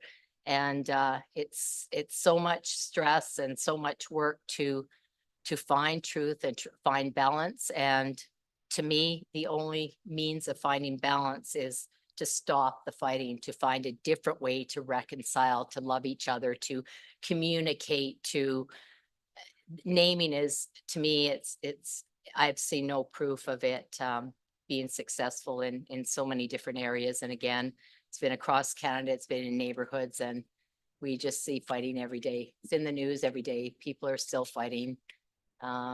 Things are canceled. Fear, everybody's, you know, has a fear of getting canceled, might say the wrong word, might do the wrong thing. But anyhow, this has been difficult and as since the beginning, because I find that our policy was so one-sided and so flawed, and I saw it as an abject failure. I can't support this, and for people that feel that it is in any way of judging anybody in society or any person or any human being, I'm a flawed person like the rest of society, and I do my best, and please appreciate where I'm coming from. Thank you. Councillor Jolly, you're up next. Thank you. So many folks who have spoken against renaming spoke of their connection with the neighborhood. I have a long history with Grandon too. My father was raised in Grandon. My grandmother taught a generation of St. Albert kids how to read in a Grandon neighborhood school. My first St. Albert home was in Grandon Village. My grandfather left his Grandon Road home for the last time by Stars Air ambulance, and my grandmother died while still living in that Grandon Road home. I saw the Northern Lights for the very first time from the roof of Grosvenor Pool when I was a lifeguard. Maybe don't tell our health and safety person that I climbed up top, but you know what, despite kind of that deep connection with the neighborhood, I know that this naming decision has nothing to do with my family and will have no impact on the memories I have of growing up biking Grandon streets or visiting my grandparents in their Grandon homes. Like many speakers have said, a community is not centered on a name, it's centered on people and relationships. So, like Councillor Broad had mentioned, the hardest part of this decision has been listening to folks share revisionist history of residential schools and settler colonialism. Trustee Lavell Krauss commented today that Grandon has caused harm and continues to cause harm. So when Mr. Cassidy asked earlier, what does the name Grandon evoke for us? I reflected on the fact that the name evokes for what the name evokes for so many is harm being perpetuated through ongoing settler colonialism. So this decision is our opportunity as a municipal council to lean in to call to action number 57 of the TRC that emphasizes the responsibility of municipalities to educate themselves and the public on the history and lasting impacts of the residential school system. Thank you to city staff who recently reminded us through a response to a resident that the TRC expressly rejected revisionist narratives that attempt to reframe residential schools as beneficial institutions. emphasizing that for over a century, the central goals of Canada's Indigenous policy were to eliminate Indigenous governments, ignore Indigenous rights, terminate the treaties, and through a process of assimilation, cause Indigenous peoples to cease to exist as distinct legal, social, cultural, religious, and racial entities in Canada. You know, we were elected to make decisions, and in light of our responsibility to our community, to reconciliation, and to creating an inclusive community, this is an easy decision to make. Like Ms. Patrick and Ms. Formsky, I can say it, I do know your name, said earlier, when you know better, do better. And that's really what we're doing today. And to Mr. Gagnon, he's not here anymore, I don't believe, but you are most definitely a leader. So thank you to everyone who came to speak today. That's all. Thank you. Councillor Mackay. Yeah, thank you. And I hope I can get through this without too much difficulty. But Councillor Bransky, I'm always reminded when we talk about truth, there's a quote by Martin Luther King Jr. that says, "The truth will set you free, but first it'll make you miserable." And I think that's how a lot of us are feeling as well. So, but I really want to thank everyone who spoke this afternoon. Like others have said, other of my council friends have said it, this was truly one of the difficult decisions. And but first of all, my apologies for not being there in person. The decision to rename neighborhoods and streets or other municipal assets previously named after Bishop Grandon really has brought us to this debate. Some have argued that renaming it is just an attempt to erase history or cancel all the good work done by Bishop Grandon. However, I don't view that this is about erasing the past. It's about confronting it honestly and ensuring that our public spaces reflect values of inclusion and truth. There's no doubt that Bishop Grandon was a historically significant figure who played a key role in shaping our community. He worked extensively with Métis and First Nation communities, helping to establish missions, churches, and schools all across Western Canada, in addition to St. Albert. However, his legacy is also deeply controversial due to his strong advocacy for the residential school system. As we heard today from a quote from Mr. Gagnon, who had the absolute pleasure of meeting with the Pope, and he read out the part of the Pope Francis's apology around the suffering Indigenous children endured in church-run residential schools was a catastrophic error for which the church has expressed deep sorrow and remorse. So for many, keeping Grandon's name on public spaces serves as an ongoing reminder of this painful past. Renaming these places does not erase Bishop Grandon from history or prevent discussion of his impact, both beneficial and not. On the contrary, it encourages deeper conversations about our past and ensures that the stories we choose to honor in public spaces align with our values today.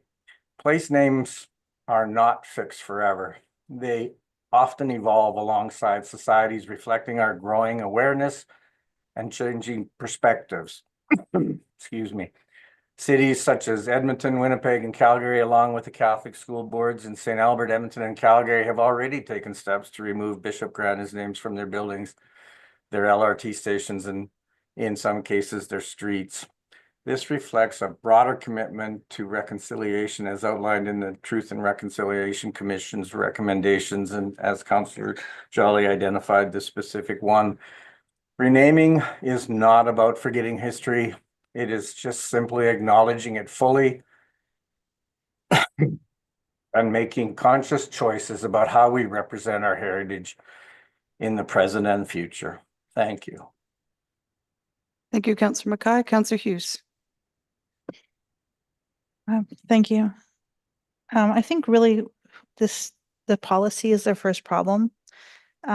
Unfortunately, the policy has a situation now where an anonymous person can get an anonymous group of people to sign a petition that, or a document, or whatever you want to call it, that's just anonymously vetted from an anonymous naming committee. to then anonymously say that it's valid, to then have this come forward to council. It's just easier if just, if we just change this and say a councillor brings forward a motion, then we don't have to hide. And you don't have to go through this process of trying to bring forward a motion without actually being disclosing that it's you that wants to bring forward this motion. So that's the first problem that we have with this policy. It says the word transparency, and that's the last time it's actually used effectively, is just in that statement. But the transparency of even understanding how many people on the streets even support this, we don't even have that information. I've got nothing. So there's a serious issue with this policy. And it came to play after we had it actually enacted for the first time. You may think it's wonderful until you actually have to, bring it out.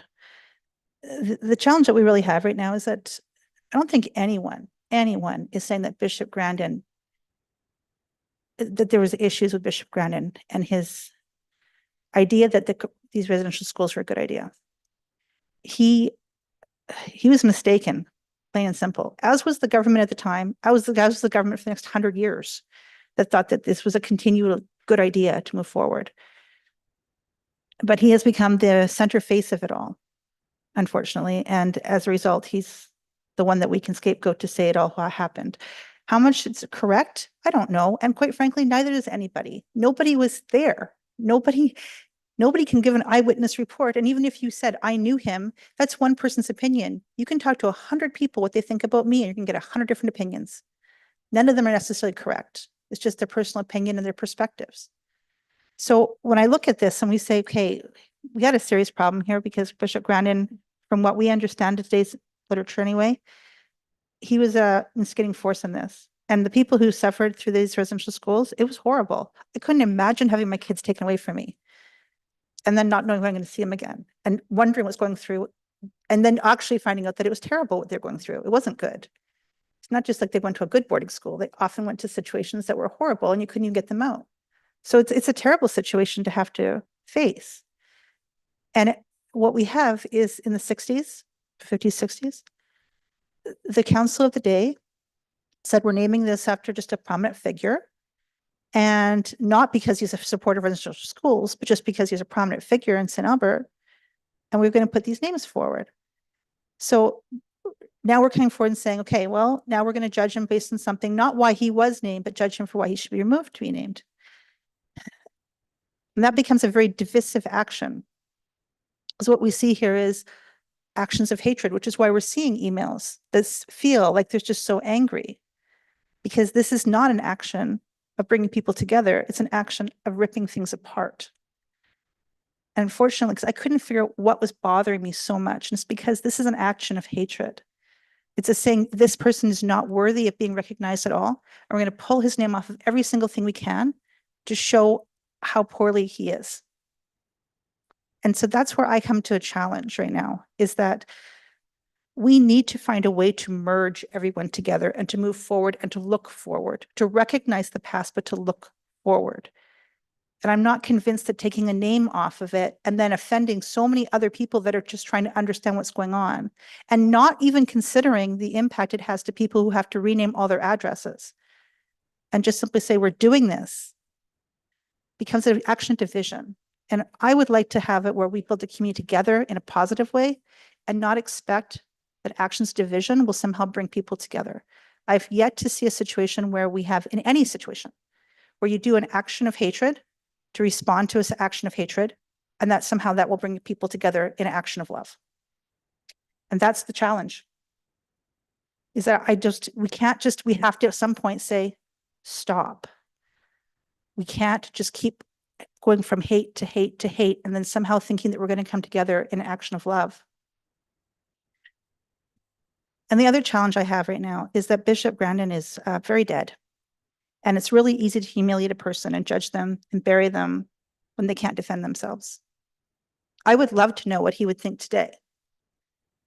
If he was today and we were judging him on today and he could come back and say, I'm genuinely sorry, I had no idea that this is what I was creating, or if he would defend it, but we don't know. So we're just judging a person that has no ability to be have a defense on the situation. And that person has got good points and bad points. Some people brought forward some of the good points, and some people brought forward many of the bad points. And what we have is we're looking at it from the lens of just that pinpoint and not at the entire being. I don't agree with what he did. I feel terrible for the people who had to suffer through residential schools. I mean, just terrible. I'm just not convinced that doing actions that are divisive is a way to actually bring our community together. And ultimately, I would have loved to have the community indicate that they supported this in any way, shape, or form. But we did not have one area where we actually asked people, are you supportive of this? Right down to the streets of people that are being directly affected. We did not ask.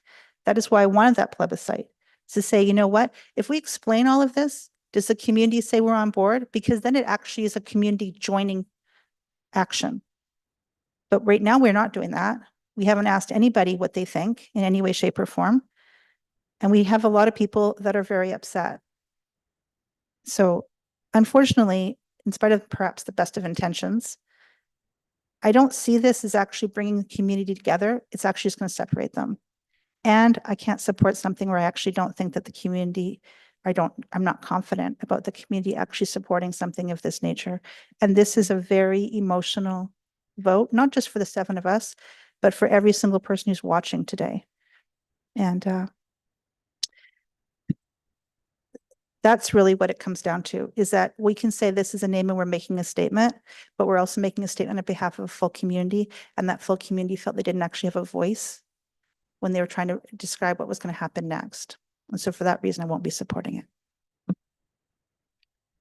All right, before you close, Councillor Killick, I'll just throw a few of my thoughts in.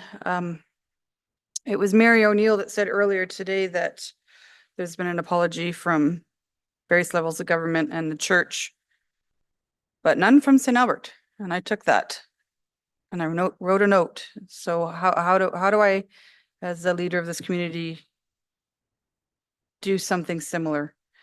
But in the meantime, I think we can maybe start with an apology of the process that has led us to today. I think I've heard that from everybody, that it's confusing and for the most part has been too long. Many of us, I think up here, think we should have done this a long time ago, very much like the Catholic School Board did. And I think the process has caused further harm. So I apologize for that. In the agenda package, we talk about, and it was very well written, I thought. I did not find it biased at all. I found it factual, and a lot of the agenda report was just excerpts from other reports. The TRC report and the apologies that were included in this background are fact. And I don't want to argue or debate that. It was asked of me earlier about, was it the Kamloops 215 that kicked it off? And it might have been this process, but at the same time, maybe we should have been talking about this before Kamloops. And using that moment in history as a reason, I think is inaccurate and not encompassing of the issue that we're faced today. Whether or not kids are, and there's unmarked graves in this country, is irrelevant. Kids were taken from their mother's arms and taken to school against their will. In a society of today, when we talk about freedoms, that is completely denying those families the freedom to educate their children as they wanted. The part of the entire agenda package, and it's long, that I will read is the name Grandon has become inextricably, I can't say that word. You know what I mean? Thank you. Connected to residential school systems, regardless of Bishop Grandon's original intentions. And I think that's the key point. These institutions had their aftermath and have had a negative intergenerational impact on Indigenous peoples in Canada. The name Grandon is a constant reminder of the residential school system for those who have been hurt by this legacy.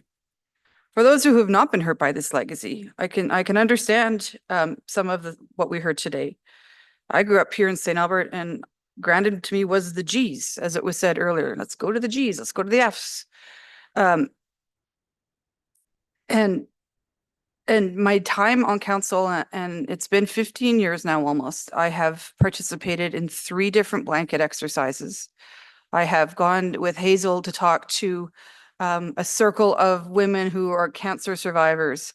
I have changed my opinion many times and become further educated myself in this, in the TRC report and what we are as a community in St. Albert. I think if I had been asked on a plebiscite 15 years ago to rename Grandon, I probably would have said, don't do it. But I know better now, and I want to do better. I'm going to cast my vote today, not in judgment of Bishop Grandon, but in the acknowledgement of the resulting harm. The decision that I'm going to make today is not about canceling culture. It's about not celebrating the name Grandon and acknowledging and finding a deeper understanding. I hope today's decision will be seen as action. It will be seen as kind. It will be seen as understanding and acknowledging. I want to thank everybody who's still here and everyone who presented today. I was very proud of the entire process. And I'm tearing up, so I'll let you close. Councillor Killick. Thank you, Madam Mayor. As Councillor Hughes said, we weren't there. So we have no eyewitnesses of what happened. But what we do have is a letter that is in the government archives, and it was a letter that was sent from Vital Bishop Grandon to the Minister of Public Works in 1878. And it's a translation because the letter was written in French. And I'll just read a small portion of it.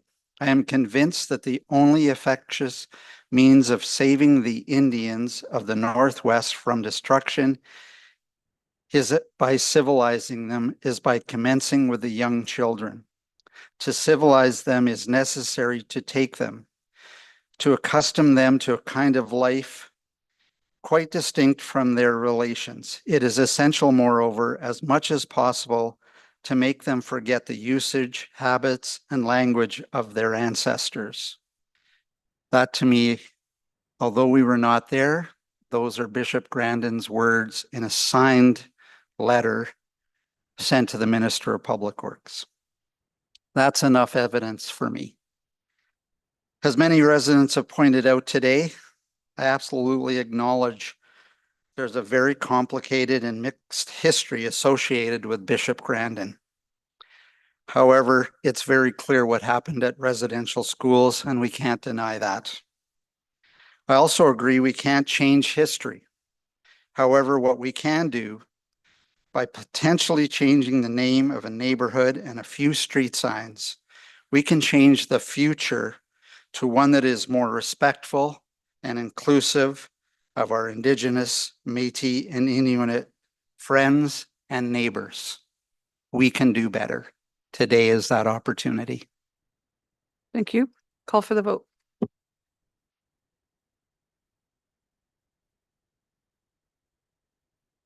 Voting's closed. And that motion passes by majority with Councillor Romansky and Hughes opposed. There are two more pieces of today's conversation. Councillor Killick, did you want to do this part as well? Yep. Okay. Thank you. But there is another part of Sue and Paul's presentation. So the first part was about whether or not we keep the name Grandon. The second part is the process to choose a new name. So are they online still? Yes, they are. Okay. There you guys are. Okay, go with part 2 of your presentation.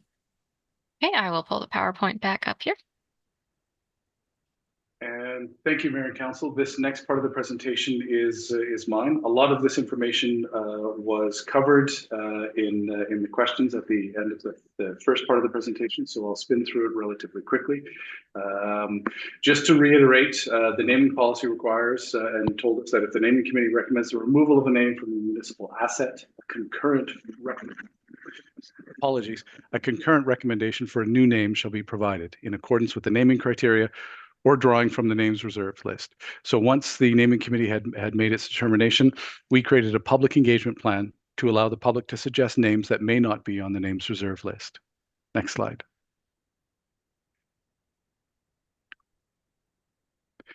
Again, directly from the policy, the naming committee and working with the sponsor, so that's administration, and other city departments as appropriate, will review applications for name removal based on the name removal criteria. And if the naming committee determines that an application for name removal may meet the name removal criteria, the naming committee will cause affected community groups and equity deserving groups to be notified and consulted. And this was quoted earlier in Councillor Bermansky's question. Next slide. So we set out very clearly to notify the affected groups, starting with, well, including our Indigenous partners. So we notified them via letter on January 20th, 2025, to be very clear on what the process was, the fact that an application had been received and accepted by the naming committee, and that administration would be bringing recommendations to council on March 18th, today. We also communicated directly with residents who would be affected if the renaming was approved. We provided information packets on how this could affect them, and as I mentioned, that information packet is in the agenda package. We included, what supports would be offered and advice on changing addresses with utilities, banks, and service providers. And in that communication, again, we stressed the fact that the decision had not been made and that only council could decide to remove or change a name, and that council would be debating this on March 18th. We held an informational drop-in session at Service Place to provide an opportunity for residents to come and speak face-to-face with staff, to ask any questions they may have, understanding that the mail-out and the checklist did provide a bunch of information, and we wanted to provide that extra opportunity to again speak to what may happen if council makes a decision, and to reiterate that the council would be deciding today on March 18th. And as I had previously mentioned, we had 20 residents attending that drop-in session. Next slide, please, Suzanne. We also created a project page on Cultivate the Conversation to share information, again, on the process, as well as to take input, to provide residents to suggest names that, in accordance with the policy, as required by the policy, we could present to the naming committee and then present their recommendations to council. We kept that survey open from February 3rd to 21st, and the What We Heard report is attached to the council agenda, and we posted that to the Cultivate the Conversation late last week as well, to which everyone who responded to the survey received an email letting them know that report was up, and again reminding everyone what the process was and that the decision was council's to make on March 18th. Next slide. I believe that is it. I'll turn it over to Suzanne to talk about the submissions and the naming committee's review and recommendation. Thank you, Paul. So for these submissions, the survey did receive 338 submissions. As mentioned earlier, some of those submissions did include the request to retain Grandon. However, the naming committee did not review these, as the task was to supply council with recommended names for possible renaming. So the committee reviewed 94 individual names. The names suggested most often were Garden or the Gardens, 28 times. Grand came in 11 times. Grosvenor, 10 submissions. Ghostkeeper 7 times, and Goldenrod came in 6 times. And now it doesn't want to move. There we go. So for council, for renaming options, you do have 2 options today. So option 1 is to replace all instances of Grandon with 1 replacement name. Option 2 is to assign new names for the neighborhood and the assets individually. So again, the assets are Grandon Road, Grandon Lane, and Grandon Place, Grandon Nature Park, Grandon Clubhouse, and Grandon Ravine. So from the naming committee, the recommended neighborhood name is the Gardens. Variations could be Garden Ridge or Garden Estates. And the municipal assets would receive the name Garden as well. So you would have Garden Road, Garden Lane, and Garden Place, Garden Nature Park. The clubhouse, if named after the neighborhood as usual, would be the Gardens Clubhouse, and you'd also have Garden Ravine. The second option, if you want to name assets individually, again, the recommended name from the committee is the Gardens for the neighborhood. Names, short list of names for consideration for individual assets would be Gadwall, Gardenia, Ghostkeeper, Gladstone, Goldenrod, Gooseberry, and Gosling. There are some naming conventions if you are looking at assigning names by individual assets. Parks are generally received the same name as the adjacent road. This is set out in the naming policy. So the nature park, which is currently Grandon Pond, could receive the same replacement name as Grandon Road. Recreational facilities are usually named after the park or the neighborhood that they are located in. So the Grandon Clubhouse could receive the name of the neighborhood, or you could name it as Grosvenor, as the clubhouse is located in Grosvenor Park and adjacent to Grosvenor Pool. If you are assigning names individually for assets, emergency services would prefer if duplicate road names are minimized.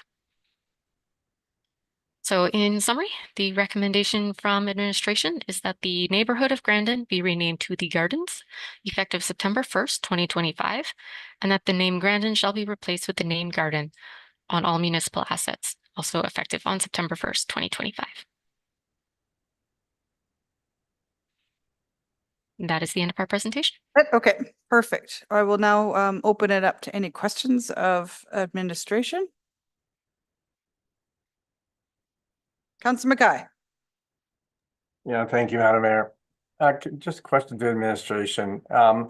Was there any additional thought, or is there additional opportunity to assist with residents up until September 1st with potentially help outside of just the cheat sheet letter? I'm thinking like, could they attend City Hall or the library or something to get assistance, as some of them may not have a full understanding of what's all involved?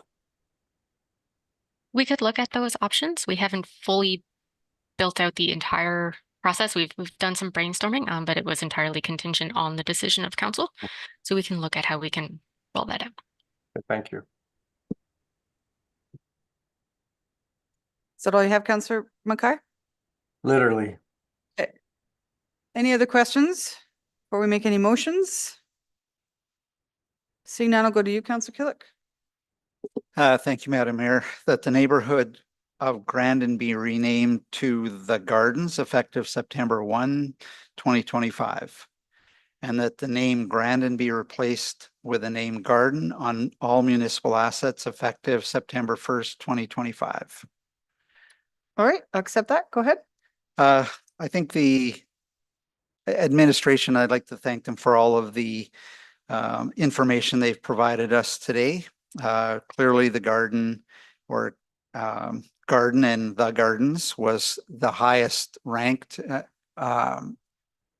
based on input from our residents. So we're listening to what our residents have to say here. And I think it follows the naming convention quite nicely. Living on Garden Drive sounds quite nice. And it truly does reflect the Botanic Arts City we call ourselves. So it has that strong tie as well. We, through the questions that have been asked, have identified that we will provide support to residents and to help them through that name change. It's about 200 residents that are directly affected, so we have that support. And there's a further motion that'll be coming up to provide some other financial support as well if that's required. So I think with that, we've got a good name based on highest ranked input from residents and a timing that gives everybody a chance to have lots of time, both our municipal requirements for safety services, etc., to minimize any impact going forward. All right, anyone else on these two motions? Yep. Seeing none. I guess we could just call the vote. You didn't take my recommendation of gerbil?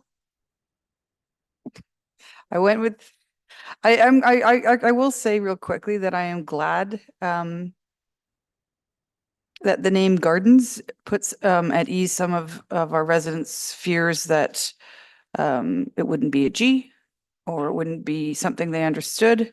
I think this is a name that really does represent St. Albert. So I'm pleased with that fact. So sorry, Councilor McCarthy or Killick. Anything else? This again would just make it, want to make it clear that many people expressed concern throughout discussion that we're going to change every street name in Grandon. And I spoke to several residents who were concerned about that. They somehow had misinformation being provided to them about every other name in Grandon being changed. Or what about Grandon Bakery? Or what about Grandon Village, et cetera, et cetera. This is specifically about changing municipal assets, and that's all. All the rest stays the same. So with that, assurances to residents, I hope they understand the path forward and that we have lots of time to help them with implementation. All right, call for the vote. Voting's closed. When the motion passes with Councillor Hughes opposed, and you had a follow-up motion that you gave notice of that I've said that it's germane, so I'll get you to read it in. Thank you, Madam Mayor. That $10,000 be funded from the stabilization reserve to reimburse residents for direct costs associated with the change of address related to the Grandon renaming. All right, now before I accept that, I'll let some questions be asked. So Natalie, Councillor Jolly, I mean, go ahead. Yeah, just my question, I don't know if you take this as friendly, Mayor, you might actually be okay with this. Could we say up to $10,000? Because I don't, right now it just sounds like we have to give this to residents, so up to. That was my interpretation, was up to 10,000. Is that your interpretation? Can we add those words in to be clear? Absolutely, no problem at all. Okay, thank you. And then my question for administration is we're expecting the cost to be far lower than that. Is that right? Yeah, we are. I think the practicalities of how we'd implement that bear some thought process clearly, but I don't think it would be $10,000 worth. Okay, thank you. That's all I have. Thanks, Mayor. Okay, thank you. Councillor Hughes. Thank you. From what I understand, we were already reimbursing the residents for the costs. So what would this be that we aren't already doing? Yeah, I think it's any ancillary costs that may not have been forecast, or as an example, the service fees that would be charged by a registry agent that are not waived by the provincial government. I guess those service fees, as an example, in the neighborhood of, I think it was $7 to $13 was the range, would be something that this would cover. Okay, so actually then I don't know if you have enough, because if there's other signs, for example, but the service fees, I know it's 7 to 13, but if you have a couple of cars and multiple people, then you're going to hit $50 without trying too hard. And if we've got over 200 homes being affected, that actually exceeds $10,000. So I'm just not sure if 10,000 is actually the correct number. You're probably looking at closer to 20 if you want to have the up to. Just mentioning that. If there's other road signs or anything else like in front of anything, then that would be additional costs on top of the 10,000 plus just for the admin fees for the residents, I mean.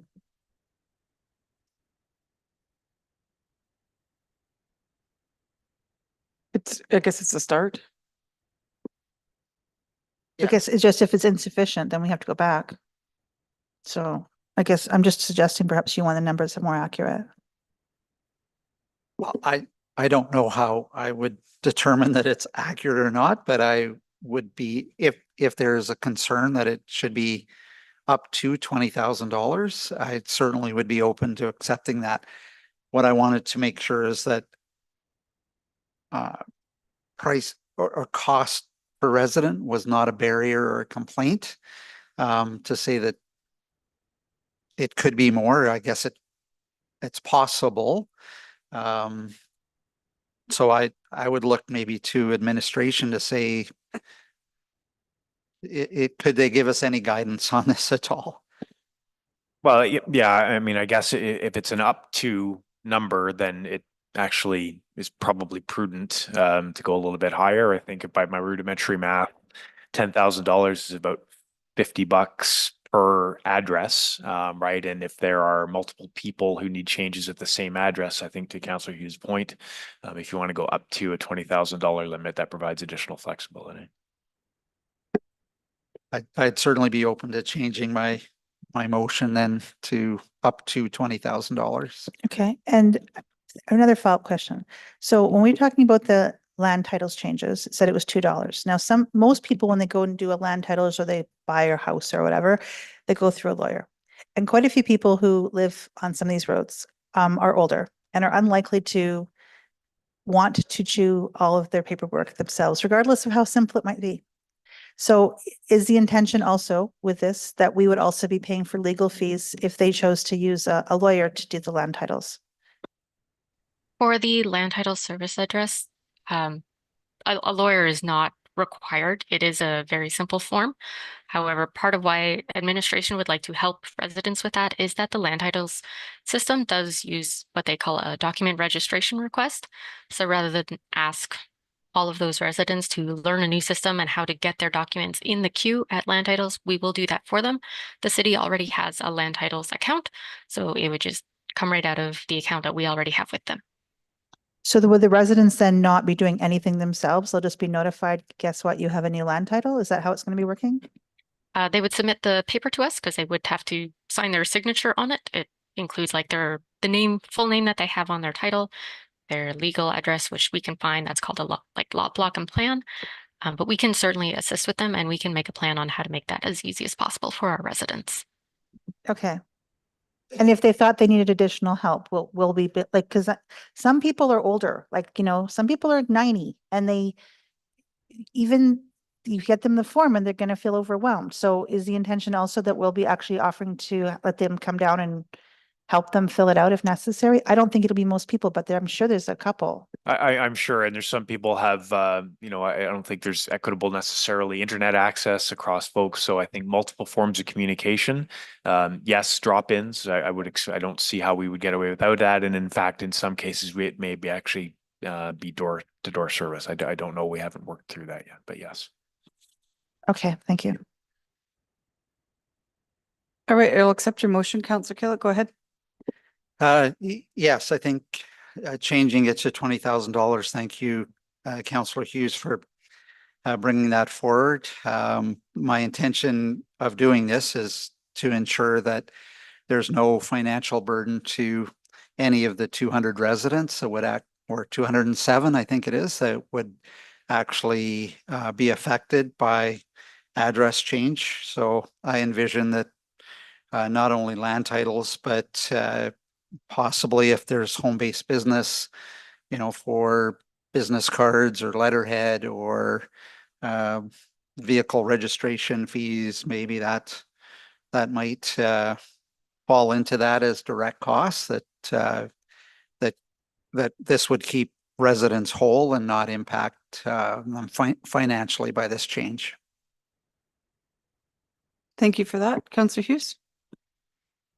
Thank you. What's going to be interesting is seeing how we're going to be able to process all of these receipts now, because this isn't just a land title situation. There could be many receipts that are being submitted here. There beyond when you just mentioned business cards, et cetera, that and how the residents are going to. This is going to be interesting for administration. How they're going to handle this. So I'm looking at you, Mr. Fletcher. It looks like you want to say something. You're absolutely right. I think, right. Again, we haven't had a ton of time to do a deep dive into this and we weren't presupposing the outcome. So there is absolutely some homework that we have to do about how we would logistically administer this and what costs we would recommend deem eligible.